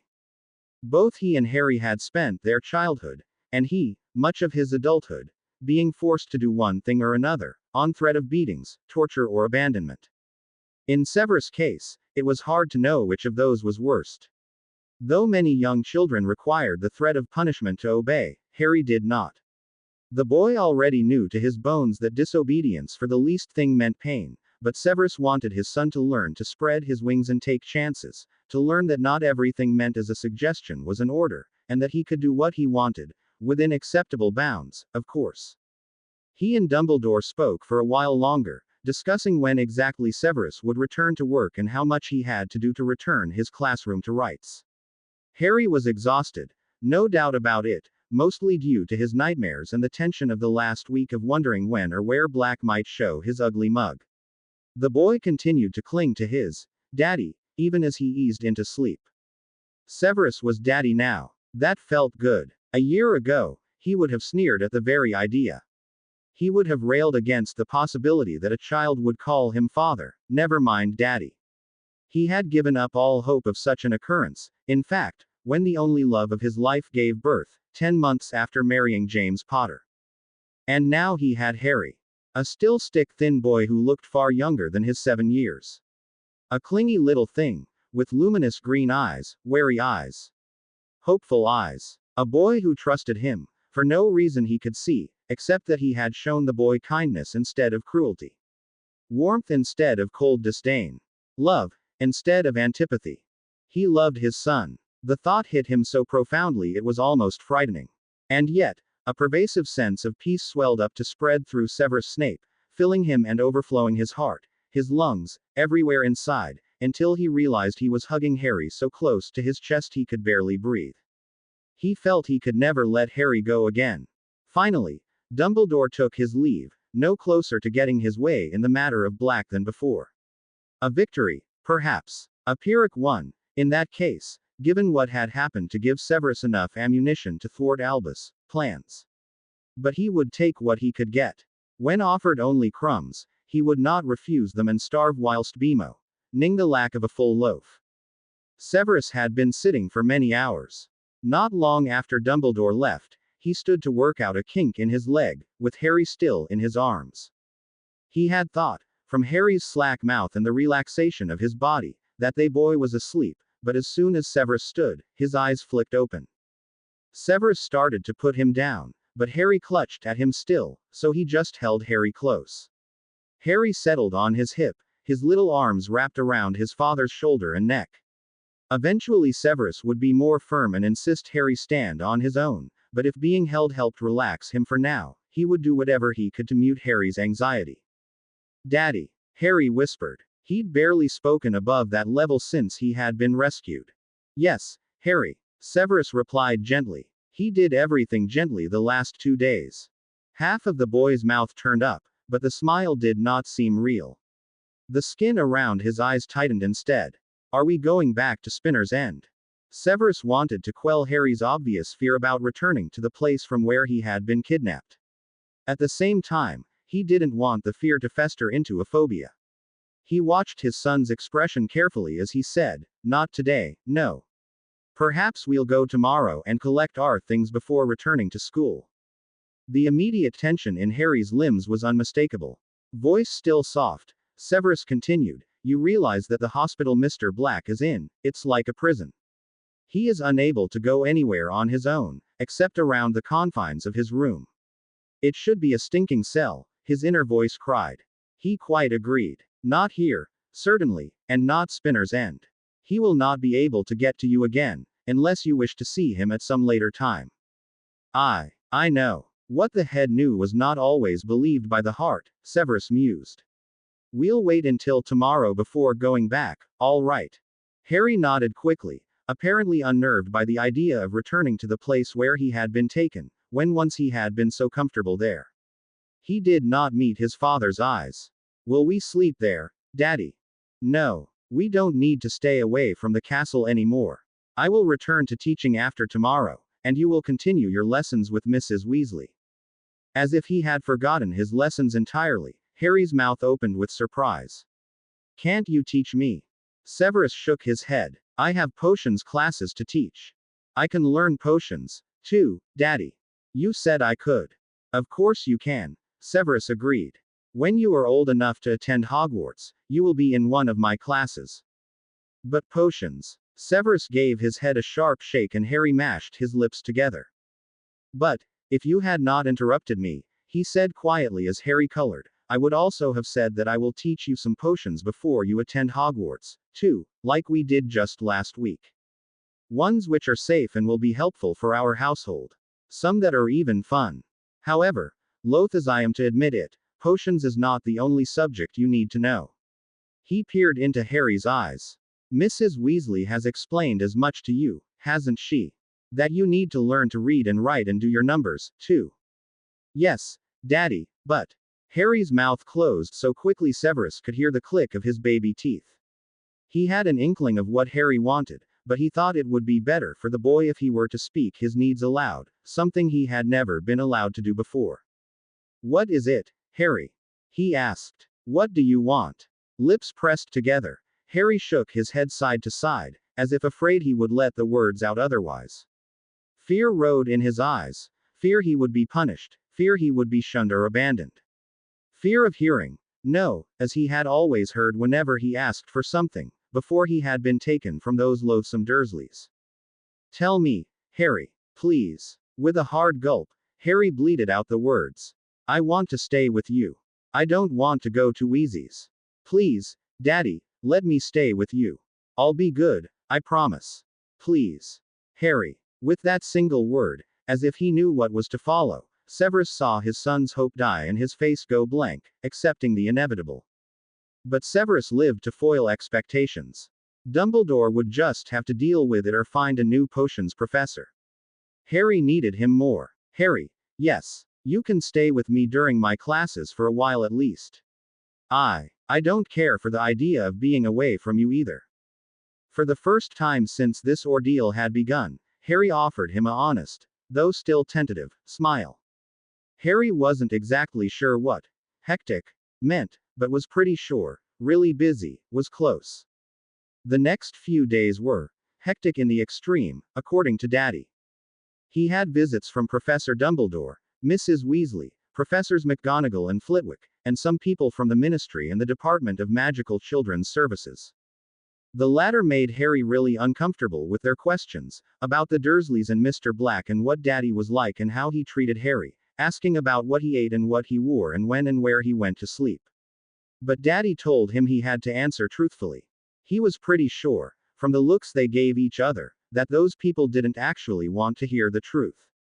When he told Daddy his thoughts later, Daddy said he was probably right. And then he bought Harry an ice cream sundae at a place called Fortescue's, for being good and telling them the truth anyway.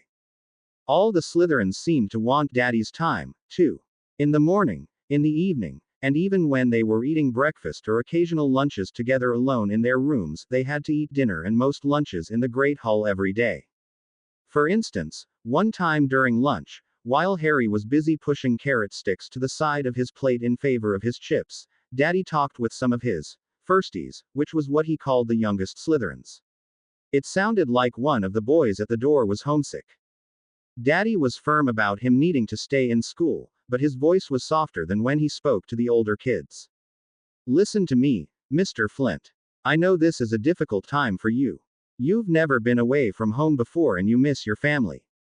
But you can make many good friends here, and you need to get used to going to your classes. Skiving will not be tolerated any longer.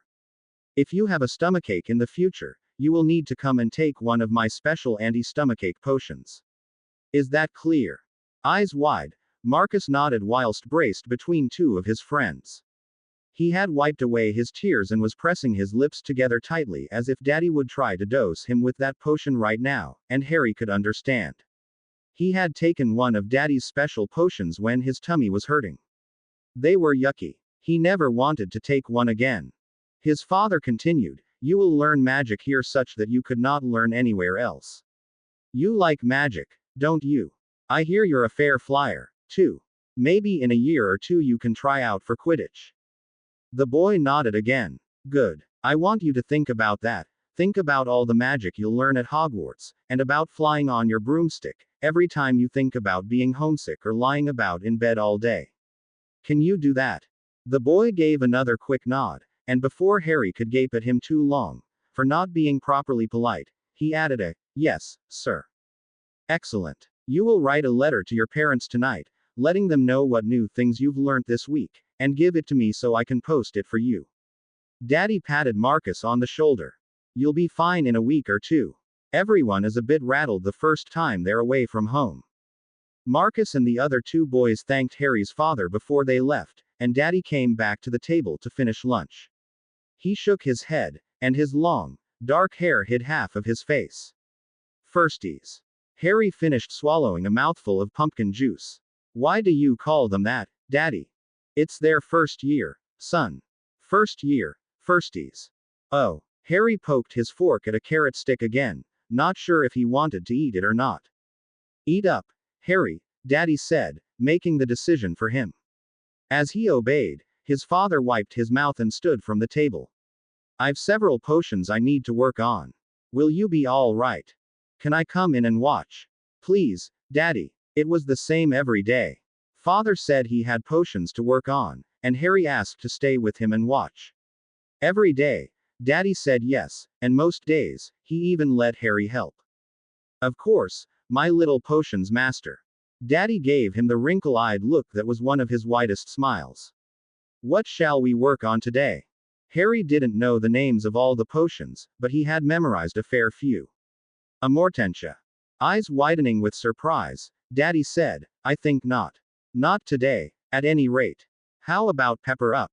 Sounded good to Harry. The next day, after one of Daddy's classes, he was followed into his office by Rose Parkinson. "My first Newt year," she was saying. "I was hoping to have a terrific base in potions, Professor Snape.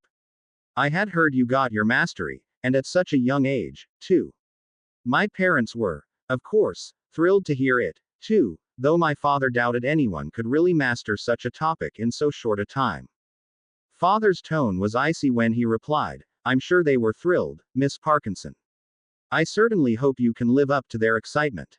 It has been my experience that students with the greatest potential will succeed when the tools to do the work are available, and potions is hard work, no getting around it. The rest often will not, no matter the circumstances. Rose's face reddened and she mumbled something about being chock full of potential before leaving Daddy's office. Harry looked up from the small desk and chair he had been provided with, in the area behind his father's bigger desk.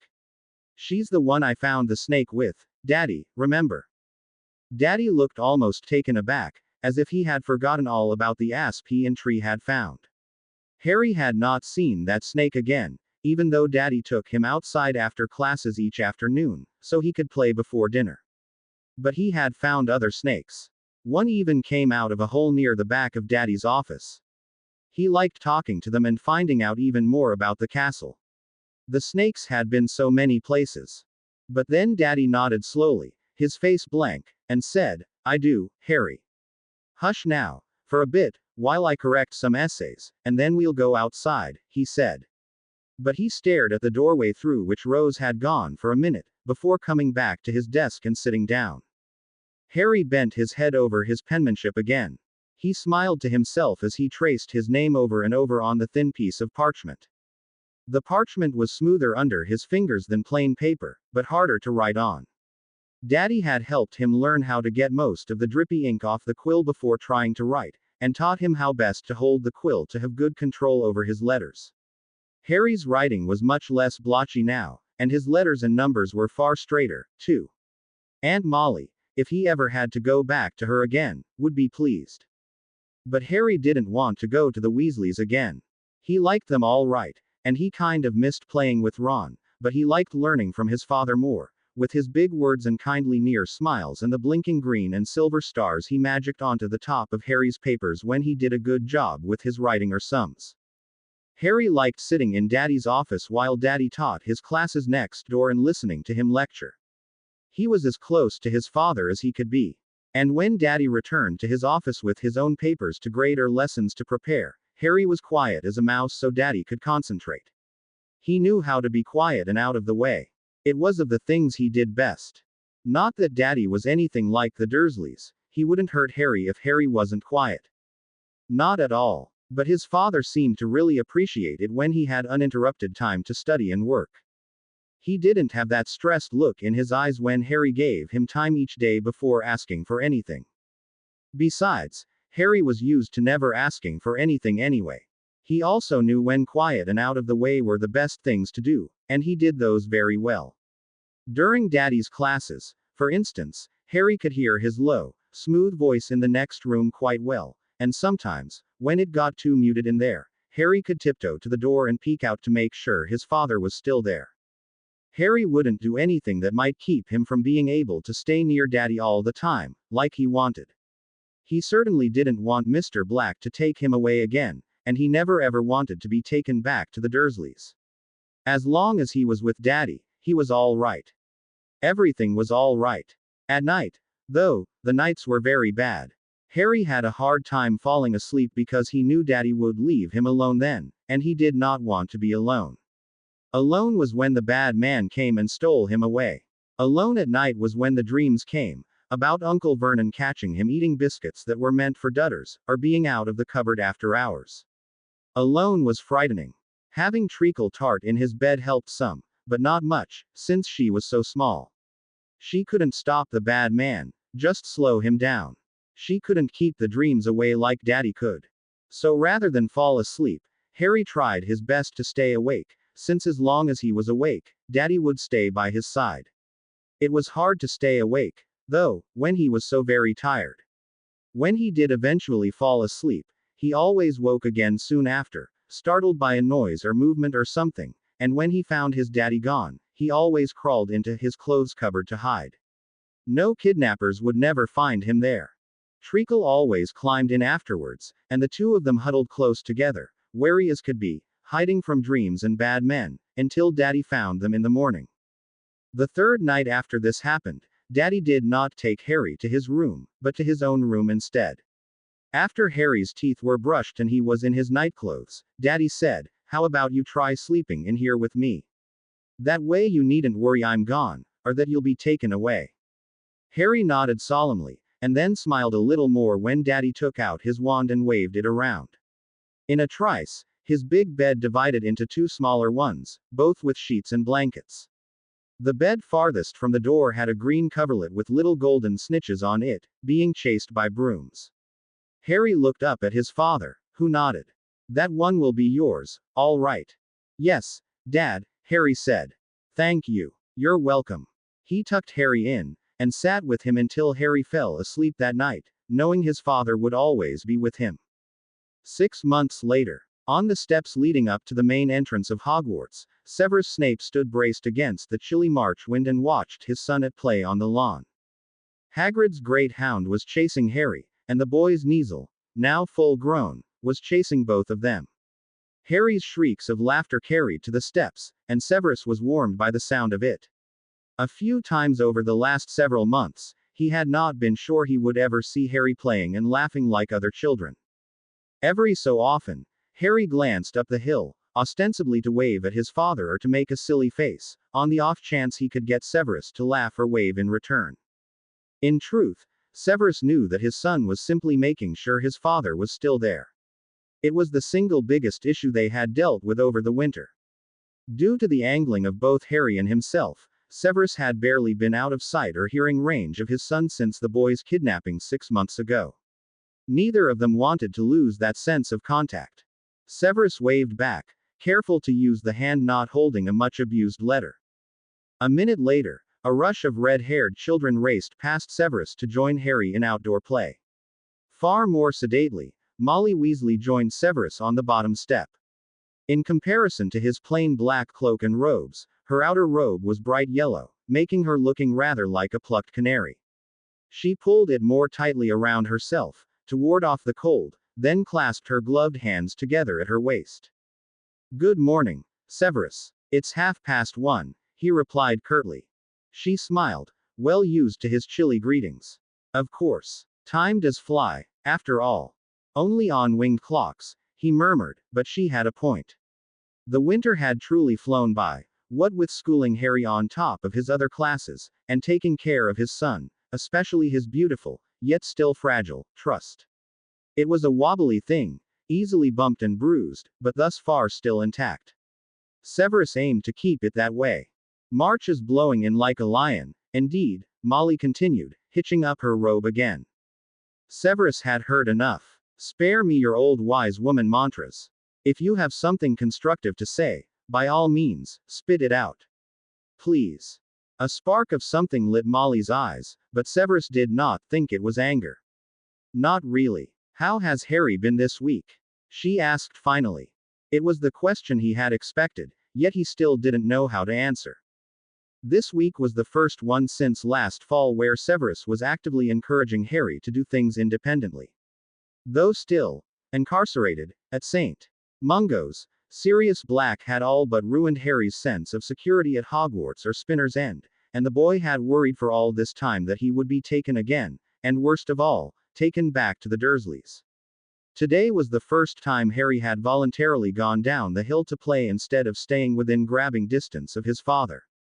He keeps one eye on me at all times. Molly nodded. Soon enough he'll look away. I know it's been taxing. Severus made a sound that, from anyone else, might have been called a snort. You have no idea. Molly corrected him immediately. I have 7 children, Severus. 7. I rarely get to use the loo alone, never mind have time to read or create potions. If one of my lot doesn't need me, it's a fair bet one or more of the other 6 does. I wouldn't know what to do with myself if I wasn't surrounded at all times. Maybe that works for you, Severus snapped, but I am a solitary man.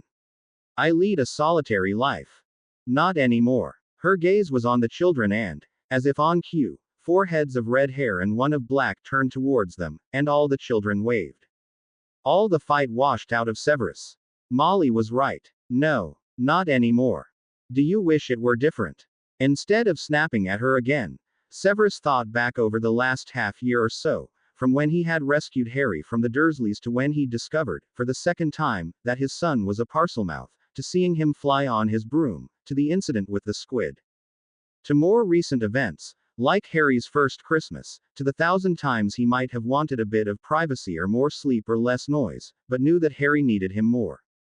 To Harry's questions about Sirius Black, some of which he had referred to Dumbledore, unable to answer with anything less than the bile-laced vitriol Black deserved, and what it would mean to them, now that Black had been exonerated, cleared of any wrongdoing in the deaths of Lily and James Potter. Harry was a very curious child, Severus was learning, though only recently had he begun asking questions, something he had never been allowed at the Dursleys. He was also very bright. He learned quickly from listening to Severus talk, and now that he was reading at above his grade level, he seemed to get immense enjoyment from books. When given half a chance, Harry could be affectionate as well, occasionally touching his father's hand or leaning into a hug, and his smile could light up the room. No, Severus would not trade his experiences with his son for 1 minute of a solitary life. Never. Molly must have read that determination in his expression because she merely smiled and continued to watch their children in some intricately concocted game of tag. Then something, or someone, caught her eye. "Why is that hateful man spying on our children?" She pointed, and Severus followed the direction of her finger to find Argus Filch standing less than 50 yards away. Ah! Severus let the fire of just retribution warm his belly. "We have taken measures, a fidelity potion, to ensure he will protect my son and never harm him in any way. And when, in another 6 months, the potion wore off, they would reassess its needfulness." Harry was still uncomfortable around the dirty, despicable man, but now that he knew magic protected him, at least he was no longer petrified by the squib. And are these measures working? Yesterday, Filch practically flung himself at Fang rather than let the dog knock Harry down. Severus smiled at the memory. "Yes, I believe they are." A few minutes later, Molly broke the silence again. Harry never talked so constantly. Another thing he liked about the boy, he knew when to be quiet. "I heard, no doubt from her nosy children, that you are having Lucius Malfoy's son here for Easter." She had not made it a question, so Severus decided not to answer. Alas, she realized her error and added a minute later, "Won't having 2 boys be a bit of a handful? If having just one makes it hard to be alone." She was, not particularly skillfully, angling for him to bring Harry to the burrow again, and to perhaps leave him there for a day, or even an afternoon, for his education or her peace of mind or something. She could not understand why neither Harry nor he wished to do that, and had pestered him about it all winter. He had turned her offer down each time. Still, recalling the last time Draco had spent a week with them, over the Christmas holidays, and the subsequent mopping up, both figurative and literal, he and the rest of the staff had needed to do, he nodded grimly. But Harry seems to enjoy it. And he hoped to encourage Harry to sleep in his own bedroom, with Draco, this time. Molly laughed softly. "You'll find you do more and more of that as they grow older." "What? Have friends over?" "That, too. But just in general, doing things your children fancy, which you mightn't want to undertake yourself." It was true already, Severus mused. From letting Harry have an easel to buying him a new broom after the squid ate his first one, to having Draco Malfoy sleep under his roof, to eating fudge sundaes, there were many things he did only because he knew Harry would like them. "What's that?" she asked a few minutes later, pointing to the letter crushed in his hand. "A letter. Oh, who from?" "Someone with a modicum of proper manners." Molly smiled knowingly. "I heard you'd received something from Sirius Black recently." "Not that it is any of your business," he snarled, crushing the letter even more in a clenched fist, "but this is not from Black." "Ah, I thought maybe it was, because of the way you're squishing it so." Caught out, Severus relaxed his hold. The sender was nearly as vexing as Black, but it would do no good to tell her any. "Is it from Remus Lupin then? I understand he is back in the area." There was little Severus detested more than a gossip, and Molly Weasley was one of the worst. But she had helped him with Harry as much as she could, and he was grateful enough for that to not strangle her in the open in front of her children. But she understood, or heard, too bloody much. And she would keep pecking at him until he gave in, he knew it. "Yes," he told her at last. Through gritted teeth, he continued, "He wishes to see Harry. And you don't want him to?" "Obviously not." She gave him a piercing gaze, and if Severus had not been positive she wasn't, he would have sworn she was attempting wordless legilimency on him. But even her understands and herds would not have sussed out Severus' objection. Unless Albus had been more free with others' secrets recently than he had been 10 years ago, when Lupin had almost killed Severus, with Black's help, on a full moon. Only he, Albus, James Potter and his marauders and a select few of Lupin's family knew that he was a werewolf, and though Severus would have loved to shout the information from the highest tower at Hogwarts, he was constrained by the promise he had made to Albus. Because he and Black were friends. Molly guessed. Indeed. It was certainly a factor of the whole. It's your right, of course. Even if Black is a free man. He's still at St. Mungo's. And would be for the foreseeable future, unless he started behaving much more sanely. Azkaban had been bad for him, no matter how good he was at avoiding the Dementors. I meant free from Azkaban, and from his guilt in the matter of Lily and James. Even so, Harry is your son, and you can decide who he sees. Yes. I know. Like everyone else in England, it seemed, Molly and the rest of the Weasleys had learned that Severus was Harry's biological father when Black had insisted on a paternity test before he would give up his rights to visit Harry and have a say in his education. The news had spread like fiendfire, and all sorts of tawdry stories had been written in the Prophet about Severus and his relationship with Lily, none of which he let Harry see. But that Harry was now officially his son was perhaps the sole benefit of the whole mess, from Black's escape to his commitment to St. Mungo's. Even the ministry knew now. Cornelius Fudge could not put his hands on Harry, and neither could Black, even if he was still legally Harry's godfather. He could not force Severus to bring Harry to see him. Severus had promised that, if Harry wanted, he would let the boy see Black. So far, Harry had not shown the slightest inclination to do so, which suited Severus just fine. But now, this letter from Lupin. He wondered what the werewolf wanted, in truth. What was he playing at, to suddenly emerge from the woodwork after 6 years of conspicuous absence? What was his angle? It vexed Severus that he could not tell, from the letter, what Lupin really wanted. He doubted very much it was merely about renewing his relationship with Lily's son. At least he had done the courtesy of not claiming Harry to be Potter's son. Yes, it was vexing, and Severus had several cutting remarks to send back by way of reply, starting with, "You mangy cur." He sighed. You told Harry he could decide whether to see Black or not. Molly's words, so close upon the heels of his thoughts, made him twitch. So I did. Has he asked too? Would you ask to go see your kidnapper? A man who terrorized you and stole you from your home. Twin blotches of pink appeared on Molly's cheeks. Has he? If he had, I would have taken him to see that mangy mutt. A tiny smile played on her lips. You wouldn't have tried to talk him out of it. Suggested, perhaps, he put off such a trip for a week or a year. She knew him too well. It was exactly what he planned to do if Harry asked. The subject has not come up. Lucky for you. He raised an eyebrow in her direction. Harry was traumatized by that man so badly he has spent the last 6 months clinging to me like a limpet. I dare say. Luck has not to do with it. Chastised, Molly's coloring darkened. No, of course not. I will do whatever it takes to make Harry happy, to make sure he is cared for and to keep him from being hurt again. I will protect him and make sure nothing comes between us again. Ever.